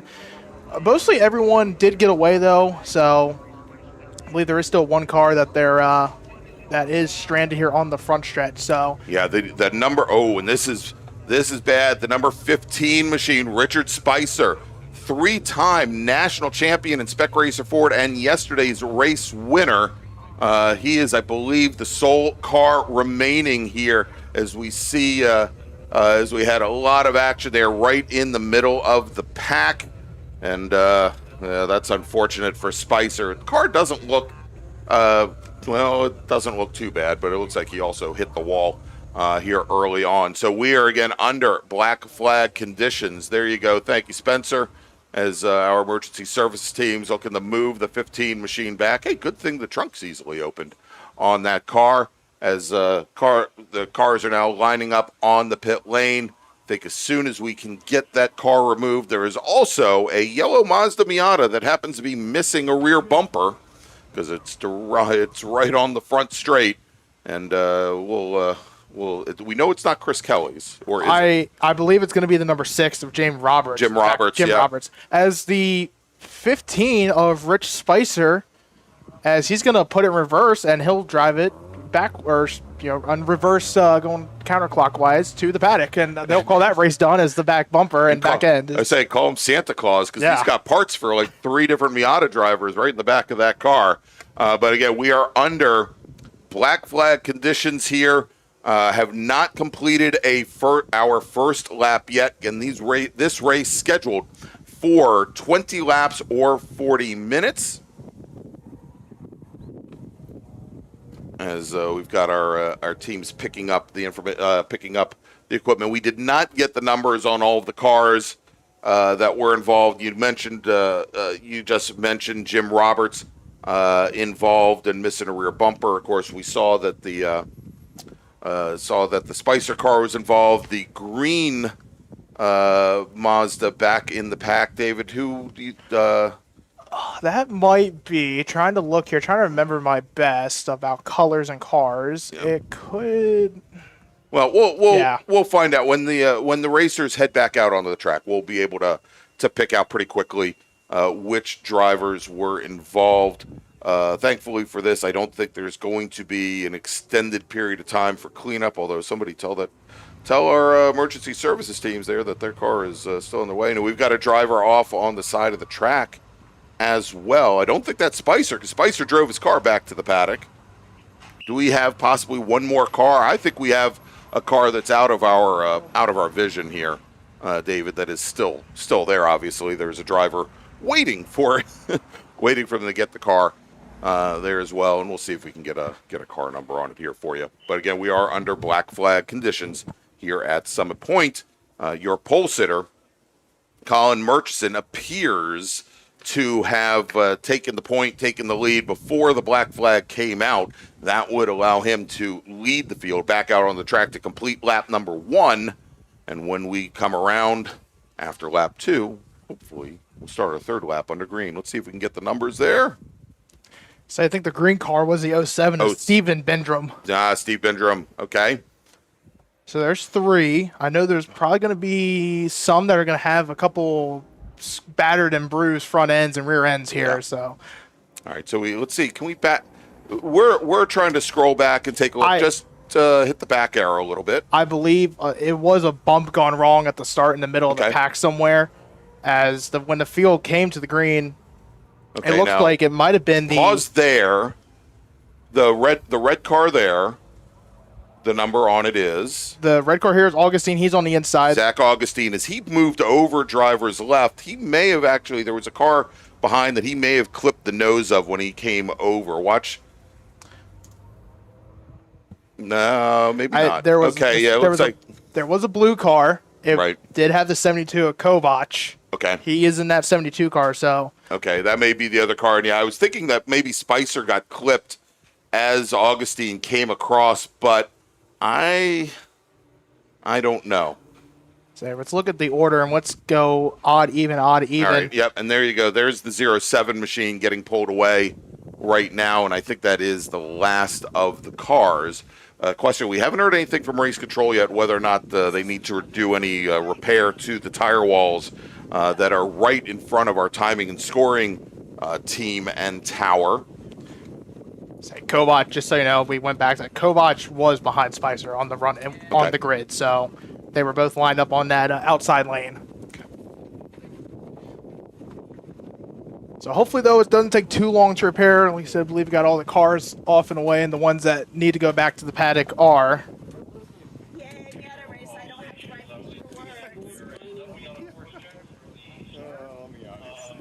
All right, again, the clock does continue to tick down, much as we saw in the Spec Miata race earlier today, David. Currently 7 minutes elapsed on the clock. Yeah, that's unfortunately here to not a great start that we wanted for this group. But, yeah, hopefully we see some of our safety trucks look like they're going to be going away, so we should be getting back going. Now my question is, Greg, though, are they going to have to possibly reshuffle the lineup? And that's so here's the challenge David, and I'm waiting to see if we get any information from race control because we did not complete a lap. And typically under black flag conditions, they will roll back to the prior lap. I have a feeling we're probably going to be starting this single file, but there's a lot to be said that they could be gridding them up to the original order. And no, we just got from race control that it will be a single file restart.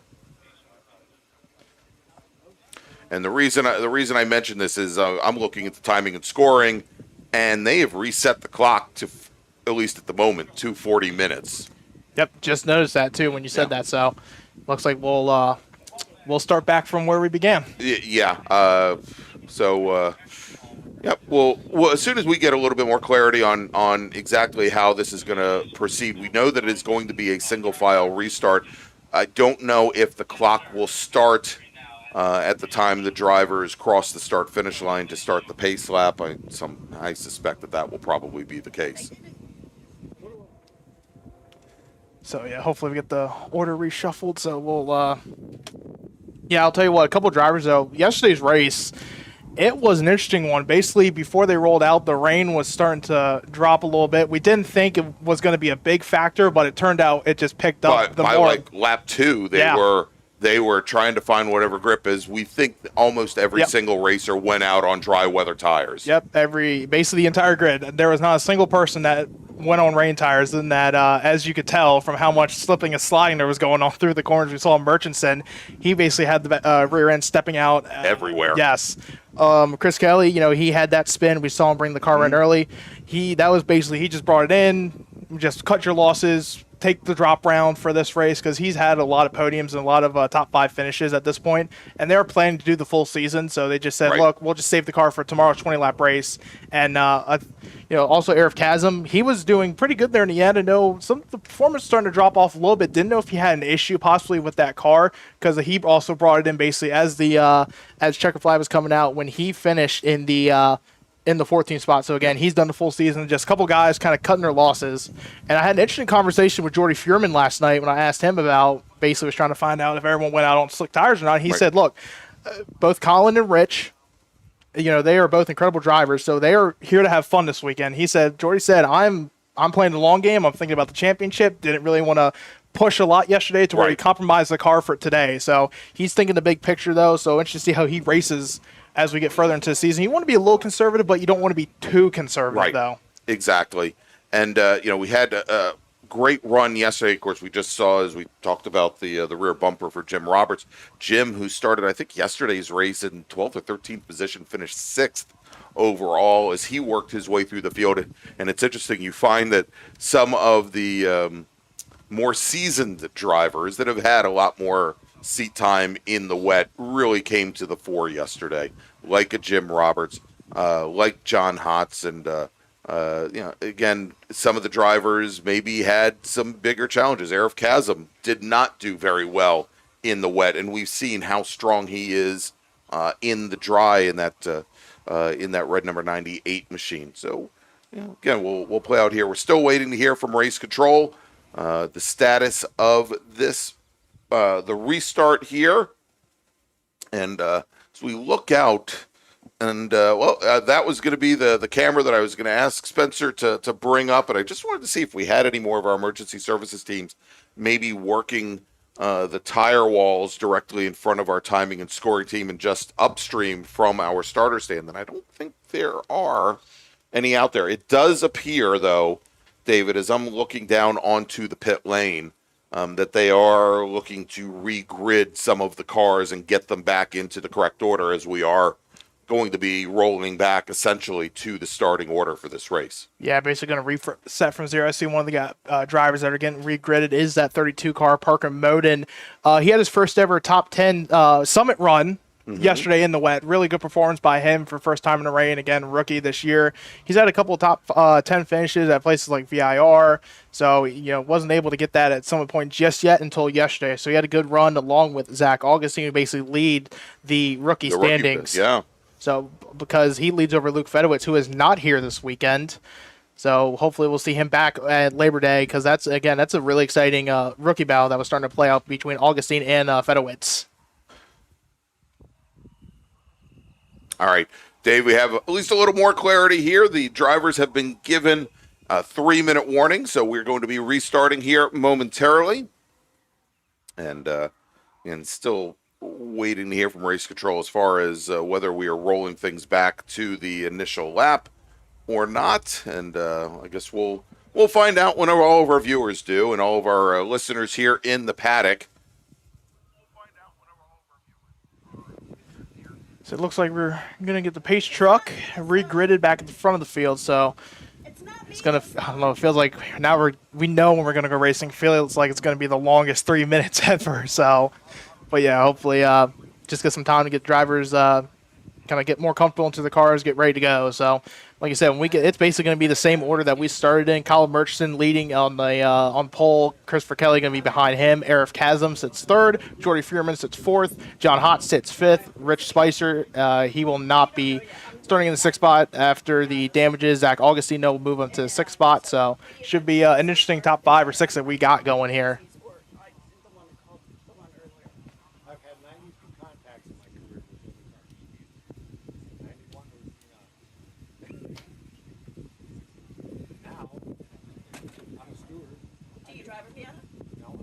So we are just waiting for the okay to go, Greg. Hopefully, should be here in a few moments. Should be here in just a moment. Just a reminder to everybody that still 3 more events on the Mid-Atlantic Road Racing Series season.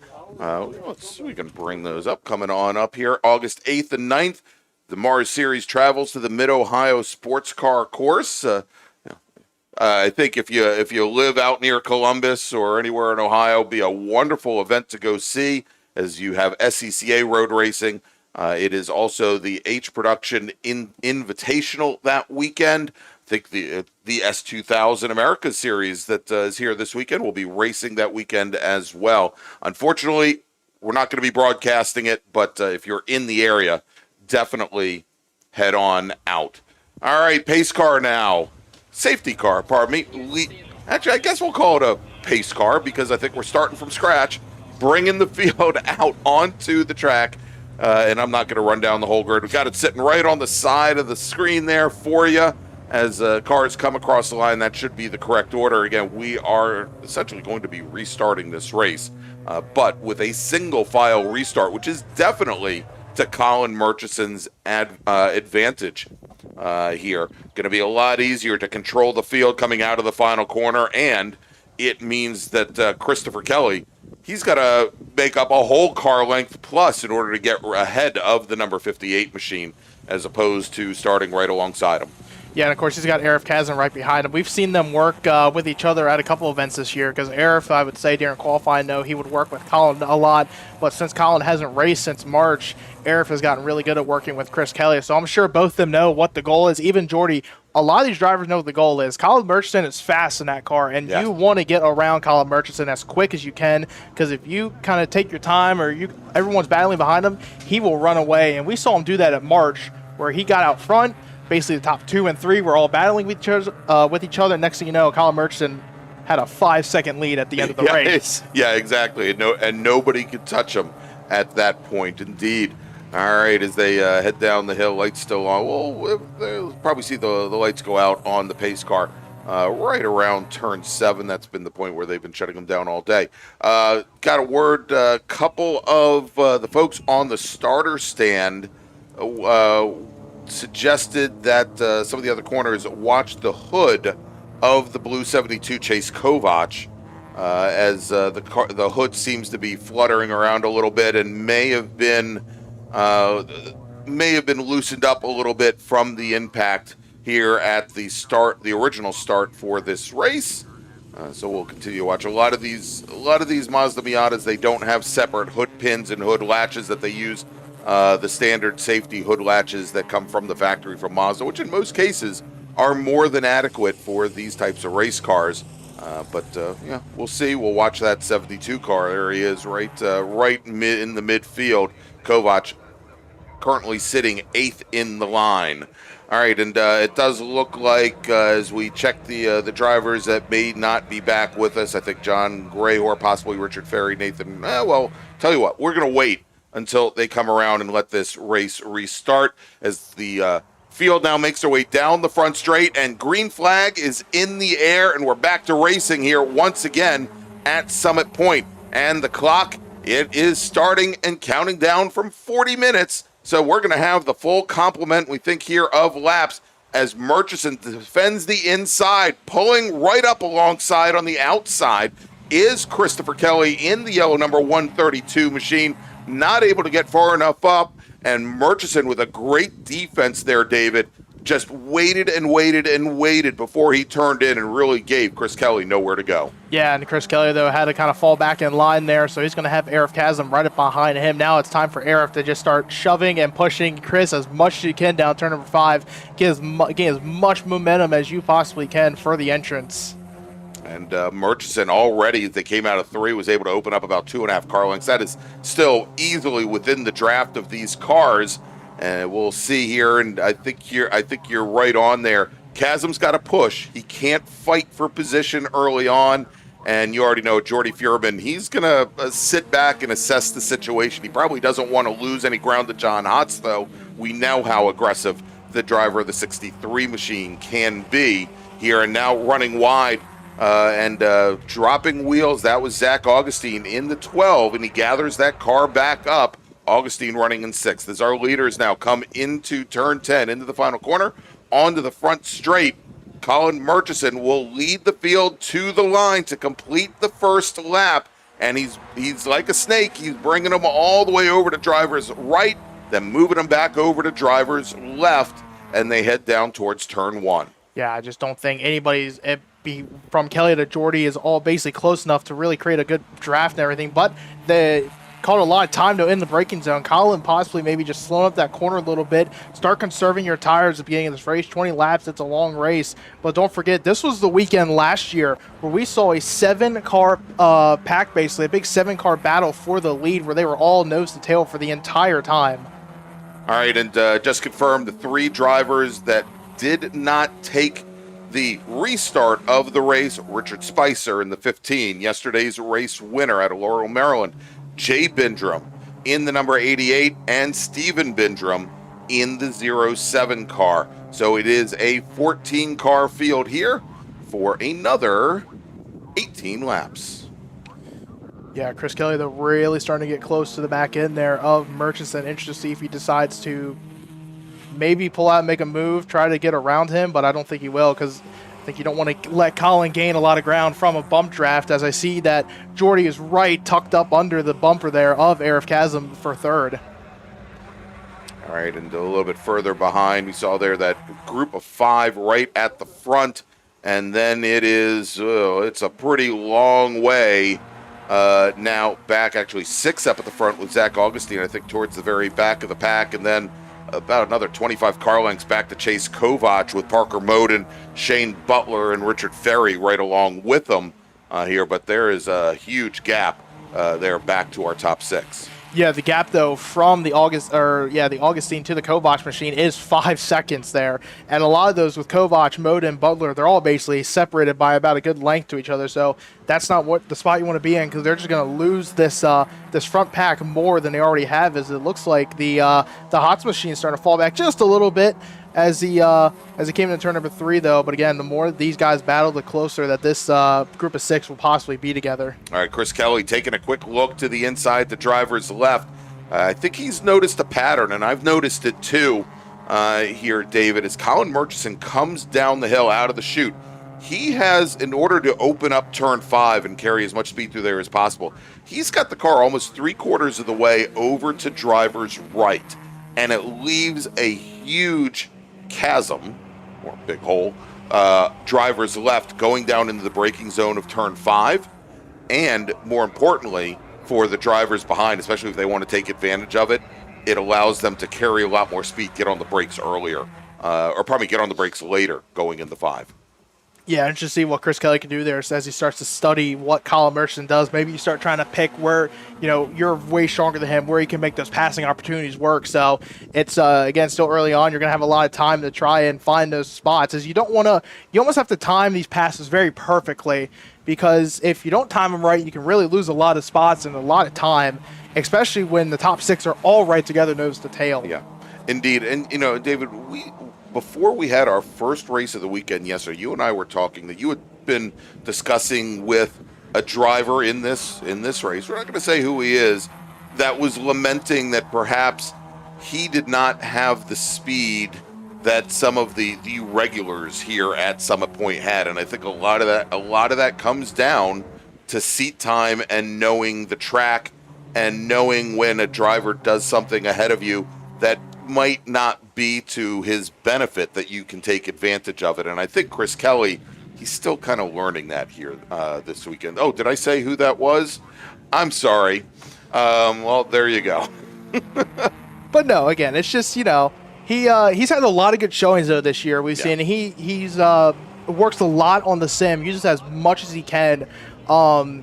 Did really well at VIR. Like we said, he was a little bit of a shock with how close he was to Jordy Fuhrman, with how long that kind of, Jordy Fuhrman's gone to VIR a handful of times. How many other times he's been with the MARRS series that they've gone, but with Chris Kelly though, he was very close to him the entire time. So just made that little mistake there at the end when he was down in hog pinch. Got a little too overconfident with the grip, and expected to find some more grip on that outside lane, but when he got the marbles. But yeah, Chris Kelly though, I mean, he's been at the front all weekend here, especially here at Summit Point. Back in the March weekend, he had a 6th and 3rd place run. VIR a 3rd and 2nd, and then 3rd both weekends at June. So, and then NJMP got his first win of the season in the feature race, and that second heat race that doesn't count towards the points, unfortunately, got that win as well. So, all right. So Jordy Fuhrman, it looked like he was taking a quick look to the inside of Arif Chasm, drivers left that came out of 2 going into turn 3. I noticed this a little bit earlier that Fuhrman may possibly think that Chasm might not have the pace, and there you go. Fuhrman throwing it down the inside. I told you to look for that there, as we'll see. He's going to be trapped to the outside. He may not be able to make up the position, and indeed, let's see, as they come through, Chasm is able to hold Jordy Fuhrman off. It really put Fuhrman in a bad position because he had to go the long way around through turn 6A, 6B. And now going wide, Zach Augustine running through the grass at turn 8.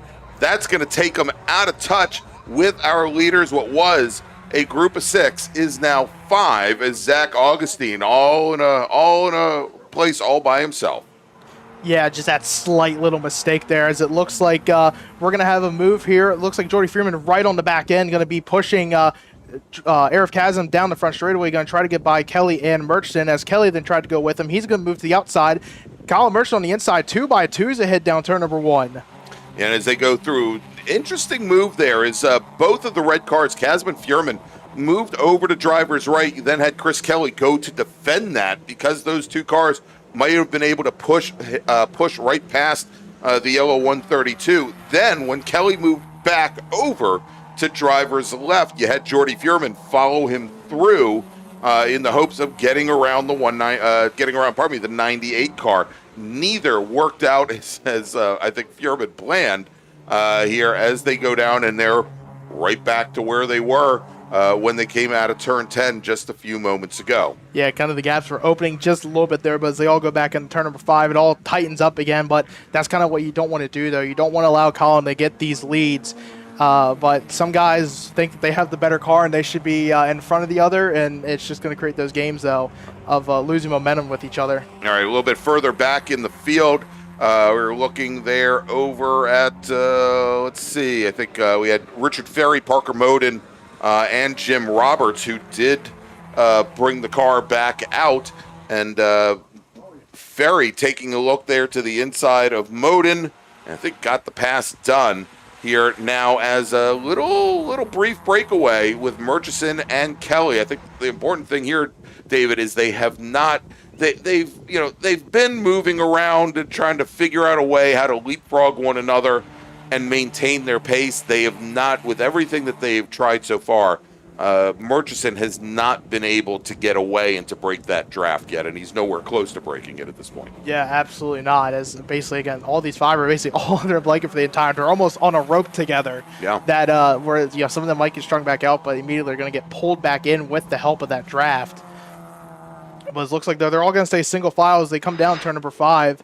As still Colin Murchison, Chris Kelly, Arif Chasm sits 3rd. Here comes John Hotz. He's going to try to look for the 4th spot. Thought about it. Will file back in line behind Fuhrman. Yeah, and He wasn't close enough.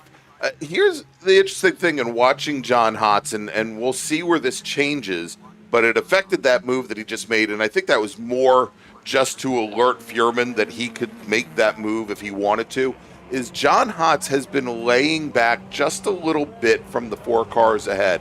And I think more than anything else, he's doing that more to give himself an out in case something happens directly ahead. And perhaps he doesn't trust all the kids in front of him. I don't know. But having coached with John, having raced with John, I think more than anything else, that's basically it. He wants to have an out in case something happens. That gap, it's going to, and we saw it in Spec Miata earlier today, that gap is going to disappear the further this race goes on. Yeah, John's been racing for a long time. Now, how long has John Hotz been racing for? I want to know, because I'm sure it's... Is that a rhetorical question? No, because it's been many years. Because I'm sure it's going to be more than the top 4 combined in front of him. Probably combined, exactly. So he's seen it all. He's probably done it all, so he knows how this could possibly go as we get towards the later stages of this race. It's not an age insult, but it's just more of he's got a lot more experience over these drivers. So he's seen it before, and he knows what's going to happen possibly. All right, tell you what, let's jump a little bit further back. Coming out of, I think, turn 2 now, heading towards turn 3. There they are. We've got Shane Butler, Richard Ferry, and Parker Moden. This is the battle for 8th. And then directly behind them, a little bit further back, Jim Roberts and Nathan Reynolds. As Reynolds takes a quick look, and it looks like Reynolds has some damage there at the front of his car as well from that lap 1 front straight incident. Both Reynolds and Roberts have run their fastest laps of the race so far. At least they just completed it, just did that as they come now down into turn 5.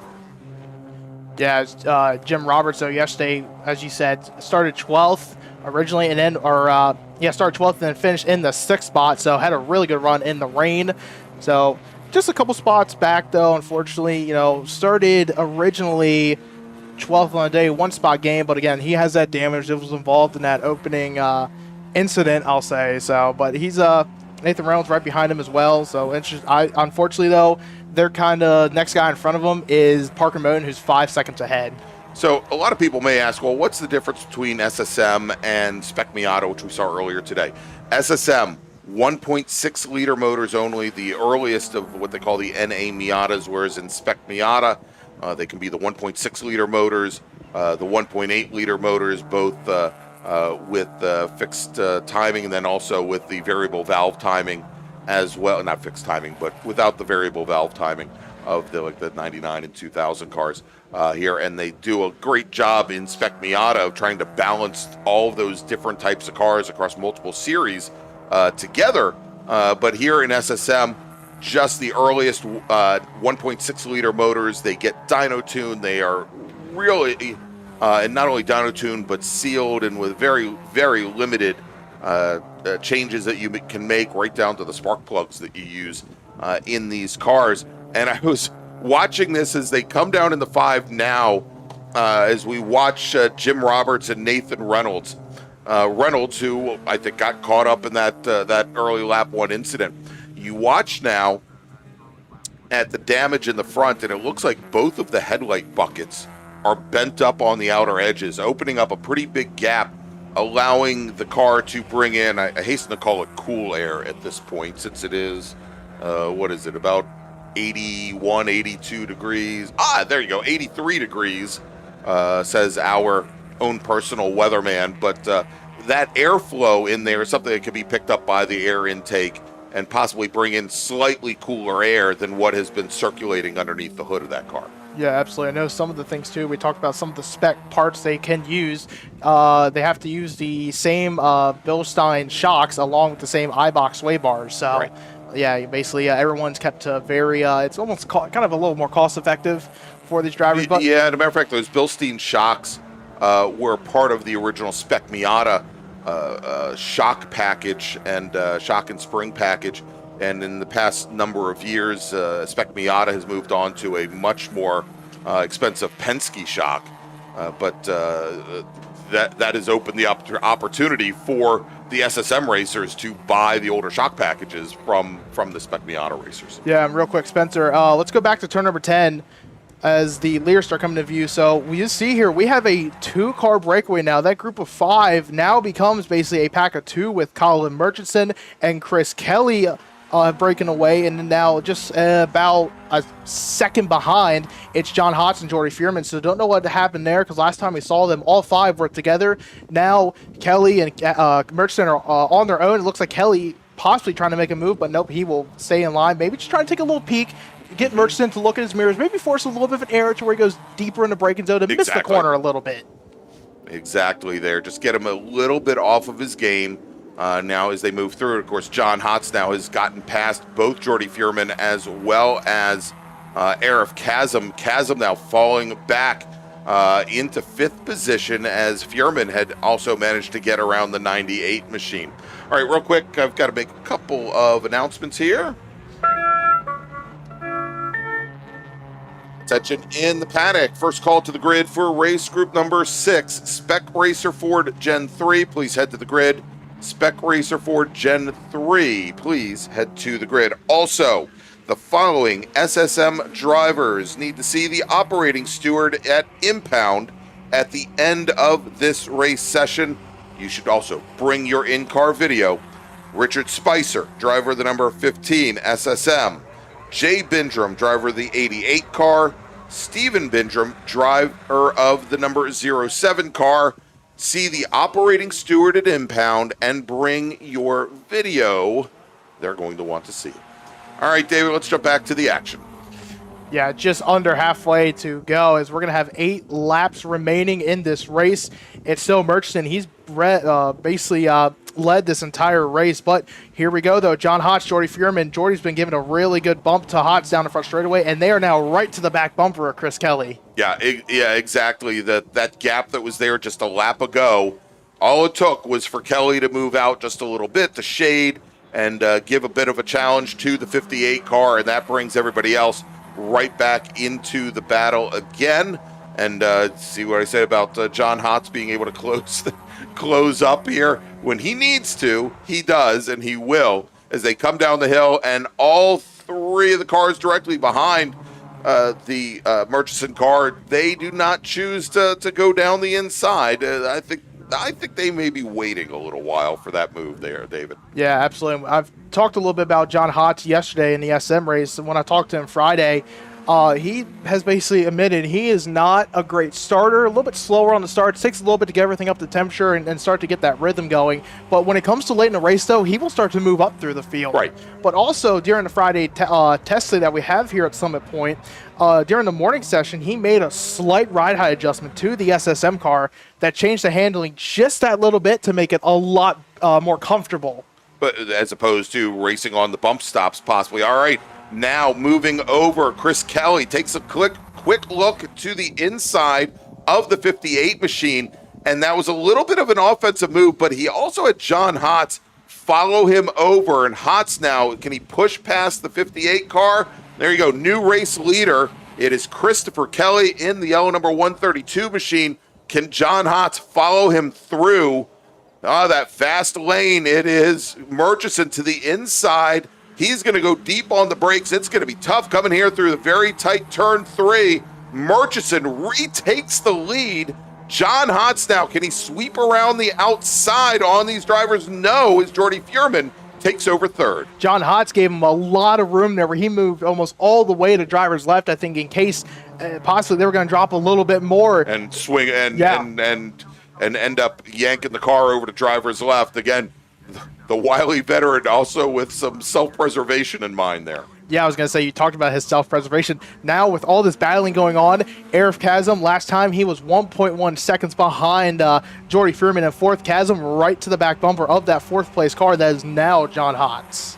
All right, so Hotz gonna have to rethink his strategy. Does he work with Jordy Fearman to work past Chris Kelly, or does he have to worry about Fearman now pushing Chris Kelly ahead? And there you go. Both Kelly and Fearman jump out to driver's left.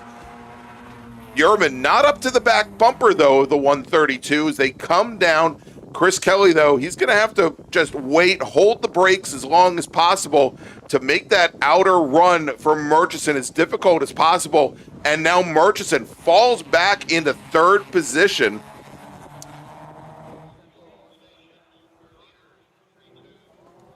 And we are getting word now, David, that perhaps the clock, although we did not see it at timing and scoring, that the clock continued to run over timing and scoring. We are getting word now that the next time our racers come across the start-finish line, they will be given the 1 lap to go warning.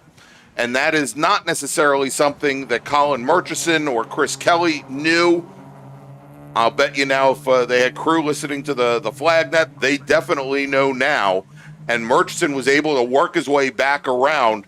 They're going to have to find a new way, I think, to do this at turn 1 as Colin Murchison now leads the field through the carousel. Again, 1 1/4 laps remaining. Yeah, like I said, if they have crew members on the radios now we're listening to what we listen to, they will be telling them, hey, we're going to have 1 lap to go this time, or for some, they might be seeing the 1 to go board, and it's going to be really the tension is going to be ramping up here next lap. Yeah, here we go as they come down the front straight. 1 lap remaining. Ben Foltz in the chat says super exciting, clean racing from the top 5, and he's got it here.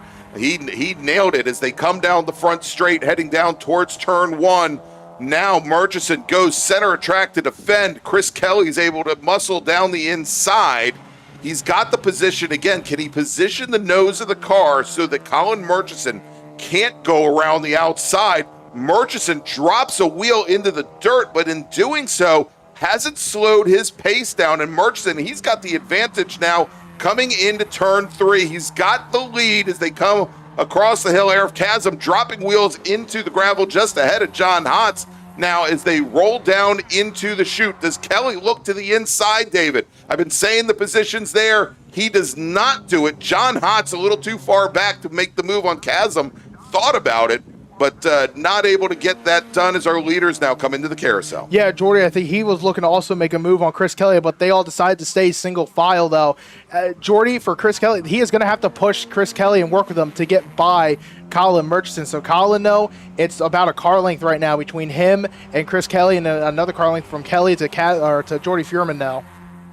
All right, our leaders now heading up the hill. There you go. They just adjusted our timing and scoring.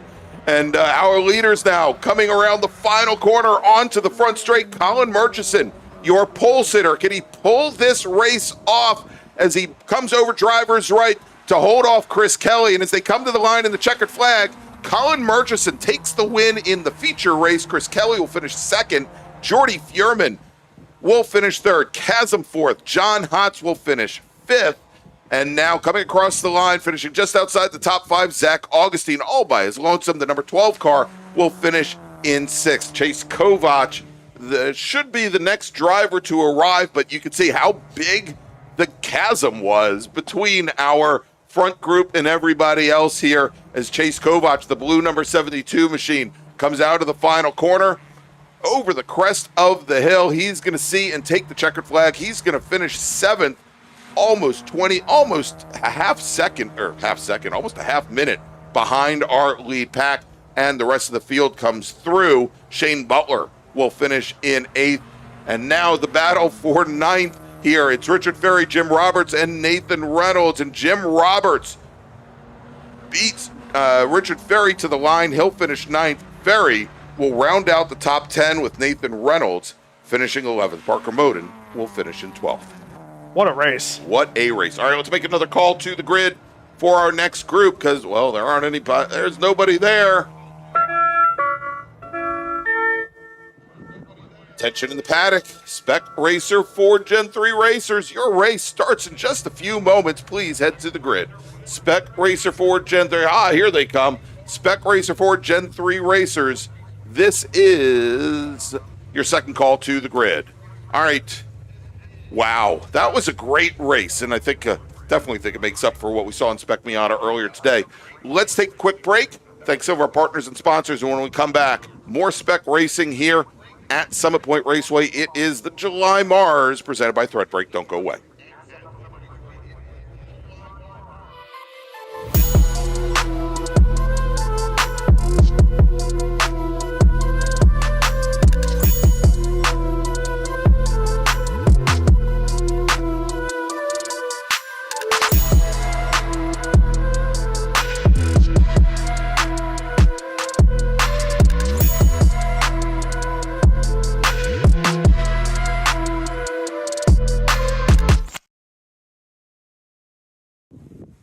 At OG Racing, when you are shopping on our website, when we say in stock, this is what we mean by in stock. Seats and seat bases, brakes, harnesses and restraints, shoes, suits, and steering, helmets, gloves, and undergarments, fire suppression, and so much more. Shipping directly to you from our conveniently located Sterling, Virginia warehouse with thousands of in-stock items.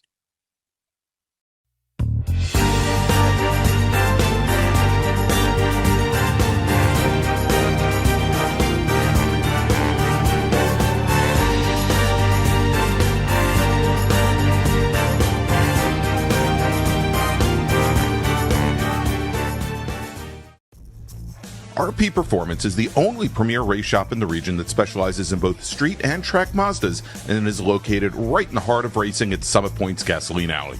RP has been involved in countless race wins and series championships across many classes with drivers of all ages. Not just a full-service shop, RP has been helping drivers with their individual racing and other track event needs for over 30 years, providing trackside support, arrive and drive packages, as well as race car transport services. And they're known for its help all attitude. RP Performance is your go-to for getting cars back on track for that positive experience at Summit Point when you're ready to pack it in. For more information about RP Performance, come talk to them here in the paddock.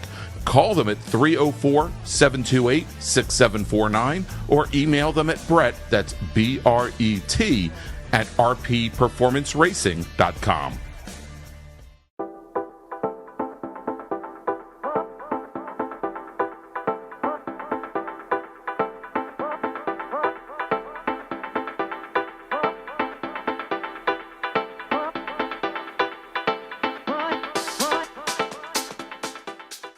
Looking to level up your motorsport game?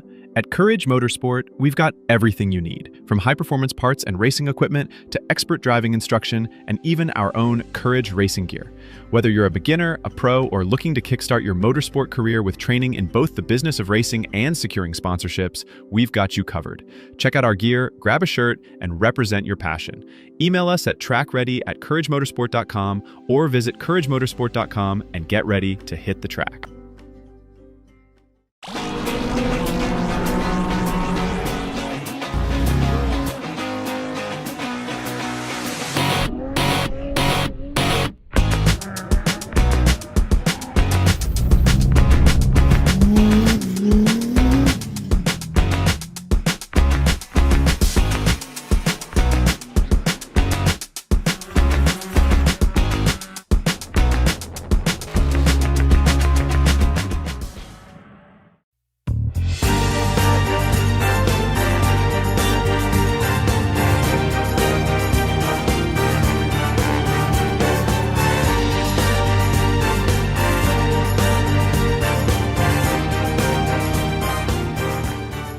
Since 1976, Radial Tire Company has been providing the Washington, D.C. area with quality tires, expert knowledge, and the finest service. They have earned a reputation as a premier specialist in hard-to-find performance tire and wheel applications and stock tires from all the top manufacturers for whatever you drive. From performance and race cars to SUVs and trucks to your daily drivers, Radial's mission is to assist you in getting the most out of your tires and car. To get a competitive quote on your next set of tires, now with free shipping, or to schedule online, visit RadialTireCompany.com or call them in Silver Spring at area code 301-585-2740. That's 301-585-2740.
Welcome back to Summit Point Raceway, the 2026 July MARRS, presented by Threadbreak in the Washington, D.C. region of the SCCA. I'm Greg Ginsburg, along with David Lance, Spencer Gaynor. Next up here, David, it is, I got to get rid of the last sheet here and turn things over to you. Or is it my turn? I don't even remember. I think it's my turn again. It's your turn. Go for it. All right. Next up, it's Spec Racer Ford Gen 3. We had 17 drivers set qualifying times. David, why don't you give us the players? Yeah, starting on pole, it's the 42 of Elliott Lang out of Columbus, Ohio, running out of the Surf Shop. Starting in the second spot, it's the 55 of Sam Schechter out of Boyd's, Maryland, again, out of the Surf Shop. Starting in the third spot, the 81, Stephen Shue from Gibson Island, Maryland, again, out of the Surf Shop. You're going to see a common trend here with some of these cars. Starting in the fourth spot, it's the 27, Brian Cates out of Gainesville, Virginia, with the Cates Engineering sponsored machine. Starting in the fifth spot, the 06 of Andrew Picario from White Plains, New York, out of the Surf Shop. Starting in the sixth spot, the 23, Robert Skinner out of Washington, D.C. with the McNichols Co. and Rumen Racing sponsor number 23. Starting in seventh, the 38 of Ryan Lawrence from Tracy's Landing, Maryland, out of Doggone Racing. And beside him in the eighth spot, his Doggone Racing teammate, number 3 of J. Mark Wendling, out of Littlestown, Pennsylvania. Starting in the ninth spot, the number 8 of Michael LaMena, out of Oakland, New Jersey, with the Cornerstone Financial Advisory sponsorship. Starting in the 10th spot, the 54, Mike Thomas out of Marlton, New Jersey, with the Triple T Cutting Tools sponsored machine. Starting in the 11th spot, it's the 02 of Rich Diller out of Lancaster, Pennsylvania, with the Apple Motorsports Doggone Racing entry. Starting in the 12th spot, the 41, David Lanning out of Richmond, Virginia. Starting in the 13th spot, it's the 67 of Ron Rice out of Fogelsville, Pennsylvania, out of the Surf Shop. Starting in the 14th spot, the 31, Owen Kreminga. We saw him earlier today. He's from Millersville, Maryland. Starting in the 15th spot, the 33, Dave Trostel from Annapolis, Maryland, with the Sterling Acceptance sponsor Spec Racer Ford. And we get to our two SRF Gen 2 cars, starting 16th, and on pole in that category, it's the 68 of George Farrar from Charlton, Massachusetts, out of the Hot Racing Motion Dynamics sponsored machine. And finally, rounding out our 17-car field, the 83 of Nick Astarp from Swope, Virginia, with the Surf Shop Augustine Racing sponsored machine. All right, there you go. Thank you so much, David, here as the pace car now leading the field down into the carousel. Again, this is a 20-lap or 40-minute race. Now, yesterday, David, we had a lot of the drivers from this race group not take the green flag. It was wet out. It was very damp, and I think these drivers wanted, knowing that it was likely going to be much better weather here today, was going to be much better weather conditions, and didn't want to risk doing any damage to their cars by sliding off the racetrack. The field's still awfully spread out here, David, as they're coming through turn 9. Maybe if they were here yesterday, they'd know how to grid up, and we run the risk of this race not starting away here. So we're looking pretty good. I think the pace car checked up a little bit, and that allowed the back half of the field to come up. There you go, and they have caught up now as the pace car now heads to the pit lane, turning things over to Elliott Lang. And again, I want to thank Elliott for spending some time in the booth with us yesterday afternoon, and his teammate and his coach, Sam Schechter, on the front row as the starter looks over the field, and green flag is in the air, and we are underway, and we are racing. One of the Doggone cars making a quick jump to the inside, trying to make up some positions there, and is that J. Mark Wendling possibly? No, David? It's the 38 of Ryan Lawrence. Oh, wow. That is the 38 car making the move. Ryan Lawrence there. Good move from him going down the inside. Another one of our young up-and-coming racers here. And as they come out of turn 1, make the run down towards turn 2. There you go. It is still Elliott Lang, your leader, with Sam Schechter running in second. Now there's a big difference, David? Yeah, it looks like Elliott Lang got kind of swallowed up there, and we'll drop back to the fourth spot. So it's Schechter, Brian Cates, and then also now move Stephen Shue up to that third spot, and then Lang back to fourth. Oh, wow. All right. And good to see Stephen Shue with a good start there. And I'm going to withhold judgment until the first lap is over, because he's had some challenges in the opening laps before. But a good jump to begin this race as he gets, as you said, as he moves up, and Elliott Lang moves back in the fourth position as the field now coming out of the turn 8, heading up the hill. still all pretty much in line, equidistant, and for the most part, one big string as they come through the final corner onto the front straight. And there you go. It is the light blue number 55 of Sam Schechter with the prism right off of the Pink Floyd album there, right on the side of the car. And he is your leader with Brian Cates running in second, Stephen Chu third, Lang, then Lawrence, then Precario, LaMena, Skinner, J. Mark Wendling, Mike Thomas, your top 10. And now Stephen Chu taking a quick look to the inside on Brian Cates. Cates really opened up the door there. I think might have been taken by surprise that Stephen Chu came down the inside like that. But he managed to hold off the attack from the 81 car. Not only that, but he got a good run out of the corner as he pulls up right alongside Sam Schechter going through turn 3. And as they head down the hill, Brian Cates now, great position for him as he's going to come down, and I think he may take over the lead as he comes across the nose of Schechter, with Lang taking a look to the outside of his mentor going into turn 5. Yeah, Brian Cates side by side there with Sam Schechter coming out of 3. Cates using the outside lane, thought he didn't have the pass done, but he finally got it done going down turn number 5. As you said, Elliott Lang looking to get around Sam Schechter. He did. So move Elliott Lang up into second spot. Schechter now going to follow be in third. As it looks like Stephen Chu now moves back into fourth, and then Ryan Lawrence, who we saw for the first time in Spec Race for Ford last month in June, had a good, respectable fifth-place finish in the first race. Unfortunately, caught up in a little bit of an incident with the Keith Fraser machine that was coming out of 5, where it ended his race early on.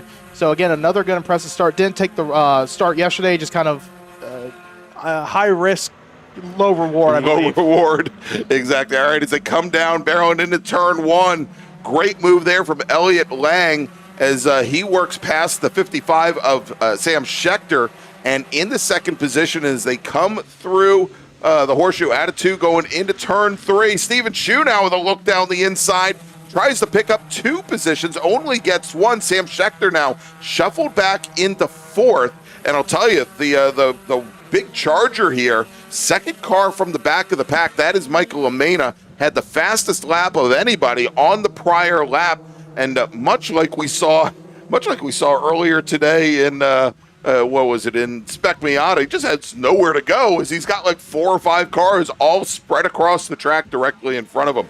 Now, as Stephen Chu gives up the position that he had just gained on Sam Schechter, he now falls back to 4th. Yeah, a lot of these drivers, you pretty much wouldn't tell. We got a 20-lap race going on right now. You would have thought we had about 5 laps to go with how much they're shuffling and battling and moving along. And what that's going to do right now with pushing the tires early on, that's going to wear them out a lot quicker and everything. So you really want to try to conserve the cars and the tires with basically 17 laps to go when we come across the line. All right, now the fastest driver, Andrew Precario, right behind Mike LaMena. He's the very last car in our lead pack, driving the 06 machine out of White Plains, New York. And every time our leaders go side pod to side pod down into turn 1, that brings more racers into this as Elliott Lang takes over the lead from Brian Cates, if only temporarily. He manages to hold him off now going into turn 3 as LaMena and Precario now side by side. And what does that do? A little further back, Robert Skinner, J. Mark Wendling, Mike Thomas, all starting to close up on our lead pack. Yeah, definitely. As the more you're going to battle here, it's like the SSM, it's like the SM category. Kind of the more you fight, the more you battle, the more momentum and time you're going to lose to the drivers behind and in front of you. All right, so yesterday, Schechter took the win in the wet over Elliott Lang, and we talked about this, that, the chances of Sam Schechter telling Elliott Lang everything he knows about Summit Point, like how to race it in the wet, probably wasn't there yesterday. But Lang managed to run fairly similar lap times to Sam Schechter. Brian Cates, who had led for quite some time, finished in 3rd with Andrew Precario 4th, and Owen Kreminga had worked his way up into 5th position, which I think is his best finish in his short career. We had a number of drivers, though, not take the green flag, like Lawrence and Chu and J. Mark Wendling and Mike LaMena. I think all told there were 7 drivers that did not take the green. Yeah, basically only out of 17 cars that were on the entry list, 9 cars took the green flag. And again, it was just kind of focusing more on today, focus on the dry conditions.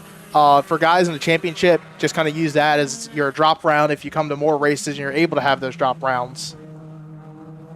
As it looks like, though, Lauren's starting to fall just outside the top 4 here. He's going to fall back into the clutches of Andrew Picario and Mike LaManna. That's in the 6th and 7th spot.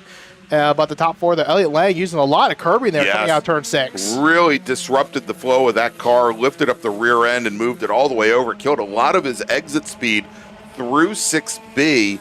And we'll see now if Brian Cates can take advantage of that. It didn't look like it hurt Lang all that much. Cates was able to close up just a little bit by the time they got into the braking zone for turn 10. Certainly didn't want to overbrake there and carry speed. And notice this, coming out of 10, that Elliott Lang, and this maybe goes back, he talked about the thousands of laps that he has run online, both for the Mid-Ohio Sports Car Course, his home track, as well as here at Summit Point.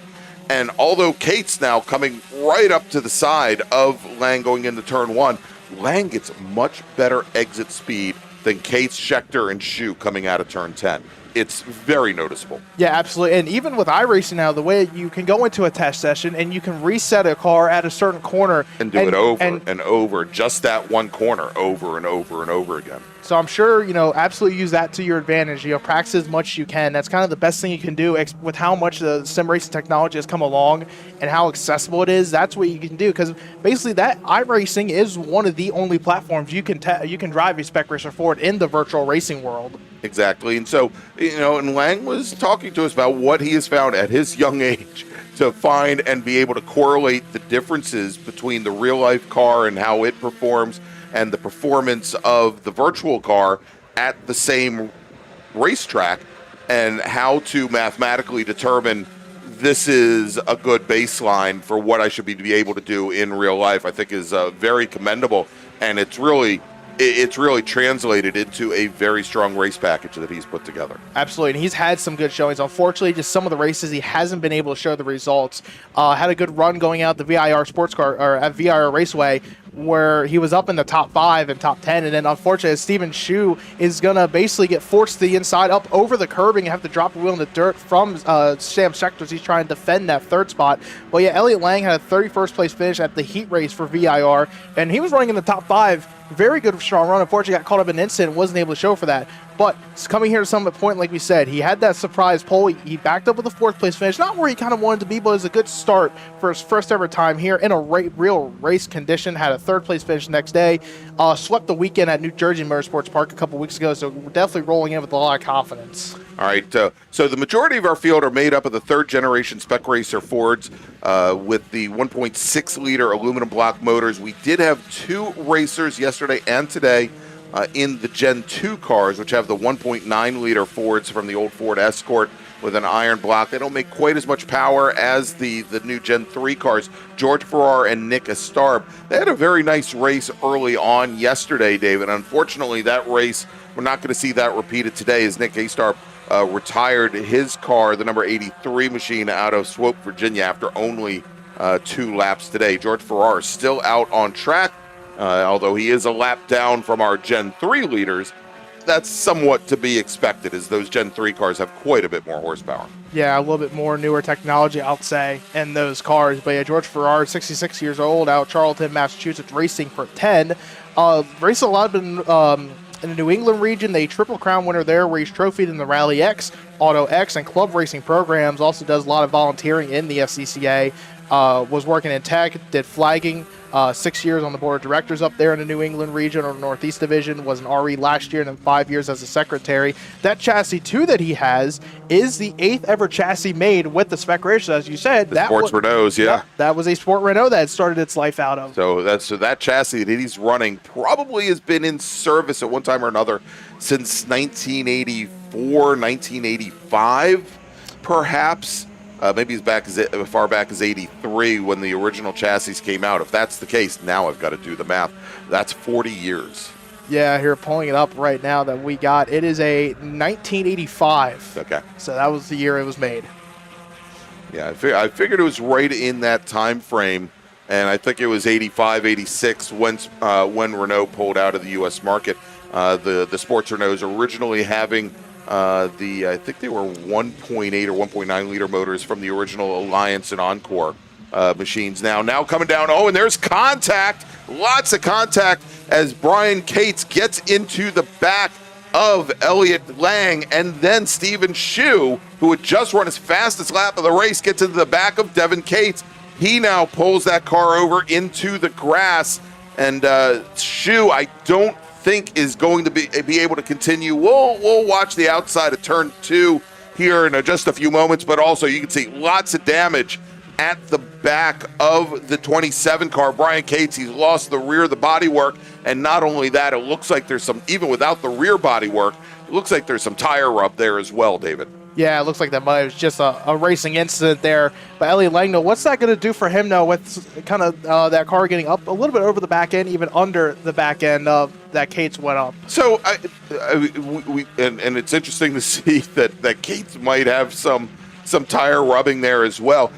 The box frame chassis of these cars are so stout that they will take a lot of damage and keep running here as our leaders now, let's see now as they head down towards turn 1. And it is, Spencer, if we can get down towards turns 1, 2, we still have, actually, they're going to be, there we go, as Lang now, again, who took some of the damage in the rear, and Sam Schechter, who managed to stay clear of it. Schechter was a little bit further to the outside as the 3 other drivers were lined up behind, and now Schechter trying to make a move down the inside. And you can see there is, though, a big issue with Elliott Lang's car. You can see the front of the car hunting around, moving very quickly left to right, as if, and it might be that Lang is trying to see if he's still got the steering right, but the way the front of that car was moving around, that certainly is not normal. Yeah, that definitely is not going to be driving anywhere at all like it did on the lap beforehand. So see how this problem develops. But it looks like it doesn't affect him up much as he's right up to the back end of Sam Schechter coming around out of turn number 6. And what that has allowed to happen now, we've got Andrew Picario in the green 06 machine.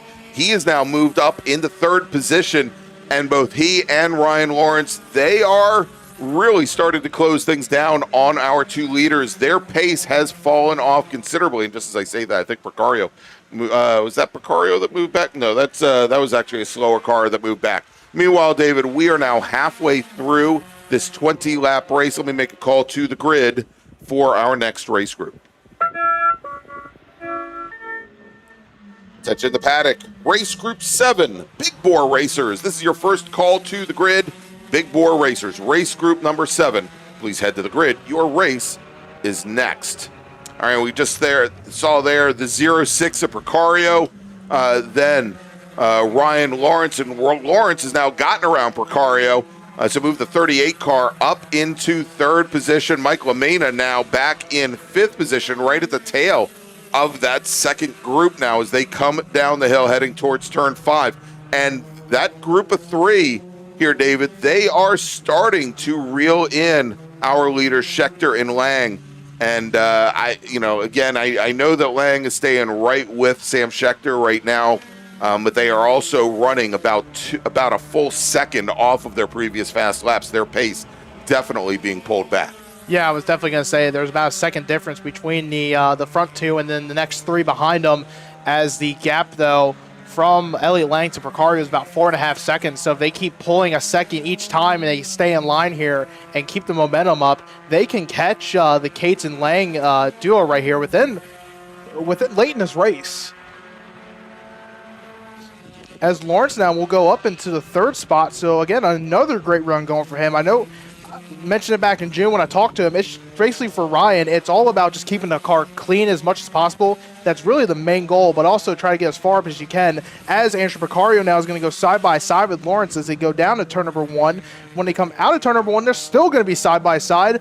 But Ryan Lawrence is going to have that inside advantage going down turn number 3. And it looks like he almost is going to clear Picario. And there you go. He does now as they make their way out of turn 3 and start to head down the hill. Yeah, LaMena, though, just kind of waiting in the wings here, seeing what he could do or where he can go in this battle. Let it play out, as we still got 9 laps to go there, so there's still a long way to go in this race as the top two now looks like they're going to get by. That looks to be the O2 machine yeah. of Rich Diller, though. That's the Apple Motorsports car, which I think is a chassis that Morgan Burkhardt has actually raced previously. In that car, I think being handled and prepared by Doggone Racing as well, although it's listed as an Apple Motorsports machine.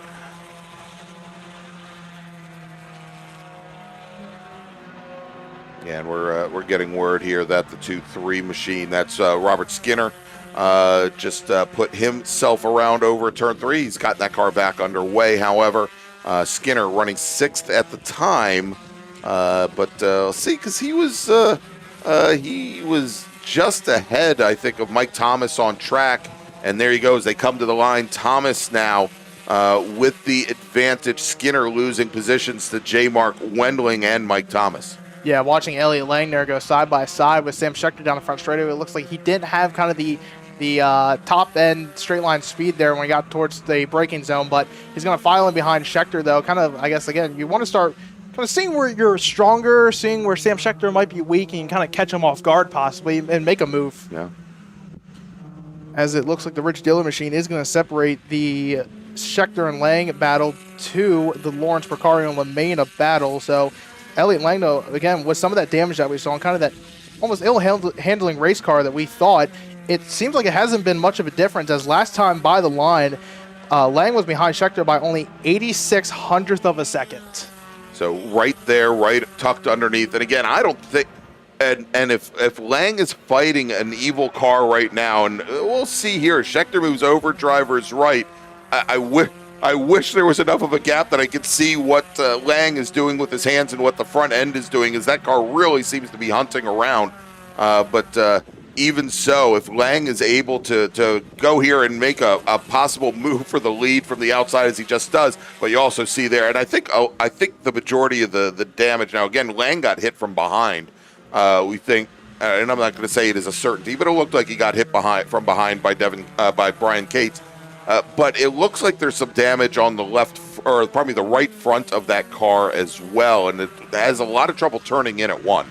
Yeah, I noticed that yesterday. It caught me off guard because you kind of see the sun reflecting off it enough to where it was visibly bouncing.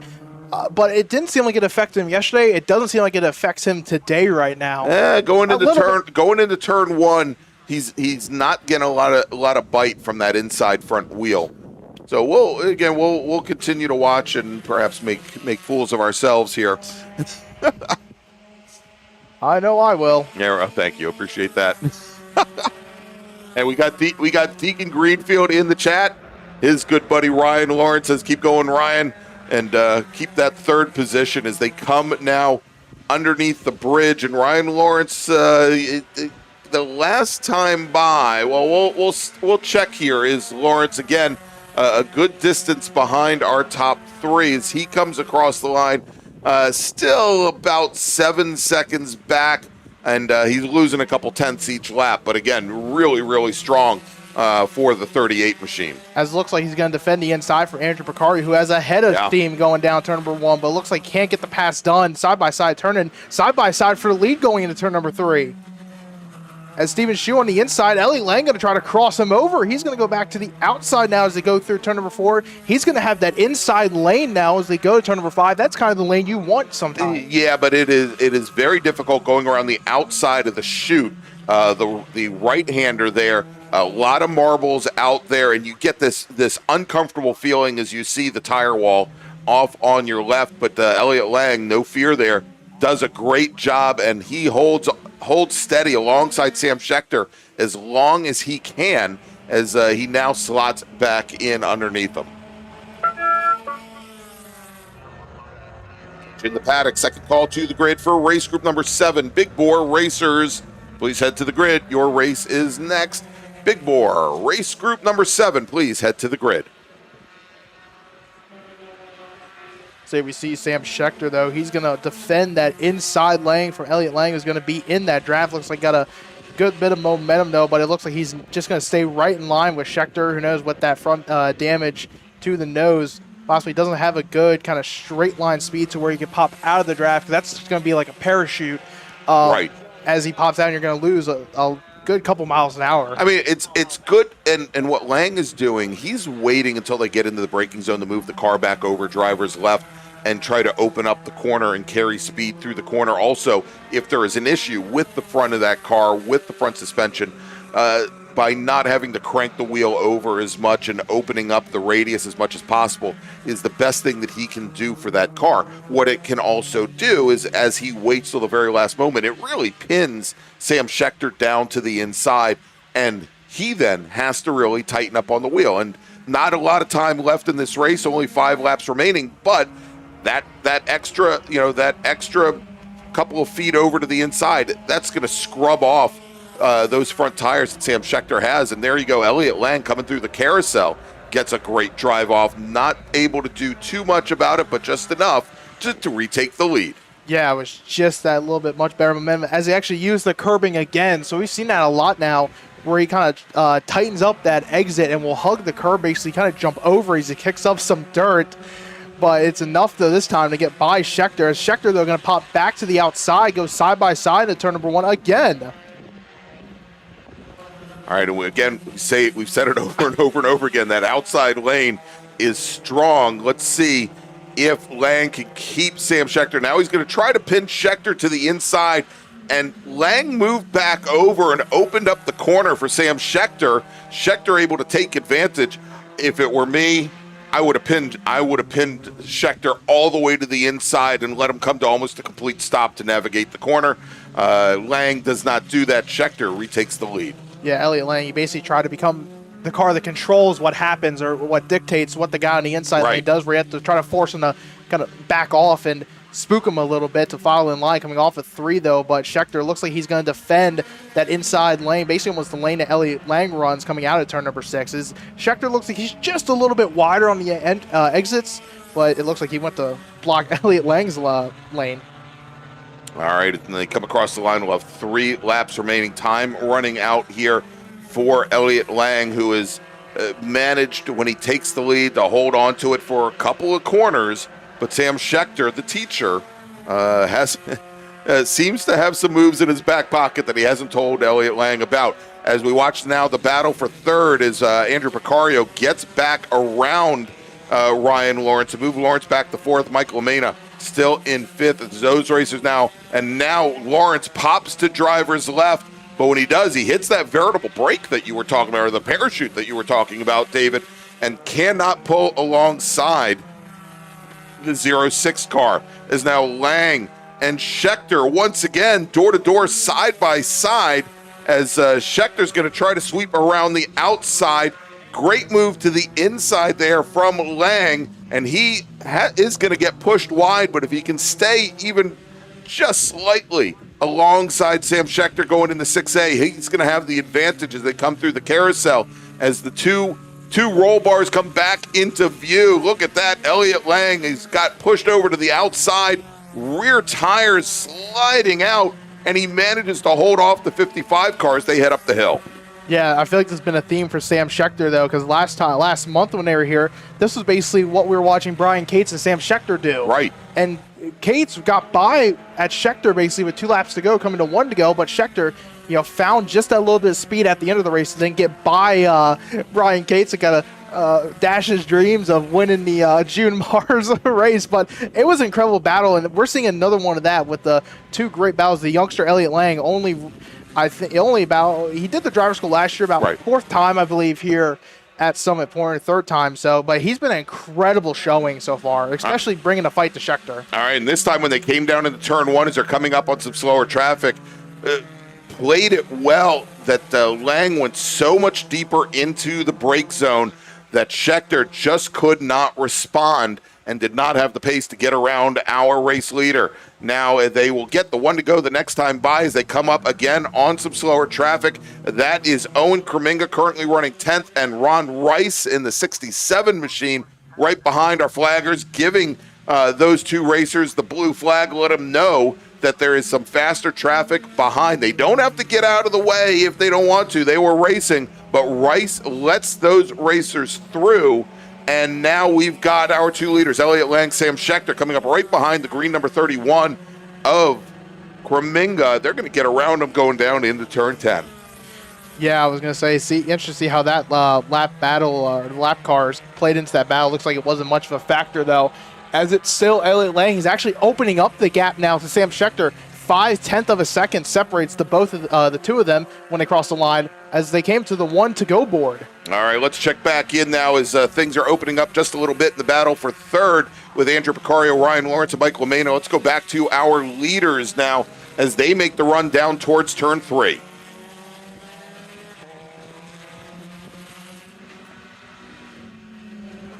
Yeah, here they come down into turn number 3 as they come out for the There final we go. time. Now we pick them up. Yep, it's still Elliott Lang out front, Sam Schechter right behind. He's going to have about half a lap to go now to make a move.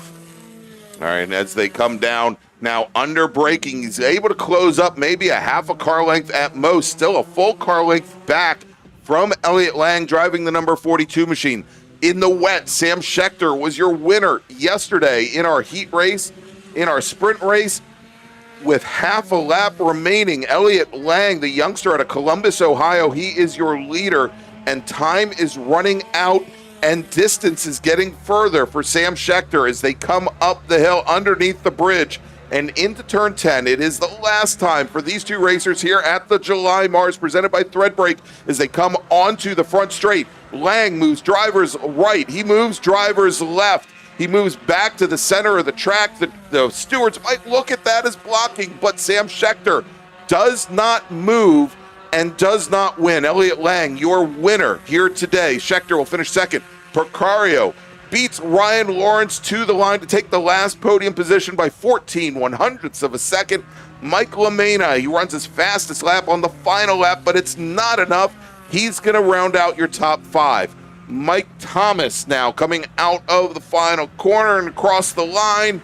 Mike Thomas will finish in 6th. J. Mark Wendling 7th. Robert Skinner will come across the line. The number 23 machine will finish in 8th.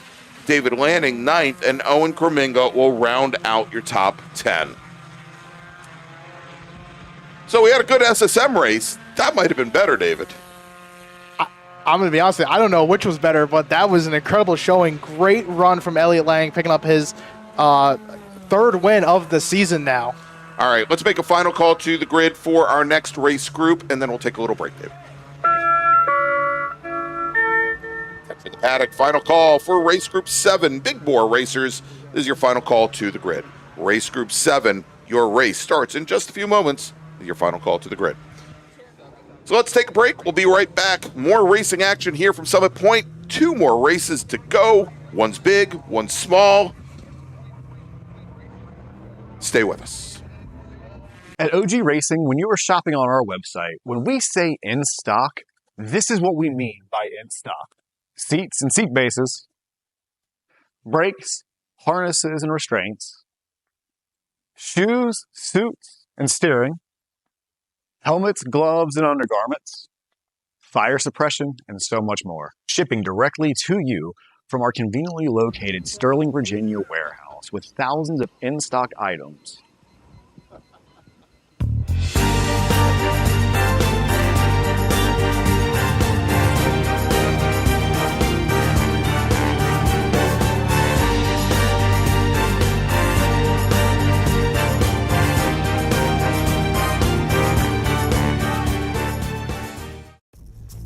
RP Performance is the only premier race shop in the region that specializes in both street and track Mazdas and is located right in the heart of racing at Summit Point's Gasoline Alley.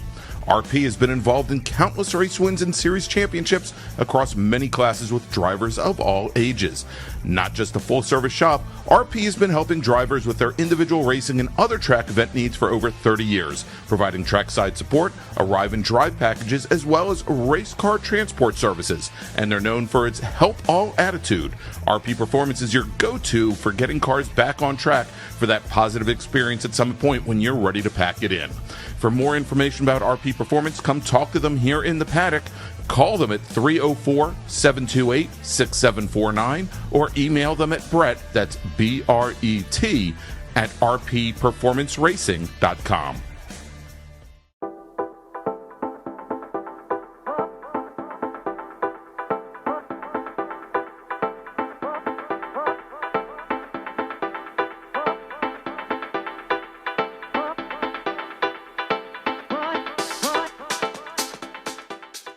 Looking to level up your motorsport game?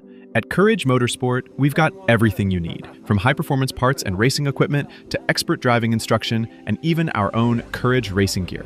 Whether you're a beginner, a pro, or looking to kickstart your motorsport career with training in both the business of racing and securing sponsorships, we've got you covered. Check out our gear, grab a shirt, and represent your passion.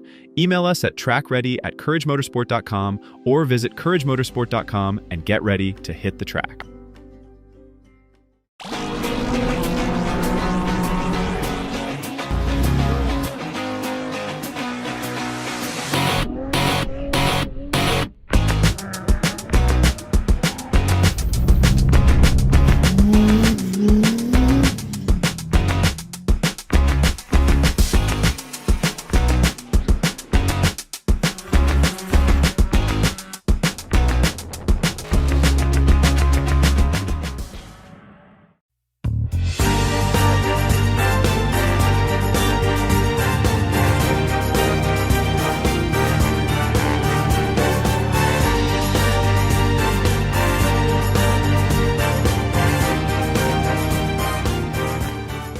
Since 1976, Radial Tire Company has been providing the Washington, D.C. area with quality tires, expert knowledge, and the finest service. They have earned a reputation as a premier specialist in hard-to-find performance tire and wheel applications and stock tires from all the top manufacturers for whatever you drive. From performance and race cars to SUVs and trucks to your daily drivers, Radial's mission is to assist you in getting the most out of your tires and car. To get a competitive quote on your next set of tires, now with free shipping, or to schedule online, visit RadialTireCompany.com or call them in Silver Spring at area code 301-585-2740. That's 301-585-2740.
tail flow towards the end.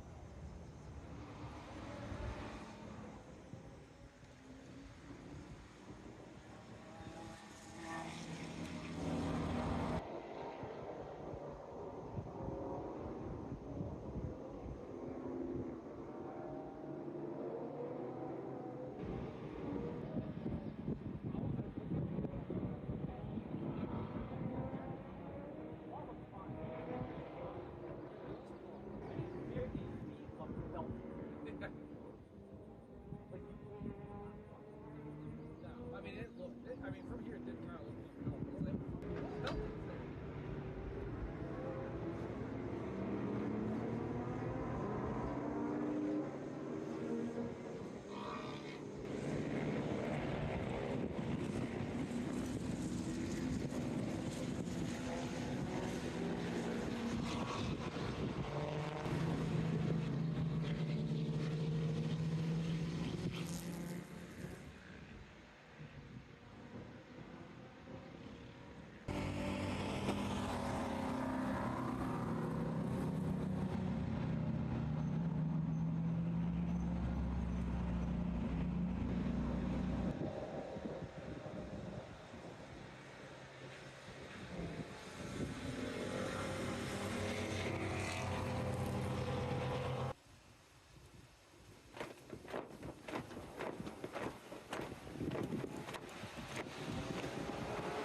Tell them to keep an eye on 40 black for the hood. The hood looks like it's loose.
Back catch fails.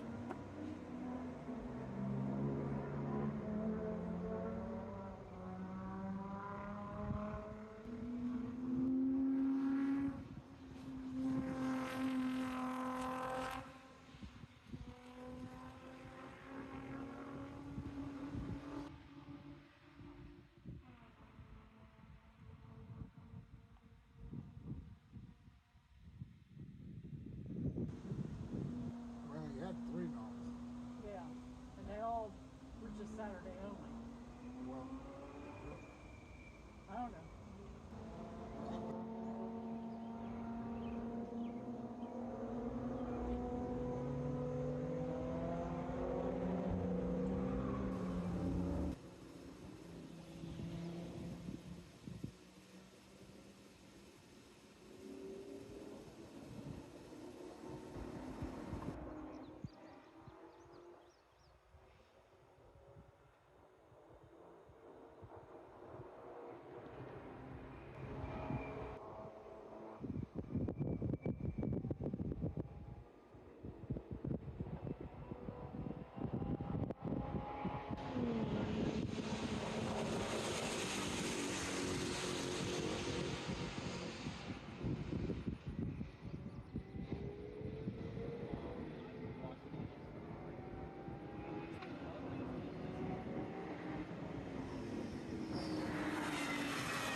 well, let's see how that hood wants it without somebody in front of it.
and waited for the straightaway.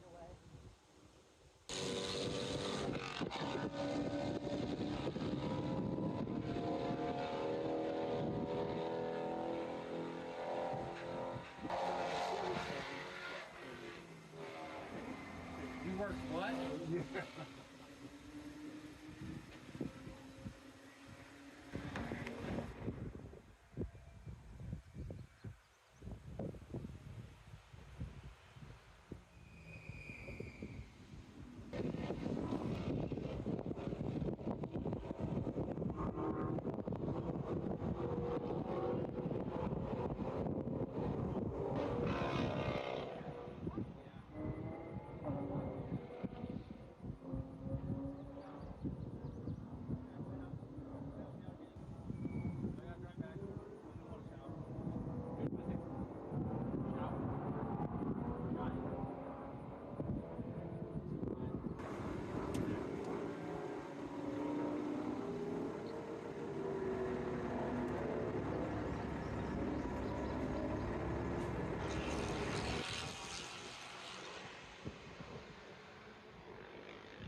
Yeah, we're going to try to go to the Olympics.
And I told her, I said, well, if I come down, I'm going to camp. She said, I'll get you a pass. I promise, I'll get you a pass. And then I hear from everybody, there are no passes.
May as well fill up the cups. Fill up the cup.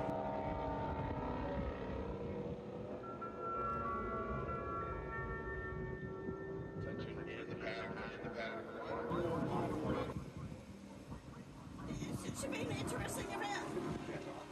I mean, somebody's going to screw up and show a flag that they shouldn't be showing. Yeah. At OG Racing, when you are shopping on our website, when we say in stock, This is what we mean by in stock. Seats and seat bases, brakes, harnesses and restraints, shoes, suits, and steering, helmets, gloves, and undergarments, fire suppression, and so much more. Shipping directly to you from our conveniently located Sterling, Virginia warehouse with thousands of in-stock items.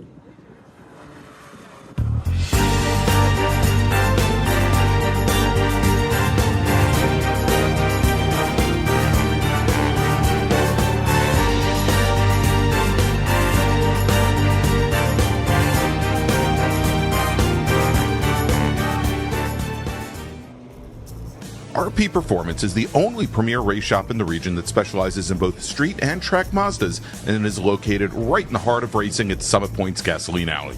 RP has been involved in countless race wins and series championships across many classes with drivers of all ages. Not just a full-service shop, RP has been helping drivers with their individual racing and other track event needs for over 30 years, providing trackside support, arrive and drive packages, as well as race car transport services. And they're known for its help all attitude. RP Performance is your go-to for getting cars back on track for that positive experience at Summit Point when you're ready to pack it in. For more information about RP Performance, come talk to them here in the paddock. Call them at 304-728-6749 or email them at Brett, that's B-R-E-T, at rpperformanceracing.com.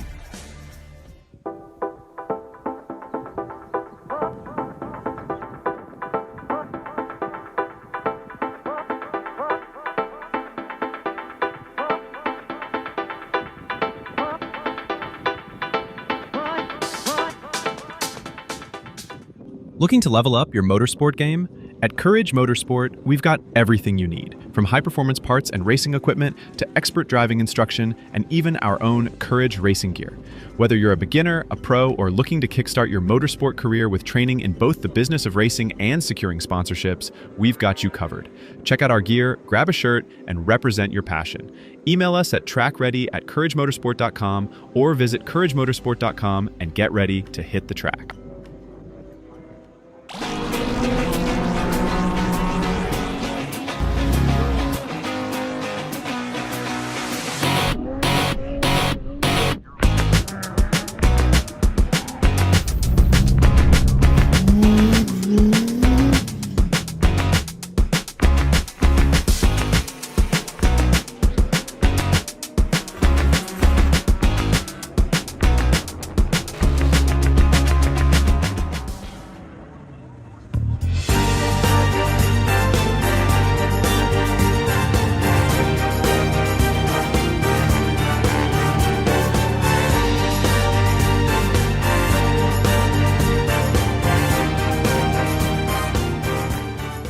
Since 1976, Radial Tire Company has been providing the Washington, D.C. area with quality tires, expert knowledge, and the finest service. They have earned a reputation as a premier specialist in hard-to-find performance tire and wheel applications and stock tires from all the top manufacturers for whatever you drive. From performance and race cars to SUVs and trucks to your daily drivers, Radial's mission is to assist you in getting the most out of your tires and car. To get a competitive quote on your next set of tires, now with free shipping, or to schedule online, visit RadialTireCompany.com or call them in Silver Spring at area code 301-585-2740. That's 301-585-2740.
Welcome back to Summit Point Raceway, the July MARRS and Northeast Divisional Road Racing Championship, brought to you by Threadbreak and the Washington, D.C. region of the Sports Car Club of America. I'm Greg Ginsburg, along with David Lance and Spencer Gaynor, and we'd like to apologize to everybody for the radio silence for the last, half hour or so. We've had some technical challenges here up in the announce booth here at Summit Point, and it wasn't our intention to skip that race there. And congratulations to our race winners in our big bore race, to Corey Morkovitz, and also to Chris Harris, who took the win in T2, and Ralph Gunderson, your winner in ITR.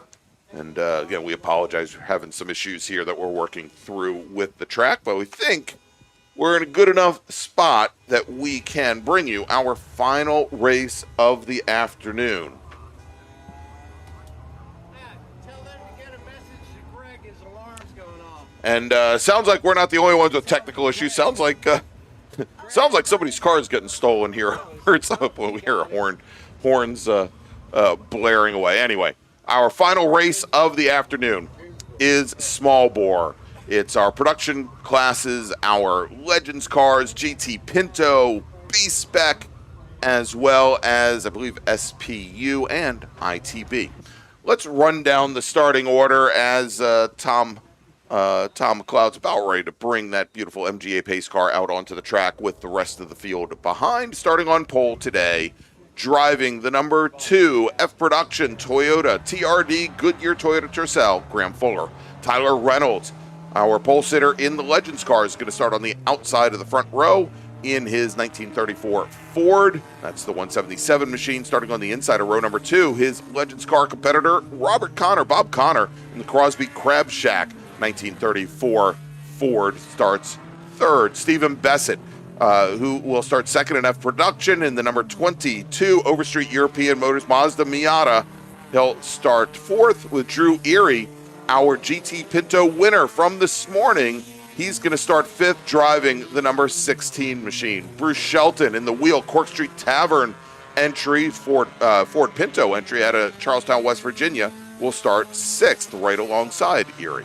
Then we got Josu Arietta. He's your SPU pole sitter. He starts seventh today. He's in the number 124 Insane Ways Motorsports Super Impreza with Dan Rolfe, RE Production pole sitter, starting in eighth. He's in the number 85 Nissan Carbotech Hoosier Nissan 240 SX.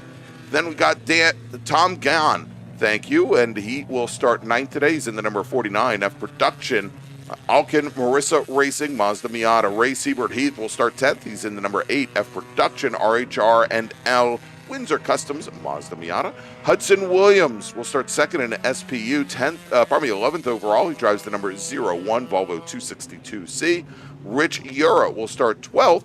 He's in the number 61 F Production Euro Motorsports Mazda Miata. Spike Benning will start 13th today. He's in the number 35 F Production Angry Sheep Motorsports Mazda Miata, while Scotty Holman's your ITB pole sitter. He starts 14th on the field. He's driving the number 69 Frederick Motorsports Mazda Protege.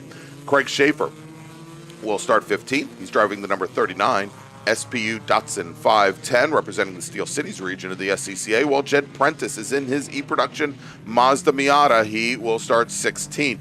Starting 17th, our pole sitter in H Production, it's Michael McQueen out of University Park, Maryland, in the Olippo Racing MG Midget. We'll see if he makes the field. He hasn't raced it yesterday or today. Rich Allen in his ITB Volkswagen Golf, the number 44 Frederick Motorsports machine, will start 18th. And then your pole sitter in B-Spec today, the number 74 Honda Fit, the Yuli's Truck and Auto Honda Fit of Nick Green. Bill Saltenberger will start 20th. He's in the number 73 B-Spec Mazda 2, the Salt Racing machine. And then we've got the Rat Sport Performance AutoWorks Hyundai Accent of Alex Ratcliffe starting 21st. Then our pole sitter in H Production, Chuck Allard, as the pace car's on the pit lane and the green flag is in the air. And once again, Graham Fuller getting swallowed up by two little baby Legends cars there, the two Fords, as they go around him heading down into turn number 1. Tyler Reynolds in the 177 machine, Bob Connor in the Burgundy number 9 as they go hand in hand in line through turn 1. Dropping into 4th position, that's the Overstreet European machine, of Stephen Bessett, the white number 22 F production Mazda Miata, here as they head down into turn 3. Yeah, we saw this morning where both Legends cars had a good start over Graham Fuller, but though as the race went along, well, again, it was only an 8-lap shootout as Steve Bessett hang on to it, getting that car sideways going through turn number 3, and still having to getting it straightened up as we exit the corner there, as they actually might be a problem. And we've got one of our Mazda Miatas a little bit off the pace. We'll try and get the number here as our ITV pole sitter, Scotty Holman, tries to go around the outside. I think it's Spike Benning and Rich Ura. And getting word now it is the 22 car, believe. Is that correct? That is off pace? That's Steve. Is that Stephen Bessett possibly? Yeah. Indeed. So starting on the outside of row number 2, and that car likely going to be heading to the pits as Tyler Reynolds leads Bob Connor and Graham Fuller. Now, Graham Fuller took the overall win in the heat race first thing this morning, and we'll see if the Legends cars have anything for him. Of course, Fuller in his Tercel, that Tercel, former national championship driver. The car was a former GT Light car, as GT Light was merged into F Production last season. So we'll see how he does, but he was the class of the FP field, and given Bessett's likely retirement, and it sounds like he may not have made it all the way to the pit lane, David, that's going to give Fuller a lot of leeway here. Over in H Production, we talked about the pole sitter, Michael McQueen. I don't think McQueen made today's race. Indeed, he did not.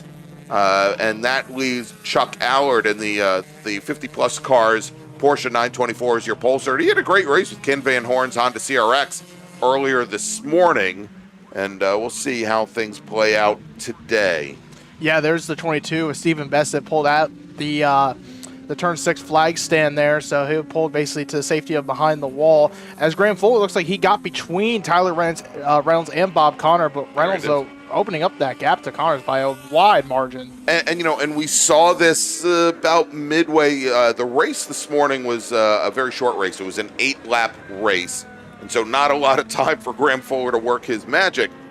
But the last 2 laps or so, we saw Bob Connor drop off considerably, and Fuller was able to get around the white 34 Ford of Reynolds, I think with 2 laps remaining, if I remember correctly.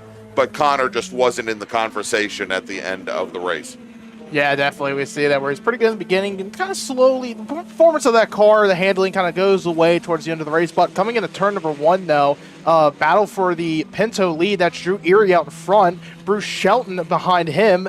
Those are basically the 2 regulars in that category. This morning it was Drew Erie that took the win there in his number 16. So I think Bruce trying to kind of split the weekend. Yeah, indeed. And we saw where Bruce Shelton had the early lead in GT Pinto this morning and made, going into the carousel over at turn 6B, a very odd move with a lot of traffic around him. Just pulled the car to driver's right, put it into the grass over by that corner station where we saw the Bessett car just a few moments ago.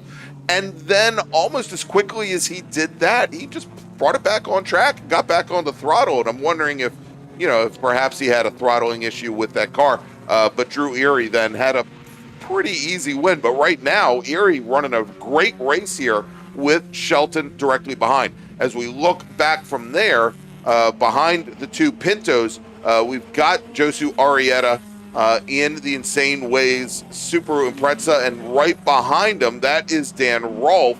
Rolfe is your E-Production leader in the yellow 240SX Coupe. Yeah, Dan Rolfe took the win earlier today. First time we've seen him in small bore this weekend. But many years. Used to live out in Texas, has moved to East recently. I think we're going to start to see him more and more. Yeah, I know he made a couple one-off appearances last year as I go through the history for him. Trying to find it here, Greg. But yeah, only ran 3 weekends last year, March, June, October MARRS. Unfortunately, did not start the March and June weekend, had car issues there. But basically had a 6-year break from the 2025 starts to all the way back. Got to go back to April of 2019 was his last MARRS appearance before the 2025. Yeah, and that yellow 240SX made its debut as an ITA car out in the Southwest Division, and again, great to see him back here. as we've got a local caution now down at turn 1. And we'll see here if... we've got a car off over by the gravel, and I think it's Craig Schaefer in the Datsun 510. And he is off driver's left and trying to get word whether or not he's in the gravel or not, and whether he's going to get back underway. But he's not on the track surface currently. So we'll check back in there as soon as we get more information. As you can see, we've got the local caution. Yeah, as it looks like as they come down to the first turn here, Graham Fuller up to the overall lead now. So it didn't take him long, only about 4 laps to get up there. All right, so we are getting word now from the corner station that they're likely going to want to have that car moved based on where he is, which is going to, I'm afraid, probably bring out a full course caution so that we can get the emergency services teams there. What I'd like to do, if we can, Spencer, maybe before we go green, I'd like to check in with our battle for the lead in B-Spec. Bill Saltenberger in the black Mazda 2, and then Nick Green in that blue and yellow Honda Fit. There they are coming down the front straight, and got a couple cars in between. Now Saltenberger, actually our leader is now Alex Ratcliffe with Saltenberger second, and then Nick Green, and they're all pretty darn close within a couple cars of each other. There you go. But we are unfortunately going to a full course caution here, which will close the field up as we are going to deploy our emergency services teams in order to retrieve that car. Is the safety car now, the Audi SUV, is heading onto the front straight, and he's going to pick up our leader, Graham Fuller. Or she, for that matter. Yeah, so it looks like Graham now going to have Tyler Reynolds right up behind the 2 Legends cars. When we get back to green, I'm interested to see what they do, because I know they have a good start because they have a little bit better power to weight ratio, so it doesn't take them as long to kind of wind up to get up to full speed, because we see at the starts how good they are. How good will they be on the restarts, though? All right, well, we'll check here as they come through. Now, again, this is going to give a bit of an advantage, I think, to our overall leader, to Graham Fuller, because he can, although frankly he was controlling the pace as the pole sitter, as we had the double file start, he may be able to carry enough speed that might be better for his gearing coming out of turn 10 in this single file start, especially since the Fords will have to both find a way to get around that Toyota. Now, that being said, the F production Toyota Tercel, having come from a GT Light lineage, it is a tube-framed car with the silhouette body that isn't an off-the-showroom floor Toyota Tercel, and it has a pretty small motor. I think at best it's 1.8 liters. But more importantly, in GT Light, those cars have a restrictor on them, an air inlet restrictor, and it's not your typical flat plate restrictor, David. It is almost like a horn that it will take and change the airflow pattern as it gets into the motor, essentially to choke it down so that it can't breathe and make as much power and as much torque. Yeah, so we'll see how that battle plays out. Looks like the stricken car that we're under full course yellow for, 39. Looks like it's at turn 2 there, so we see the Rescue 1 truck looking to recover. It looks probably will get put on the tow rope and bring them into this cutout here that you see on the bottom left that feeds into the paddock area, so hopefully it shouldn't be under full course yellow for too long. As our field now, they're coming out up to turn number 9, coming out under the bridge. And I believe now we do still have an emergency services team. They've just picked up the car, and they are now making the run with that Datsun 510. Maybe not much of a run, but maybe a slow saunter towards the cutoff road there at turn between turns 2 and 3. Unfortunately, now as the safety car is bringing the field right up to the start-finish line, certainly no opportunity to pit in. So we're going to do at least one more lap here under caution. Well, I was right. It wasn't going to be too long of a quicken, so thank you to our safety workers there that got that recovered quickly. So it looks like, yeah, as you said, should be one lap to go there as we see the B-Spec field. That's going to be a fun battle with Alex Ratcliffe. It indeed is. And so right before we went to a full course caution, we were watching the GT Pinto fight early on. Bruce Shelton in the red number 11 has gotten around Drew Erie's 16 car. So, and there they go right past us. They've got the Dan Rolfe Nissan directly behind them. In B-Spec, it is Alex Ratcliffe, Nick Green, and Bill Salterberger. Ratcliffe in the black Hyundai Accent, Nick Green in the yellow and blue Spoon Sports liveried Honda Fit, and then Bill Salterberger in the black and white Mazda 2 directly behind. Here they are, these three cars coming right up to us. They're right between an H production battle between our not H production, ITB fight between Rich Allen and Patrick McGee's in the battle for second in ITB. And then we've got Windsor Fur there in the number 80 BMW 2002, currently running fourth in that class. Over in F production, again, you've got Graham Fuller right up at the front of the field. Rich Ura with the retirement of Bessett early on. Ura now moves up to second in F production. He is currently 8th overall, so that is going to be the issue. Real quick, I have a quick announcement to make here. Attention in the paddock. Attention the paddock. We've just found, maybe not us in the announcement, but we've just found a cell phone by the ladies' bathroom in the paddock across from the classrooms. The phone is in a floral case. If this happens to be your phone, you can retrieve it from our good friends over at Tech. Again, if you've just misplaced your cell phone, has a floral case, it's an iPhone, we'll tell you that now, you can reclaim it in Tech. All right, we're back to Green Flag Racing here at Summit Point, David. And you can see there, Graham Fuller, this time maybe perhaps a little bit more defensive. Well, I guess you can't really be defensive on a double file start-to-starter race. But there he goes. He's going to sweep around the outside of the two Legends cars as Bruce Shelton trying to find a way to create a little bit more of a gap between he and Drew Erie as we're back to a local caution over at turn 1 as the car has driven off, and we'll get the car number on that in just a moment. Yeah, we'll get that updated here in just a moment's time as this standing yellow will still be up. So looks like car is stricken on the outside somewhere down between turn 1 and 2, and they possibly might need a flat toe. So unfortunately, though, a little bit of we had a good start going, but now a slow restart. But Tyler Reynolds, he had a good jump there on Fuller, and Fuller, again, as you talk about kind of the way that Tercel, where its strong suit is, it kind of motored by Tyler Reynolds as it got down towards the end of the front straightaway into the braking zone. All right, David. I believe it is the number 8 car of Ray Seabird Heath that is off track over at turn 1.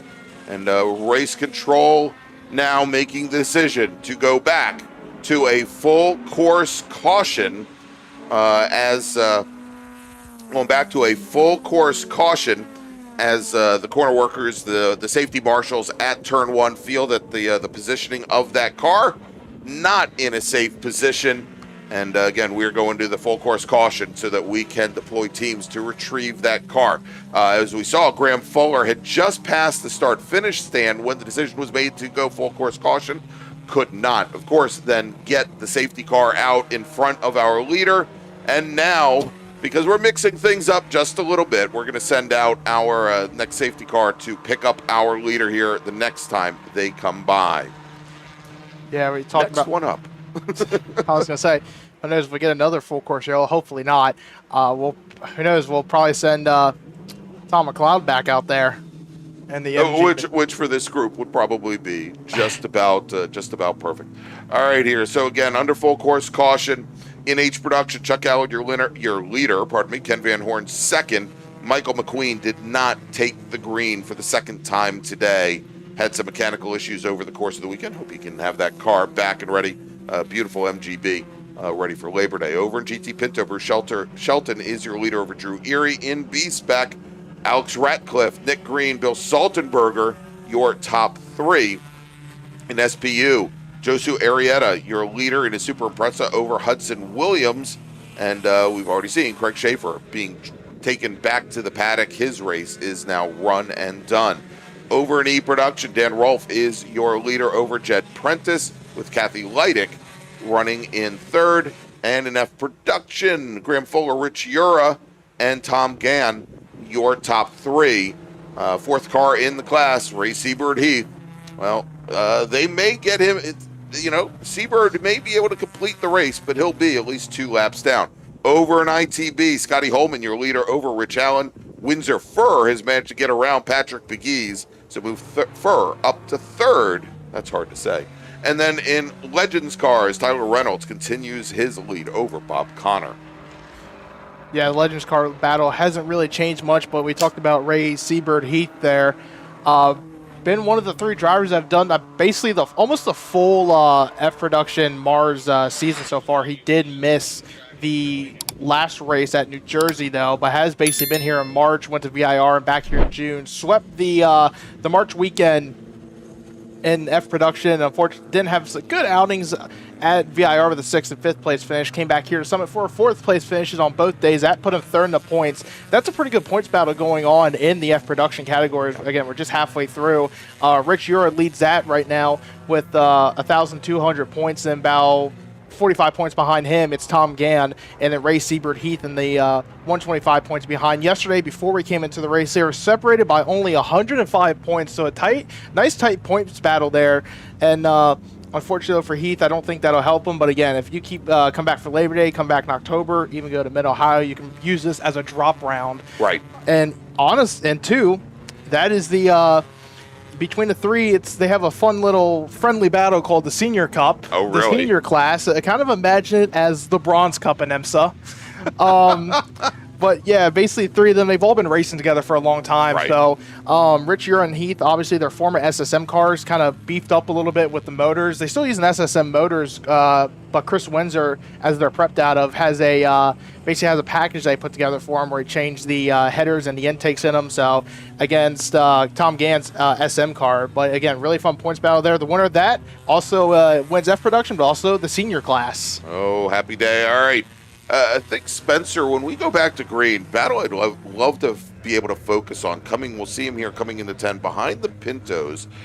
We've got the yellow ITB leader in the Mazda Protege. That is Scotty Holman. The SPU car is right between he and Rich Allen, the black Golf. And that would be the battle for the lead in ITB. Definitely want to watch that. And we've got, as an added bonus, we got the B-Spec race right behind that. So we can get 2 for the price of 1 here, as our emergency services teams are still working to clear Ray Seabird's Heath's Mazda Miata from the gravel over at turn 1. So we're going to do at least 1 more lap under caution here, and everybody can drive by and wave to Seabird and congratulate him on the Senior Cup.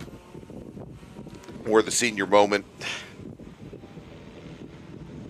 So, but yeah, the Rich Ura, though, sits second in the F Production category, sitting in third. That separates him as he just leaves the shot now in 61. They're separated by, with him and Tom Gann, by Josu Arietta there in the SPU with Subaru. So we've seen him a couple times this weekend. Saw him right after lunch in the bracket racing. So this is his first ever start in a small bore, basically in a class outside of bracket, and he's doing a pretty good job so far, running 8th at the moment. This morning in our first race, he ran 7th overall, so just 1 spot shy of the best overall positioning for him. All right, we've just received word from Race Control as they have cleared the Heath machine out of the gravel trap.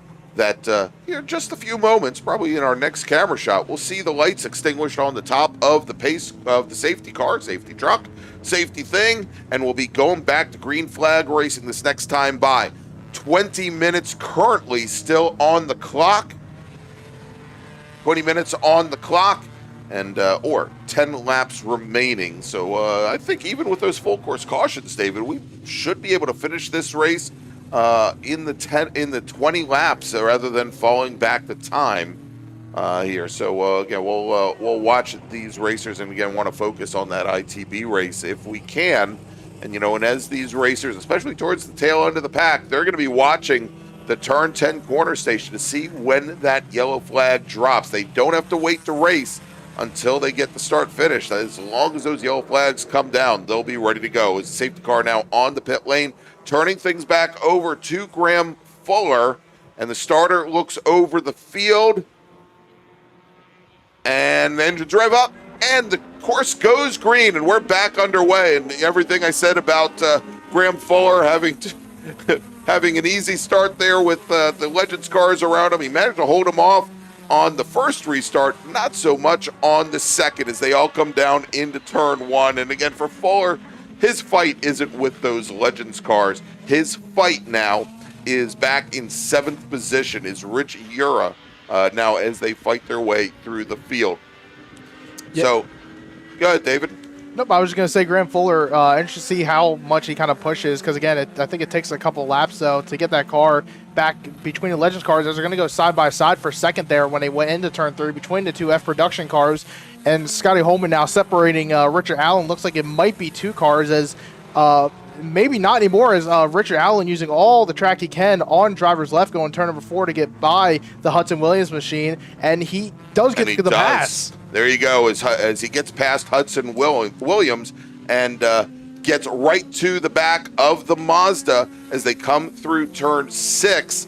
And that was a move that Rich Allen had to get done. He could not spend another lap behind the Volvo. We know the Volvo doesn't necessarily have the pace through the carousel, and then right behind him, now the B-Spec cars have to challenge themselves here as Alex Ratcliffe in the Rat Sport machine opens up about a 3-car length advantage now over Nick Green and Bill Saltenberger behind.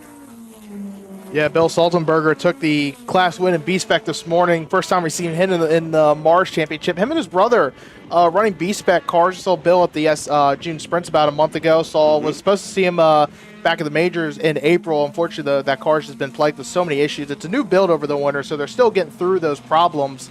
As we see Richard Allen here, as he's getting right up behind now. It looks to go side by side with Scott Holman. Holman, though, will use the outside lane to kind of get a better run to set it for turn 3. But Saltenberger, though, sorry, Greg, real quick, a lot of experience in the Formula Group coming from it. So first year in B-Spec and 10 top cars. Yeah, and so, we saw Rich Allen poke down to the inside, trying to make a move on the leader in ITB, on Scotty Holman. And unfortunately, as he went down there, we had the Volvo there, the 262 of Hudson Williams. He poked his nose in as if he was going to make the move on Rich Allen, and Allen had to check up, and now Allen, because that car just doesn't have the torque of the Volvo, falls back a number of positions there, loses out to Hudson Williams, also to some of our B-Spec cars, as well as the Porsche of Chuck Allen, our H production leader.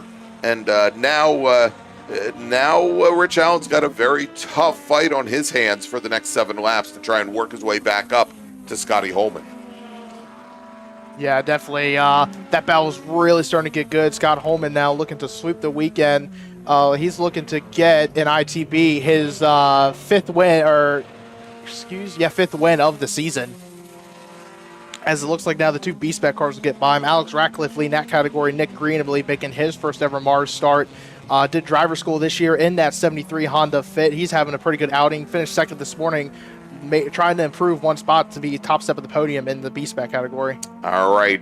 Apparently, here, Dave, we're not going to have a redo of our GT Pinto race this morning, and that is because Drew Erie has brought the number 16 machine down the pit lane. He's taking his car back to the paddock, and that will concede the win in GT Pinto to Bruce Shelton. Yeah, so it looks like they're going to split the weekend in that category. Hudson Williams right on the back end of Scott Holman going down turn number 5. As it's for Rich Allen now, I think he's fallen. Yeah, he's still got about 5 cars. Yeah, and he's back behind Alex Ratcliffe as well as Nick Green, the 2 B-Spec cars. And the B-Spec cars can also actually run under the ITB banner. They're very comparable in speed and pace. The B-Spec cars do put a very big hole in the air. Unfortunately, Rich Allen not able to take advantage of that right now as things are starting to open up towards the front of the field. Let's take a look here as let's see if we can jump and find Tyler Reynolds and Graham Fuller. And they're coming out of turn 2 now, heading towards turn 3 as Fuller has gotten back around the Legends car. The Legends car taking a quick look to the inside. Graham Fuller, he's been as close as he's been since probably lap 3 here as he's closing things back up. And as they head down to the bottom of the hill, we're also getting some reports possibly. We were talking about the Dan Rolfe Nissan, the 85E production car, that it may be putting a little bit of white smoke in the air, a little bit of oil smoke. Our corner marshals are going to be tracking that here as we have 6 laps remaining, or 13 and 3/4 minutes. Yeah, Graham Fuller, now that he got by Tyler Reynolds, able to extend that lead. Now, again, that's an hour-class battle, as it has been all weekend, but very fun to kind of see the difference between what an F production car can do compared to what a Legend car can do. Of course, Tyler Reynolds, his first season racing here in the MARRS series with the Legend car. For a couple of years, it's been Bob Connor just kind of on his own. Now he has someone to run around with, and Tyler Reynolds has been really doing well this season.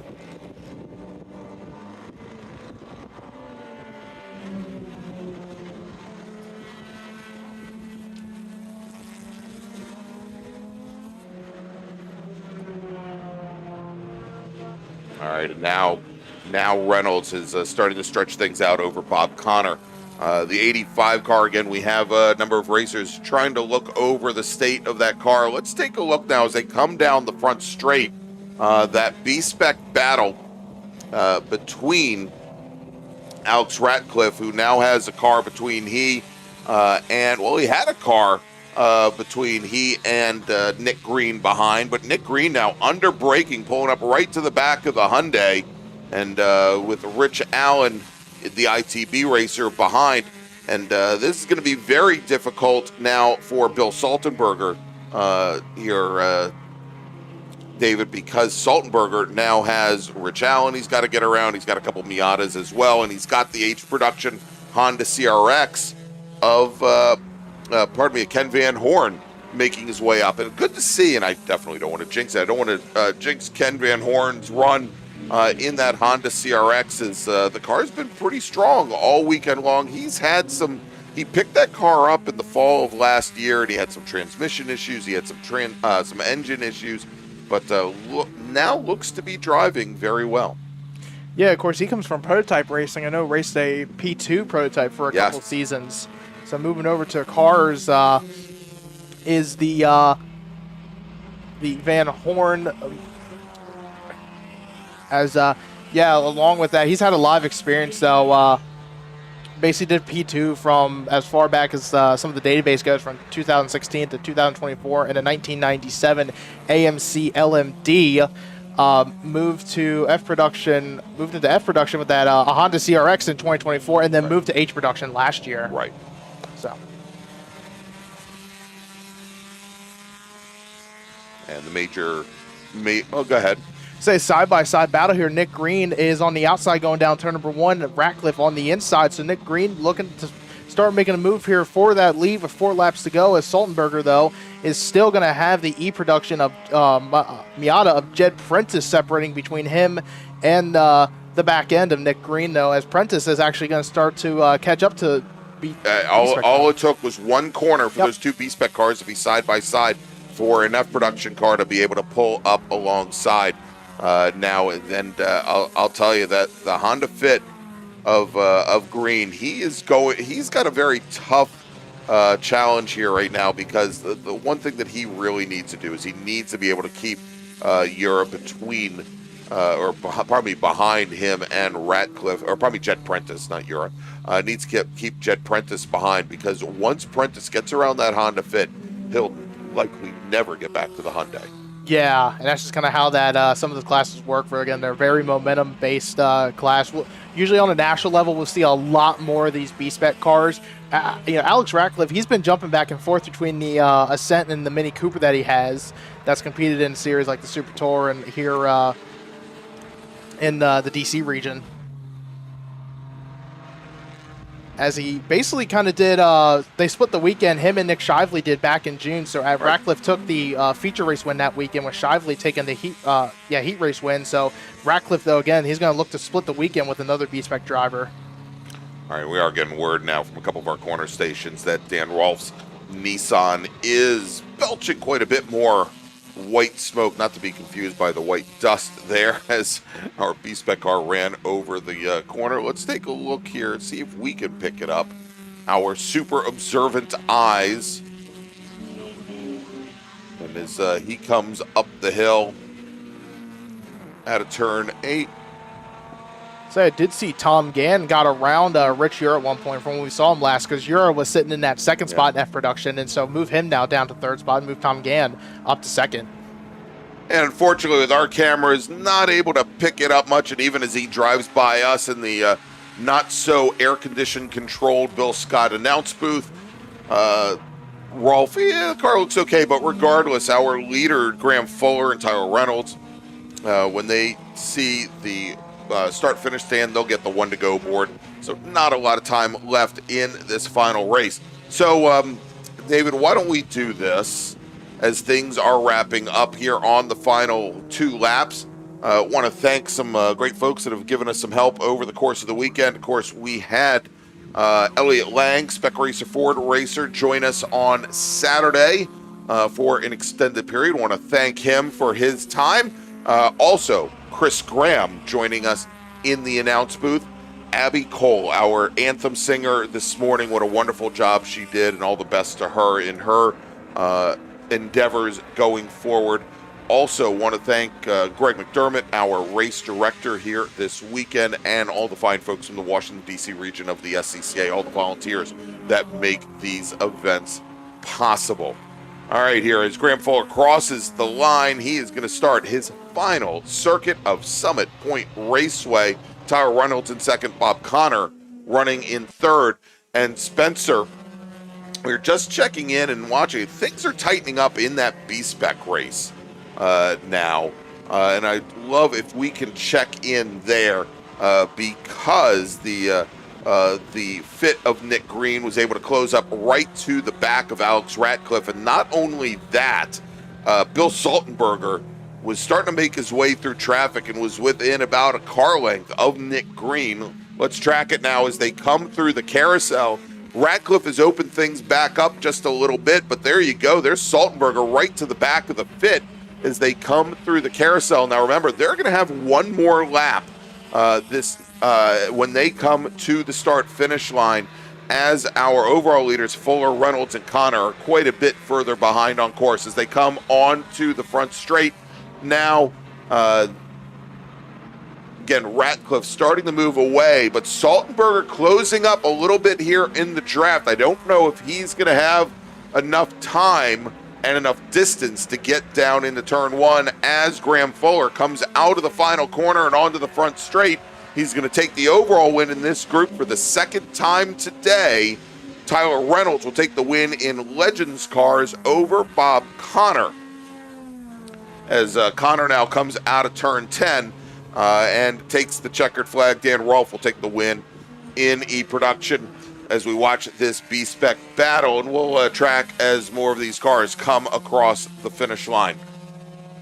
Yeah, it looked like Nick Green was moved to the middle of the track, kind of make that Honda Fit as wide as possible, move back to driver's right. Saltenberger, though, trying to find a way to get around him, possibly here at turn number 5, or set up for a good run out of the backside of the course to get a good draft down the front stretch. All right, taking the win in F Production, and boy, was it close. Tom Gann will finish 5th overall. Rich Ura finishes 0.17 of a second behind. That was your top 2 drivers in F Production. Bruce Shelton will take the win in GT Pinto, finishes 7th overall. Taking the win in SPU, Hudson Williams in the Volvo will finish 8th ahead of Iosu Arrieta. Then we got Scotty Holman coming across the line. Scotty Holman will take the win in ITB. Chuck Allard is your H production winner, is our B-Spec race. Now coming out of the final corner, and Alex Ratcliffe, he's got the advantage now, but we've got a new second place runner. It's Bill Saltenberger. He got around Nick Green, and as they come to the line, Nick Green doesn't have the pace to pull alongside. He's going to finish third in class. Back over to H production, Ken Van Hornen. Ken Van Horn will finish second in that class. Rich Allen, who will finish 17th overall, will finish second in ITB, with Windsor Fur finishing in third. If we take a look at E production, let me jump over here in E production. We talked about Dan Rolfe taking the win, Jed Prentice finishing second. Kathy Leidick will finish a lap down in third. And over in ITB, Scotty Holman, Rich Allen, Windsor Fur. I think I already covered that. And there you go. That will wrap things up for our final race today and the final race of the weekend, as we have our victory laps beginning. Graham Fuller, the first to take what will be the last 2 miles of Summit Point, and our Legends winner as well, now heading out on course, Tyler Reynolds, and we'll see a number of additional victory laps. So David, I want to thank you for all your assistance here this weekend, and of course to Spencer Gaynor, producer, director extraordinaire. Again, Brian Donati, hope everything works out well for you and your family, and we hope to have you back here soon. Next up, for the Mid-Atlantic Road Racing Series, they will be heading to the Mid-Ohio Sports Car Course August 8th and 9th. Unfortunately, that will not be broadcast, but we'll be back Labor Day weekend. It's the Mid-Atlantic Road Racing Series Labor Day Spectacular, September 5th through 7th here at Summit Point, Saturday, Sunday, and Monday, and then finally we'll wrap up the season in October. So I want to thank you all for joining us, and we'll see you at Labor Day. At OG Racing, when you are shopping on our website, when we say in stock, this is what we mean by in stock. Seats and seat bases, brakes, harnesses and restraints, shoes, suits, and steering, helmets, gloves, and undergarments, fire suppression, and so much more. Shipping directly to you from our conveniently located Sterling, Virginia warehouse with thousands of in-stock items. Grand Touring Enterprises is an internationally recognized and awarded full-service classic automotive facility located in Frederick, Maryland. Specializing in classic Italian sports cars from Ferrari, Lamborghini, ISO, and Bizzarini, Grand Touring's extensive experience ranges from pre-war to modern exotics, advising on all aspects of the classic car ownership experience, from service, restoration, and climate-controlled storage to sales and consignment. Grand Touring's focus is not just on preserving the history and prestige of these vehicles, but making sure that the driving experience is equally as spectacular and authentic. For more information, send email to tom@grandtouring.com. Grand Touring, legends in motion. Looking to level up your motorsport game? At Courage Motorsport, we've got everything you need, from high-performance parts and racing equipment to expert driving instruction and even our own Courage racing gear. Whether you're a beginner, a pro, or looking to kickstart your motorsport career with training in both the business of racing and securing sponsorships, we've got you covered. Check out our gear, grab a shirt, and represent your passion. Email us at trackready@couragemotorsport.com or visit couragemotorsport.com and get ready to hit the track. The Spring Hill Suites Winchester is an all-suite property that features spacious suites, an indoor heated pool, complimentary hot buffet-style breakfast, a 24-hour fitness center, and complimentary Wi-Fi. Whether you're traveling in a group or flying solo, you'll find it easy to get comfortable in our spacious suites. We're conveniently located just off of Interstate 81 at exit 317 in a shopping center with many shops and dining options. Discount rooms are available. To book your suite today, call 540-431-3330.